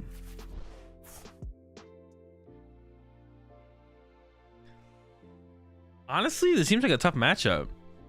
This seems tough. I don't feel super confident to this one. Because they can just like discard the energy off the active every time. Then we just do 60 damage. I think we just lose. No, we don't just lose. It's going to be tough though. It's going to be a tough one. Because like our ability plus the stadiums. We can get the stadiums involved. But it's going to be tough for sure. Possibly get Bennett involved at some point as well.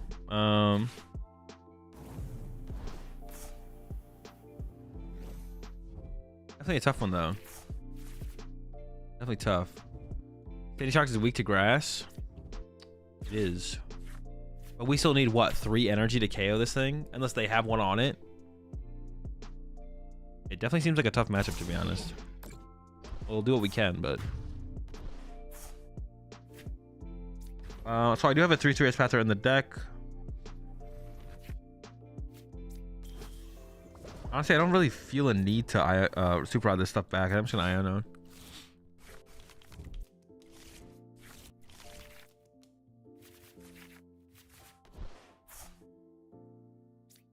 With the Aroma, see what we get.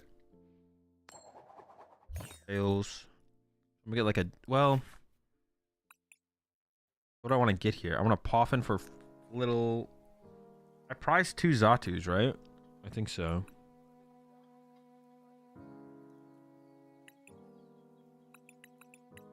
Oh, I gotta see. Oh.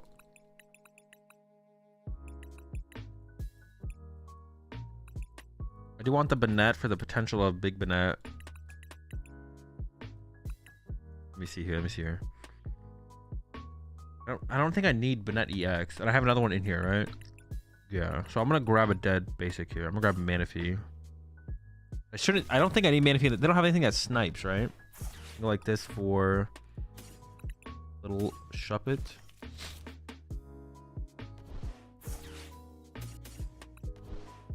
Got my only Zatu. We just have to build up energy on that Flittles, right? I don't see another way. Okay. 90 damage. Let's go.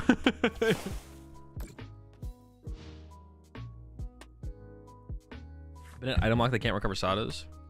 I mean, it doesn't matter if they just manually attach return though. They also have 4 Sada in their deck right now. I don't think they're too worried about. I don't think Bennett's pressuring them too much in that situation. I honestly just don't know what our win condition is, to be honest. Seems hella tough. Got the KO, right? Yeah, we're knocked out. It does cost them 4 energy to get the KO here, I guess. My follow-up is literally 0 damage. Like, I'm literally doing 0 damage next turn. Maybe I just go into item lock next turn. How do we win? What the heck? What if I Bennett trapped a Sandy Shocks in the active? Is that ever the play?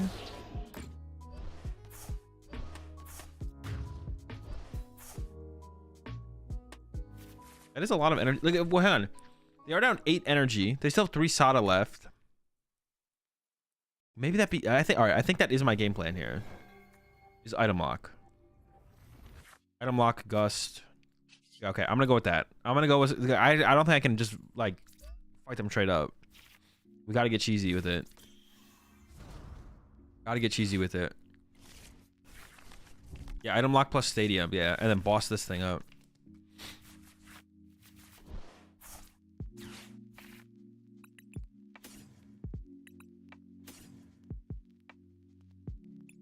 Should I have super rotted first? Because I need Shuppet, Banette, and the energy. I maybe should have. This is still okay though. I'll just chill. I don't need a stadium yet, right? Oh, I need room for Alakazam on my bench as well. Yeah, we definitely just chill. Yeah, I'm gonna hold my stadium now just in case like they draw a Pokestop and they put it in play, then I have a bump on it. Azul, I reckon I can beat you easy. Bro, you have to go find someone who cares. I lose to people all the time in Pokemon, bro. Me getting beaten in Pokemon is nothing special. If that's like your crowning achievement in life, bro, you gotta find something better, bro. This ain't it, bro. There's gotta be something bigger for you. Trust me, it's out there. I hope you find it. That can't be the end of it for you, bro. That can't be it. If that's it, I feel sorry for you. There's gotta be more. I'll get these squad back. Item lock strat is definitely our route here for sure.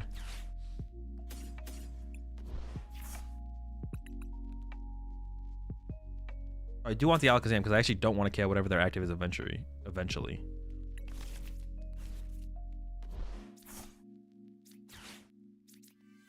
I don't know where my what's it called at though. I do need to protect this from getting gusted. We got a boss now.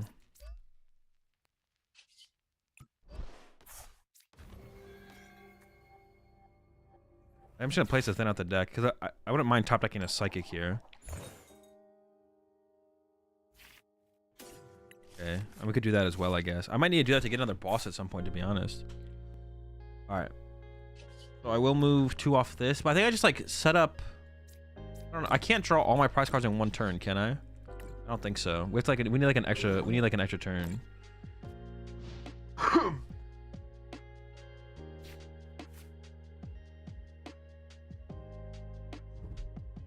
Remember that one time I beat you online? I do, Irish. That was the time. All right, we got plenty of energy. We are all right. We're set up. We're good to go. Honestly, I wish I could take this bench spot back though and make it another Shuppet, so that way I could set up a Banette EX and a Puppet Offering. But honestly, I'm feeling pretty good about our situation right now. I'm feeling pretty good. Do you think we need a stronger item lock in the meta? I don't think things like that.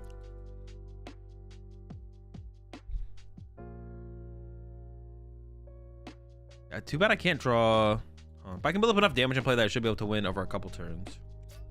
Discard your. Oh wait, discard your hand and draw 6. Wait, that's not bad. Oh, they can't do it though. I don't want them to be able to do that. I think I go with the boss here. I think we just do it. We just go get this. I guess I do want to load up a potentially big Deuterino here. I actually want to get the boss back as soon as possible, I think, and then set up the next Banette. I could do this, I guess. I should even up the damage between these two. I guess that's like technically correct to do.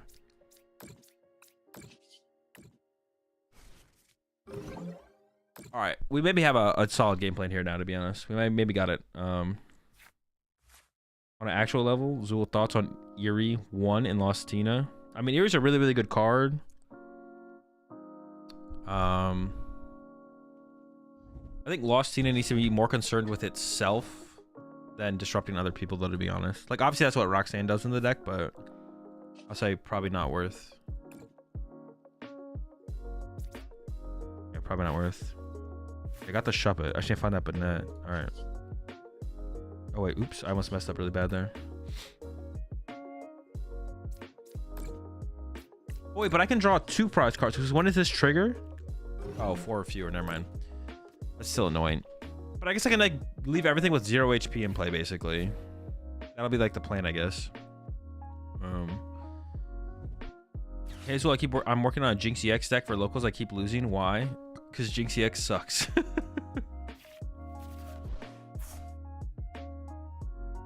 Yeah, Jinx EX is not very good. I think you'll never find a turn to Iria. I don't know if I agree with that. There's definitely turns early game in Tina where you could like, I don't know, Beseeching plus Eerie. That wouldn't be like too ridiculous. It just doesn't seem like it's that powerful of an option, basically. Yeah, I don't know. Maybe I should potentially knock out one of these pretty soon. This one's kind of getting loaded up over there.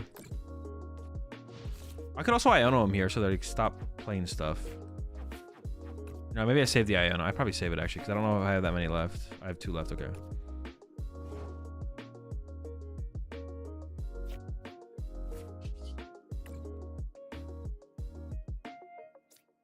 But when I do take my first knockout here, then this thing can all of a sudden... I need to definitely take 2 knockouts in the same turn, right? I definitely need to take 2 knockouts in the same turn. I shouldn't have actually evened up that damage like the way I did, because I need to take 2 knockouts and then go for my last prize cards. Yeah, alright. I guess I need more damage in play than I said then.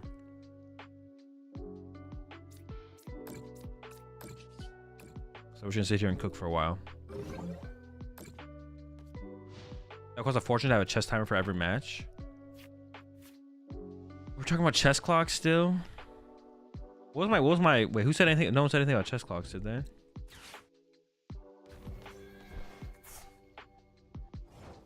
Right, that's kind of annoying. Back to talking about chess clocks.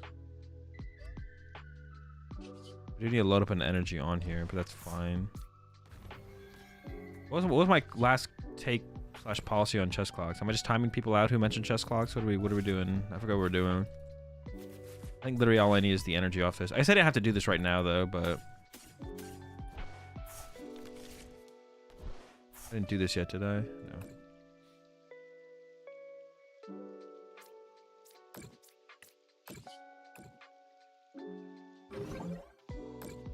Azul hates chess. Yeah, big chess hater.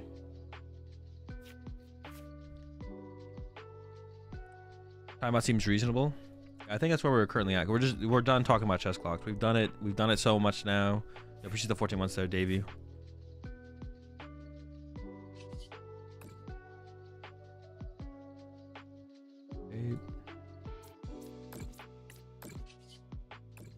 I would like more damage loaded up on this as well. So I'd like to go like knockout, knockout, and then a bunch of damage over here, I guess. How much HP's got left? 70? I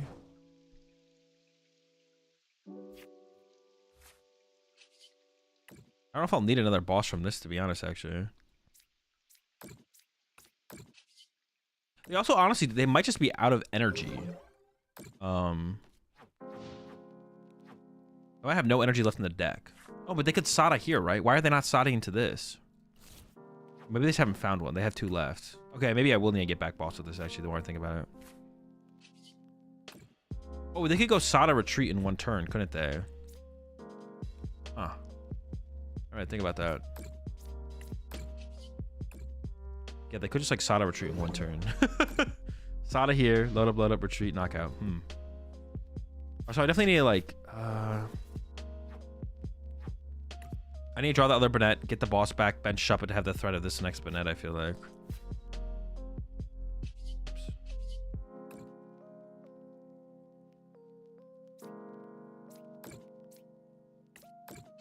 Not KO'd yet. I could knock out 2 things right now, though, this turn already, right? I don't have to knock it out with item lock. I could take the double knockout this turn, right? I should be able to boss KO this on the following turn. Wish I knew what was left in my deck.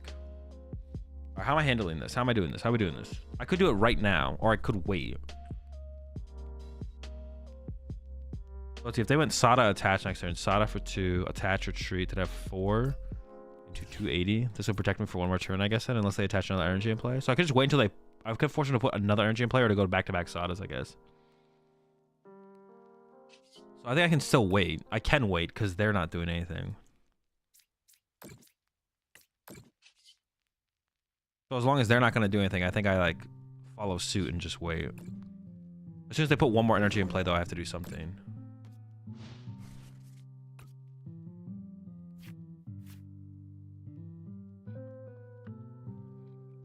I think we can wait.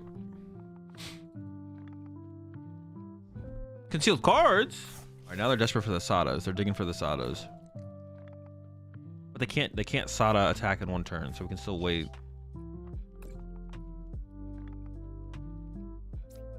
Right, because they would lose 2 energy to retreating. 2 Sada, 2 attach, return, retreat. They'd have 4 to 80, doesn't knock out. Okay.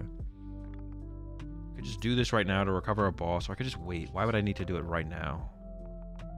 I do have to play Iono soon. I think before I play the Iono, before I play the Iono turn after next, I will use this to recover a boss, bench this Shuppet, attaches this, burn the Boffin. Oh, hang on, Sada's happening.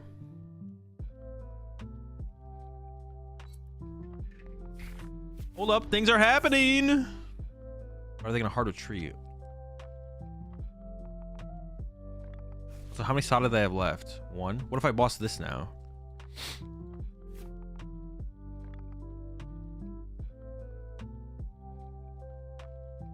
Like, after they use their last Sada,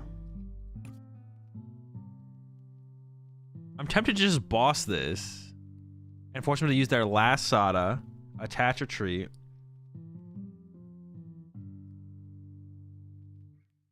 I guess it's just like, how cheesy do I want to get? Because I could just KO both of these in play and then be like, have set up for the next turn as well. Oh, we could get cheesy. We could get cheesy. Is this too cheesy? Am I trying to get too cute here, though? Possible. I'm probably trying to get too cute here now at this point. I probably should have just gone for the double KO here, to be honest. Okay, energy in deck. Kind of good to know, I guess. That doesn't really change too much on my anything.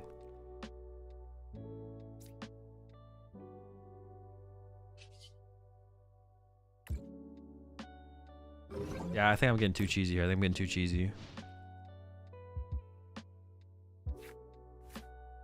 Too cheesy. I should have just gone for the double knockout that turn, probably. Maybe I still do this thing that I did here, but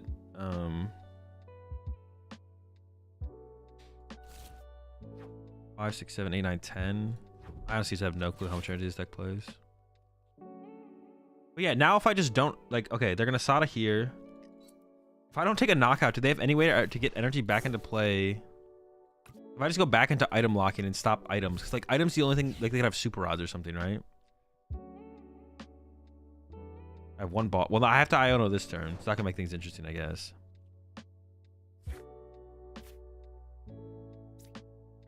I don't know. I think I'm getting too cheesy here. Find out, I guess. Alright, so I'm gonna Iono here. I'm decking out first as well, right? So I do have to play the game. I have to be the one who initiates here, I guess. Because I deck out first. I didn't actually think about that, to be honest.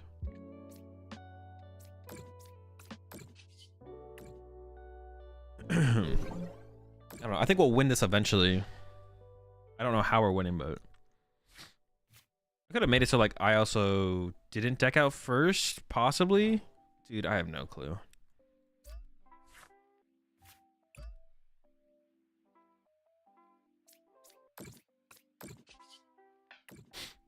I'm getting too cheesy now, though.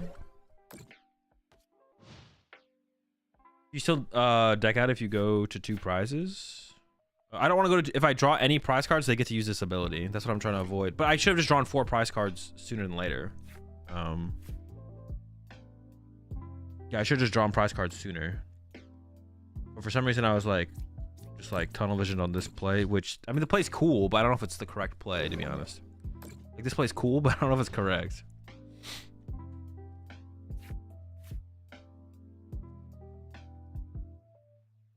I could have... You have to KO both Shining Sharks in the same turn, maybe? Well, no, I should just KO both of these in the same turn. But now I can't actually do that, to be honest, anymore. Unless I want to use my last boss. But I don't think I want to use my last boss. Maybe I'm fine with using the last boss, though. The opponent's hoping you deck yourself out now? I mean, I hope that's their win condition, because I don't like my other win condition. No, we're still in a good spot, though, I guess. If you Zam to the other Shining Sharks, you can KO with Zam plus Banette and set up checkmate. Yeah, I still have like a couple different things I can do here, to be honest.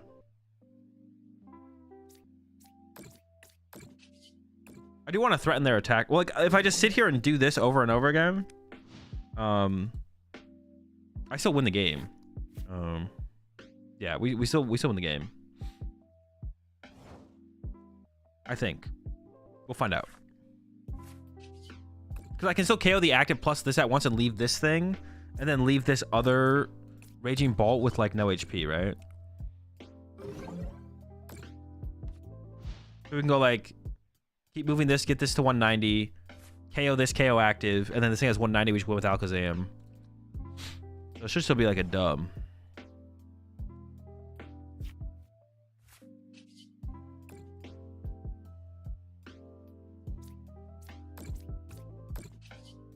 Got one Iono left here, so we can go Iono this turn, keep doing this for another couple turns, and then go knockout, knockout. We should be in a good spot. So draw, like energy, play Iono. All goes back. Draw 6. I have 6 more turns, so I do have to do something in like 6 turns, but not yet. Well, ideally, I mean, theoretically before 6 turns, actually, to be honest. Well, honestly, I should just build up the damage on this and then move the damage from this one over, right? Something like that, yeah.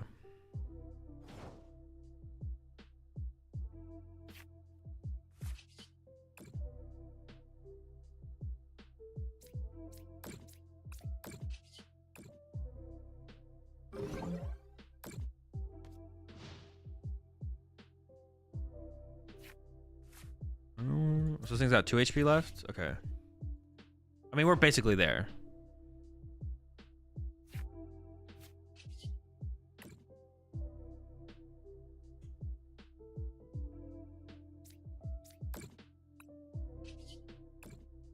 So I go attack.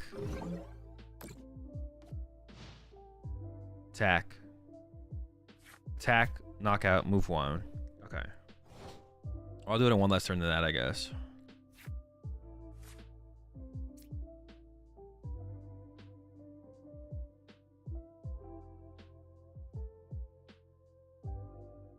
I go attach or attach there. I don't know where the correct place to attach is, to be honest.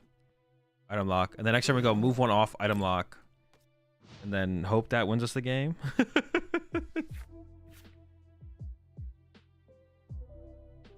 Just take a 6 price turn now. That's what I would. No, you can't do that. Yeah, unfortunately, Alakazam doesn't work that way. I wish. Honestly, I don't even know what I prized. But this should be good enough, right? Like, what do they possibly even have? I should have comboing this with an Iono would have been optimal, though.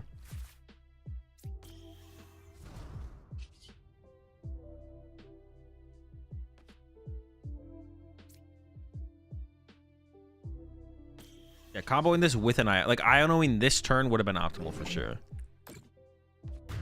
Like, oh, knockout, knockout, Iono.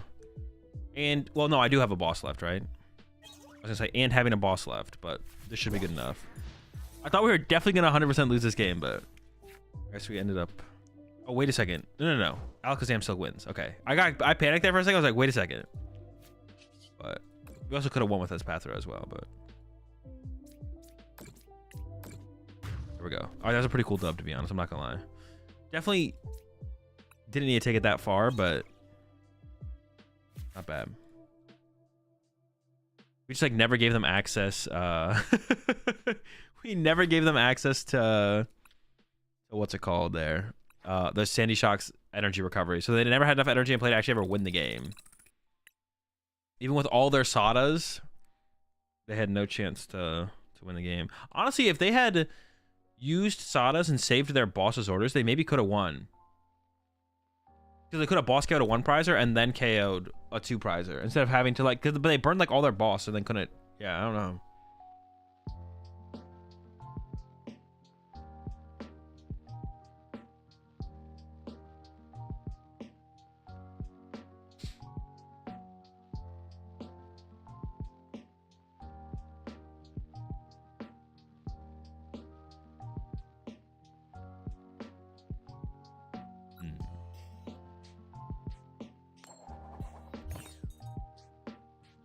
Poke status is down. What other websites are good alternatives? What is Poke status?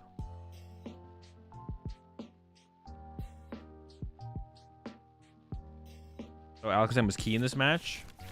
This match, yes. In general, Alakazam's aight. Oh, we're going first or second. Optimal starter. Dude. What is this? How do you even play this matchup? I don't want to play the mirror match, bro. How do you play the mirror match? Item lock's probably pretty good, right? Item lock's good. So item lock early. Call up Vinny.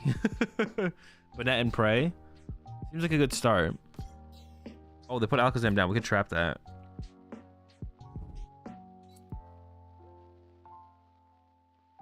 Poltergeist goes hard. Makes sense.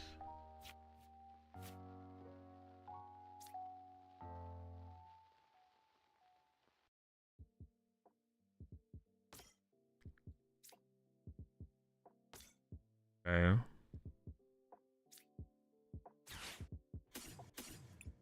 Should probably get our own Flittle here. What do we prize? Of the 3/3. Did I prize anything? I prized like 0 Pokemon. Or maybe he did prize 0 Pokemon actually. 1 Iono. Double boss Iono. Our double boss is not good. Often. Gotta prize something though, I guess. 2 energy. Okay. Should I immediately put this cape somewhere? Where does this cape matter the most? I just have no clue. Probably on an Espathra, right?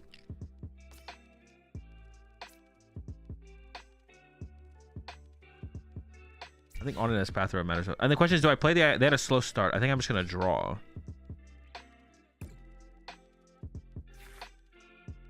Because they had a slow start.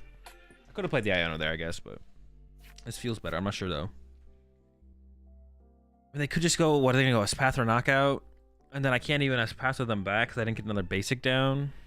I could go Everlasting Darkness, I guess. Cape the Cleffa. Caping the Cleffa would have been hilarious, to be honest. It does not seem like the correct play. Oof, they already found their cape. I maybe should have just played the Iono and set up more, to be honest. Because getting like another Flittle plus another Natu in play would have been pretty good. I maybe should have just played the Iono and tried to set up more. Although if I drew the exact same 6 cards, not too much more setting up was going to happen. That's possibly correct. Now I'm just not doing anything this turn. Also could have gotten an energy attachment to my Flittle. Oh my gosh, my hand is dead. Dude, not like this. My hand is literally just dead. Yeah, I probably should just played the... I should probably just try to set up more, to be honest.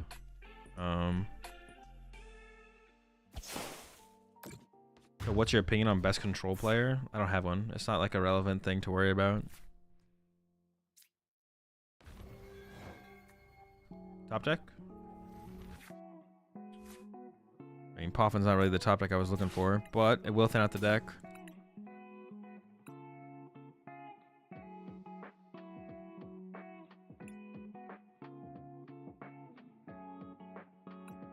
Damn.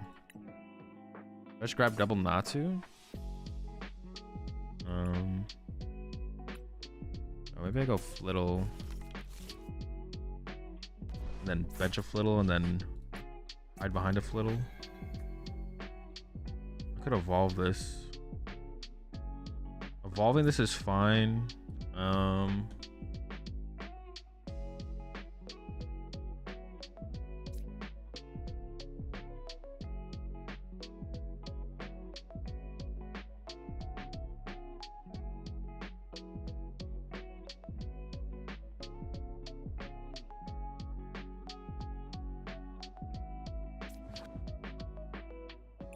I'm not gonna KO this. I just pass. Only asking because I'm looking to find a coach and I only play control. That's what I enjoy. Well, I would say, I mean, I don't know which control players offer coaching. I don't think all of them do. Like, I doubt Sander offers coaching. I would say out of the control players that offer coaching, whichever one is like inspires you the most or you look up to the most and you're like, always excited to see what they bring to the table as far as control goes. You should probably reach out to them for coaching, as long as they offer coaching. That's how I would approach it. If I was like, I've never attempted to get coaching in Pokemon, but if I ever did, I appreciate the 9 months there video game. If I ever did, that's how I'd approach it. Be like, which player, which player or players. I only really watch you. Oh, well, I can't really help you on that one then, I guess.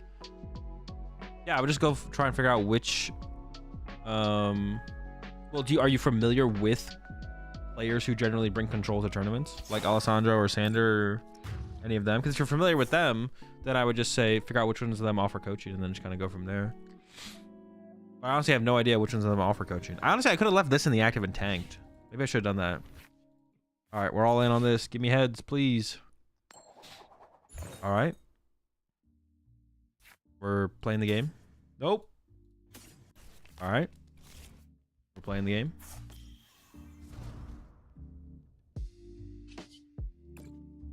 Gonna be a tough dub, though. Very tough dub. Okay. I could item lock this in the active still. Should I just bench this with the idea of the possibility of doing that? I do want to play this though. So which one am I benching? Which one am I not benching here based on that? Let's see here.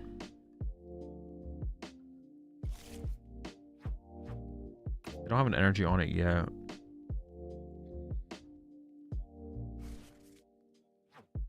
Puppet offering is there. Let's go with this. I'll bench the Shuppet. I'll cover both of them with a Super Rod here at some point coming up. And then I can like use the Puppet offering, create bench space for the Alakazam. Go from there. Which is how much energy do I want to load up on here to hit with, to be honest? I'm thinking 3. Yeah, I'm thinking 3. I do want to evolve the Flittle so they can't just boss my Flittle either, I don't think. Manaphy and Spiritomb don't matter in this matchup. Also, just getting this set up in case they like Iono or something would be nice, right?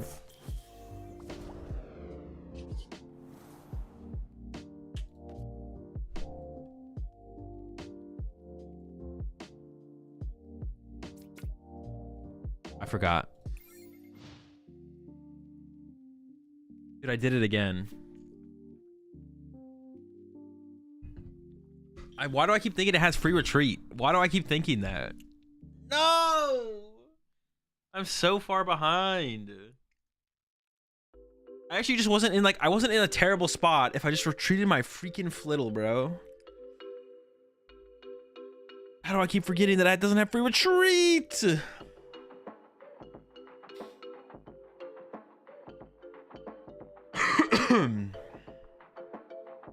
How do I keep forgetting? Dude. All right. Well, we'll see what they do here, I guess.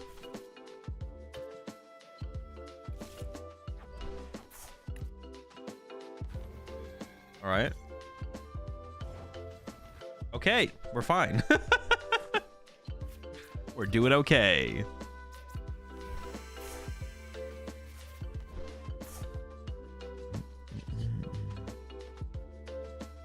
Let me just chill here. I wouldn't mind thinning the deck out of like a bad card. I don't even know if there's that many bad cards in the deck right now, though. That other Natsu is probably not great. The Shuppet still could be decent, though. We get a punch off. Get a prize card. Oh, we're cooking now. We're cooking now. We're cooking. The mind game? Yeah, exactly. Exactly.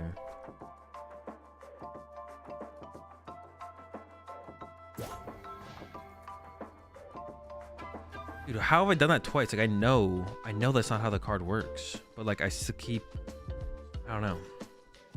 I got nothing to say, to be honest. I got nothing. Got nothing.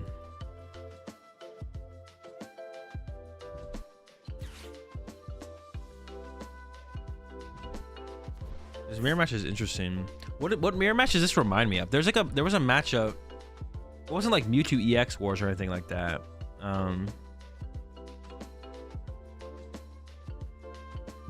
What is the matchup that this reminds me of? This mirror match reminds me of Yveltal. Maybe it was Yveltal. That might be what it might have been Yveltal. Or so you don't want to attach too many energy, but you want to make sure you're doing enough damage. You don't want to put too many energy on any of your Pokemon, but you have to like pressure them enough. Yeah, it probably was Yveltal, to be honest. You're not just straight up one hit KOing them like the what's it called matchup. Putting 4 energy here seems kinda sus. I'll put 1 energy on one of the Shuppets. I'm not gonna make both of them into the.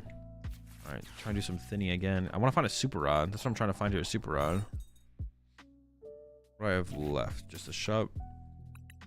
2 Super Rods, 2 energy. And bonk. Okay, now I think we're in the advantageous spot at this point. What do I get here? Still have 2 boss prizes. What have I got on my prize cards? Iono and Psychic? I think so, yeah. I still have 2 boss prized.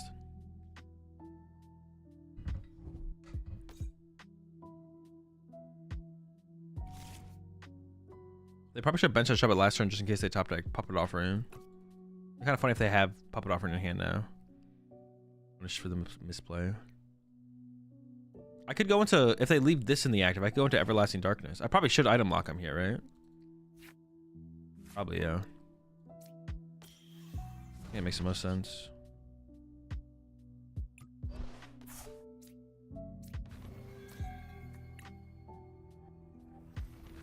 Set up 2 energy on each of them. I want to find a Super Rod here.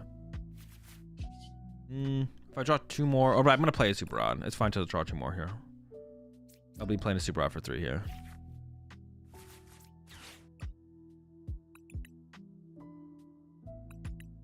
Honestly, I'm just leaning towards like energy plus Banette. Yeah. I'll even like equal them out there, I think. Limit their top decks with the Everlasting Dark. I mean, am I ever one hit KOing in Espathra? I don't know. I do want to like hit them reasonably hard. Yeah, when I go up to punch them, I do want to hit them like reasonably hard, I guess. I don't know.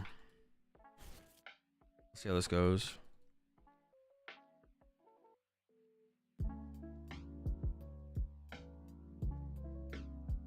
Do I need to 3 attack the Espathra? No, I think I can 2 KO it. Like I'm doing 150 right now. And they need 2 energy if they want to do anything reasonable. Oh, they got their own Banette online here. Maybe I just sit here and keep item locking. Nope, they're punching back. Okay. Oh no, they're retreating. Are we just gonna sit here and have an item lock off? Like, oh wait, I'm gonna get Poltergeist next turn. That's kind of funny. They cooked me with the Poltergeist on the next turn. So I just retreat and punch him with an Espathra, I think, here. Go. Oh! Little lock action. Okay.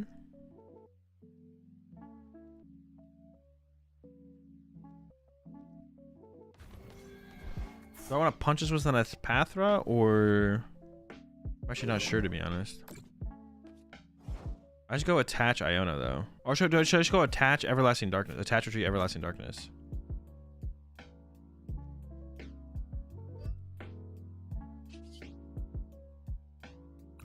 They can't Poltergeist right now. They could have boss again, boss this Poltergeist, I guess. That'd be annoying.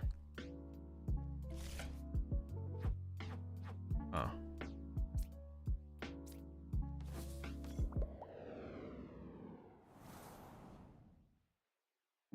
Can't Poltergeist my active, though. Let me just swing like this. It would need boss energy. I guess, yeah, they would have to top deck boss or energy, and the other card would have to be boss or energy. Or they could, like, accelerate an energy and then draw into energy and boss. Or energy or boss and have boss or energy. But I'm feeling pretty comfortable with this play, I guess. Next turn, I don't know.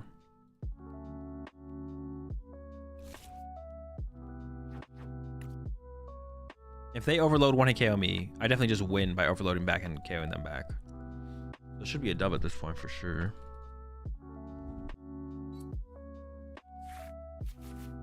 I could attach retreat to this, hit me. That would be annoying. But then do I just go for the Poltergeist and hope I KO them? We're never KOing them though, no. Honestly, don't know how I'd approach it. Probably retreat this one to this one. Attack with this one. Seems fine. But they just leave it Banette in the active. We just attack with this thing again. They're gonna do 10 damage here. We knock them out. Oh, they can't even attack. Genius. Alright.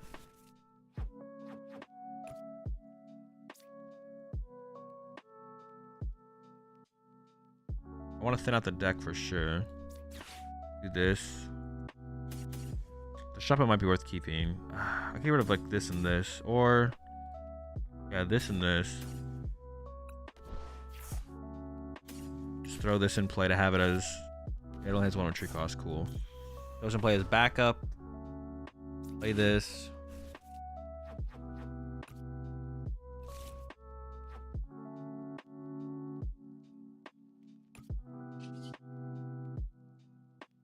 Oh no, I don't need a retreat here. What am I thinking? And then just play Iono.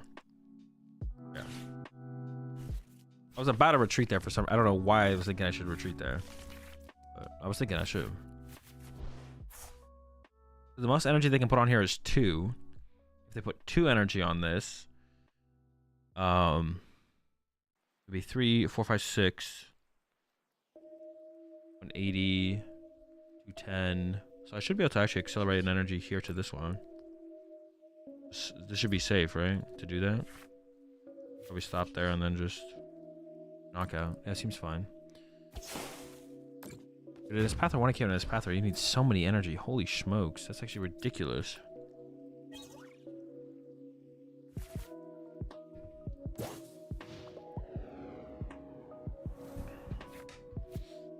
We finally got a boss. Our last prize card is a boss, but we have at least access to 1 boss, which I guess could become 2 boss with the Banette.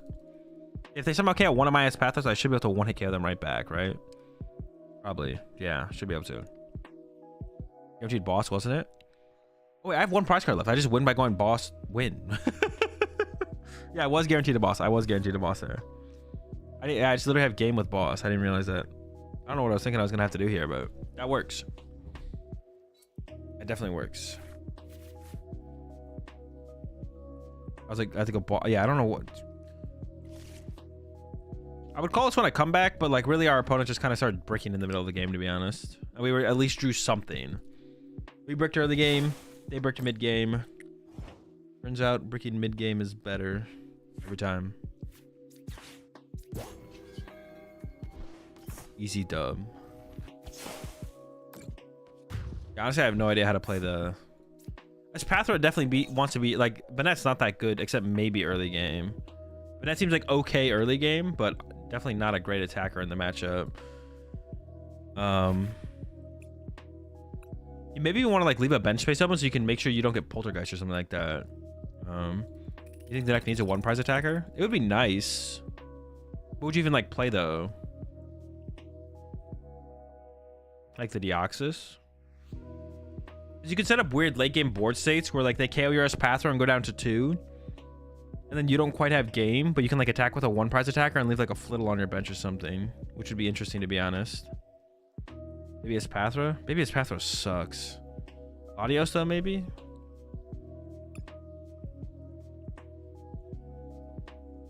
This one hits the hardest, right? Discard 3 energy from this Pokemon? Gosh. Well, the thing is, you'd also want it to like still maintain being a threat. Because like, let's say you load up energy on Latios and a Flittle, and then you discard all the energy off your Latios, they're just gonna boss your Flittle, right? So ideally, you'd want to attack with something where it's like it can close out the game by itself as well. Out of the 4 decks you've been running, Dialga, Arc Control, Ancient Box, Espathra, which deck you feel is the best and the most fun? Arceus Control. Mewtwo for late game does 190. Mewtwo? This? Or this? Or is it one I don't own? This? No. This? Oh, 180. See, this would be good. Actually, this Mewtwo seems decent, actually. Fuck it. Flittle plus Crisis Punch? Yo, did you just do something with that, actually? Little Crisis Punch actually doesn't sound bad. Maybe that's the better play. No, but you'd want to be able to... Yeah, honestly, I don't hate that. I don't hate Flittle Crisis Punch. You'd want to be able to attack with a one-prizer.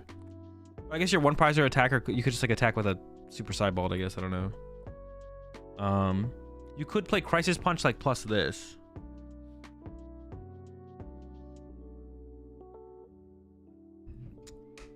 Yeah, you could play Crisis Punch and this Mewtwo. You just have like better... does HQ affect Punch?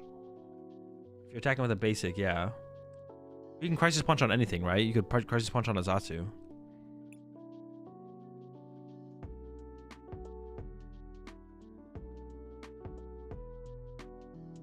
I guess it's not awful, but it's not good. What would we just cut these two and we add Crisis Punch and the other thing? Alakazam was one prize, but unfortunately super unreliable. That's true. We actually do have maybe this plus Crisis Punch would be enough, to be honest. It's like, just imagine you go against a Charizard and they go Charizard knockout, and then you go, all right, punch it with Radiant Alakazam, and you play Crisis Punch. Now they have like a Pidgeot in play and a Charizard. Maybe this is enough. Mind Ruler. And not super reliable, obviously, true. I guess you could just play Crisis Punch on top of that. Or maybe you add something else plus the Crisis Punch. But the Crisis Punch is definitely interesting. Like, they'll obviously be playing around Espathra as an attacker in the late game and trying to avoid leaving too much energy on anything so Espathra can't, like, clean up for the game. Same thing with Banette, right? They have control over their hand. They have control over how much energy they put in play. Is it like your opponent goes out to one prize if you're a two prize deck? Well, you just don't bench. The thing would be you just don't evolve their last Flittle to an Espathra. It does open the possibility for them to like boss around it, but it puts more pressure on them to have like more plays. I don't know, just having more stuff just creates more situations for you to like take advantage of. So it's never like a bad thing to have, right? But is it worth it? I guess is it worth it is the question, as always. Like, if you could play everything and your deck still be consistent, you would. But I like the idea of it though. I have to play more games and see if you can actually create that board state though. Whereas like you have a Flittle on the bench and Espathra in the active, they knock out your Espathra, go down to 2, and you're like, okay, I'm not gonna bench another 2-prizer, so I'm just gonna attack with Alakazam or something, and then you go Crisis Punch to win or something.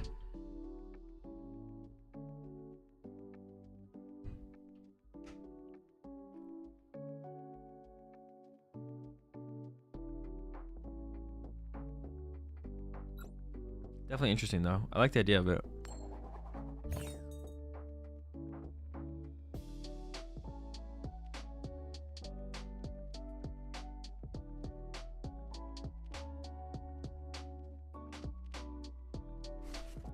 I will go first. All right, little start. Rest of the hand, not great. Where the Poffin's at? Nowhere to be found.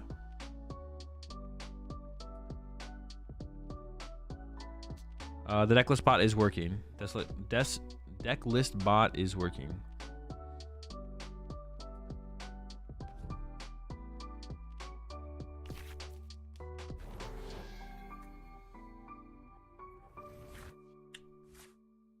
MewEX means it's probably Iron Hands, right?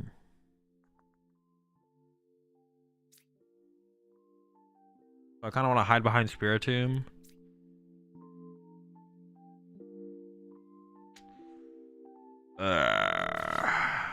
Sucks. Like a really slow start. We should need like a Poffin. Be cooking. I'm gonna go Tomb not to attach a Flittle retreat to Tomb pass, I guess. And they could get the turn 1 Prime Catcher on my lone Flittle, but I could have got like 2 Flittles, but then I'm still not even killing them right on anyway, so I don't even know how much that matters, to be honest. But I guess I could have slowed them down by at least having Espathra in the active on that following turn. I don't know. Hopefully they just don't have the resources to pull off the Prime Catcher on my lone Flittle here. We'll see what they got though. Yeah, it is future. That's like the main deck that plays the MewEX, right? Right now. Sometimes Lugia has it, but not very often. Yeah, that's really the main one, right? These don't have Prime Catcher. No Primarino. But if they don't load up like an Iron Hands here, then I'd be fine with if they have Prime Catcher, to be honest. If they Prime Catcher my Flittle but don't mention Iron Hands, I'm okay with that. Hold on, am I fine with that? Because this thing just destroys me. That would actually be... Dude, wait a second. Is that just the play from them? If they find Prime Catcher here, Prime Catcher KO Flittle, and then load up this. That's actually kind of scary. That's pretty scary there.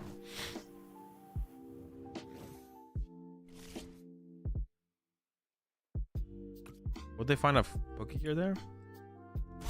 Research, but just didn't play it. What's in their hand that they didn't play Research? They have a 3-card hand. What the heck is in there? Research, card. That's very confusing to me. I want to know what the heck is in that hand.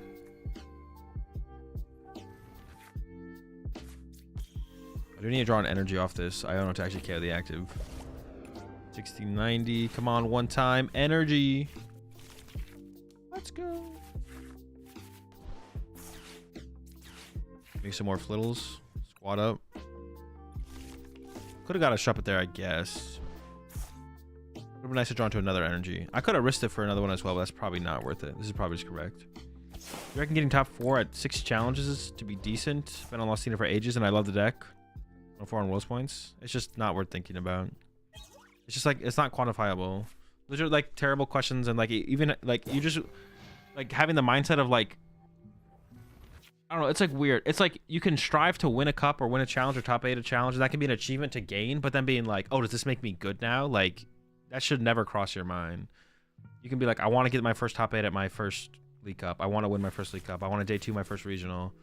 And then achieving those achievements can feel like you're succeeding and getting better and all this stuff, but then being like, oh, does this make me a good player now that I, would you say top 4 at 6 challenges? Like it just doesn't matter. It's just not real. It's just like, it's not quantifiable. It's like you either win or you achieve what you want to achieve or you don't. And then that's all that matters. Either your goal is to win the regional and you win it, or your goal is to just day 2 the regional and you do or you don't. And that's like the only thing that matters. Like whether you achieve your goal or you don't. At the end of the day, in terms of like really, really good players and stuff, it's like, you win or do you not win? Just load up on the bench because I don't want to kill their active. That's like all that really matters at the end of the day. It's like either you, but like yeah, but like being like this, but like the thing doesn't like qualify or quantify a thing basically. I don't know how to like what I don't. There's definitely a better way to like explain that, but there's definitely a better way to like explain the way you should think about it. But I don't actually know the better way to do it, to be honest. I don't know the best way to explain that.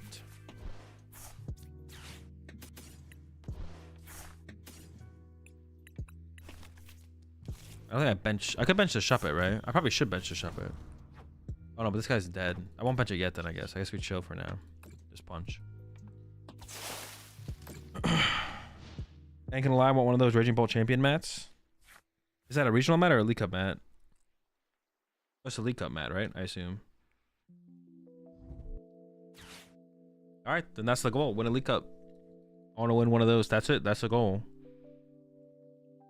Like doing it or not doing it or doing multiple of it or whatever is like, yeah. It's basically like if you want to get good and you want to get better, then that you should just focus on getting better and getting good. Just coming up, trying to figure out what you're coming up short on, and like results can be a sign that you are improving, right? You get better results than you did maybe the second half of the season as opposed to the first half of the season, whatever it is. But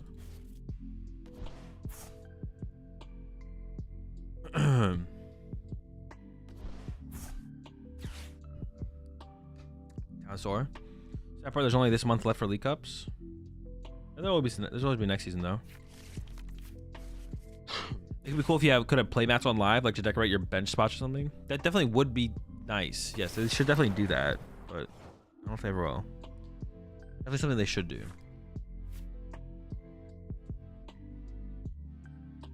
Well, I definitely want to retreat this, right? We should start to load up the next one. Oh wait, I have tools in here. I should have turned out a tool. Oh, he's punished? I would have taken the cape if I was going to go search for a tool, so I'm going to say never punished. All right, so I'm going to go treat Barad to get back this, Banette, and energy. And we'll load up another energy on this Flittle.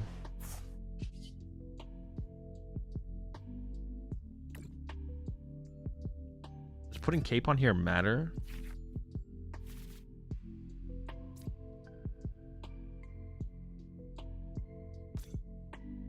What does it have left? 60, it'd have 160. This is doing 160.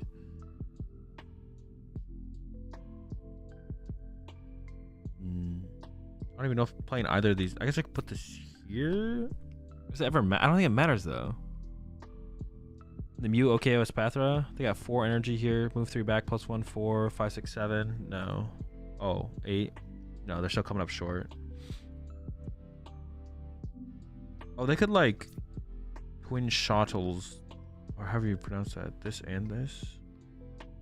I could go cape this.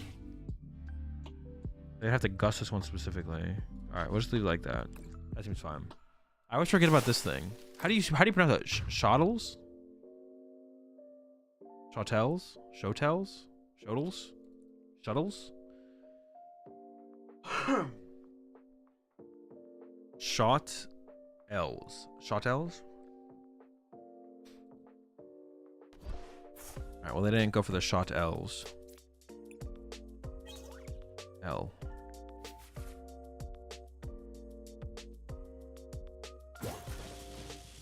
What does that even mean? I'm gonna look it up. Twin shuttles. I mean, is it like is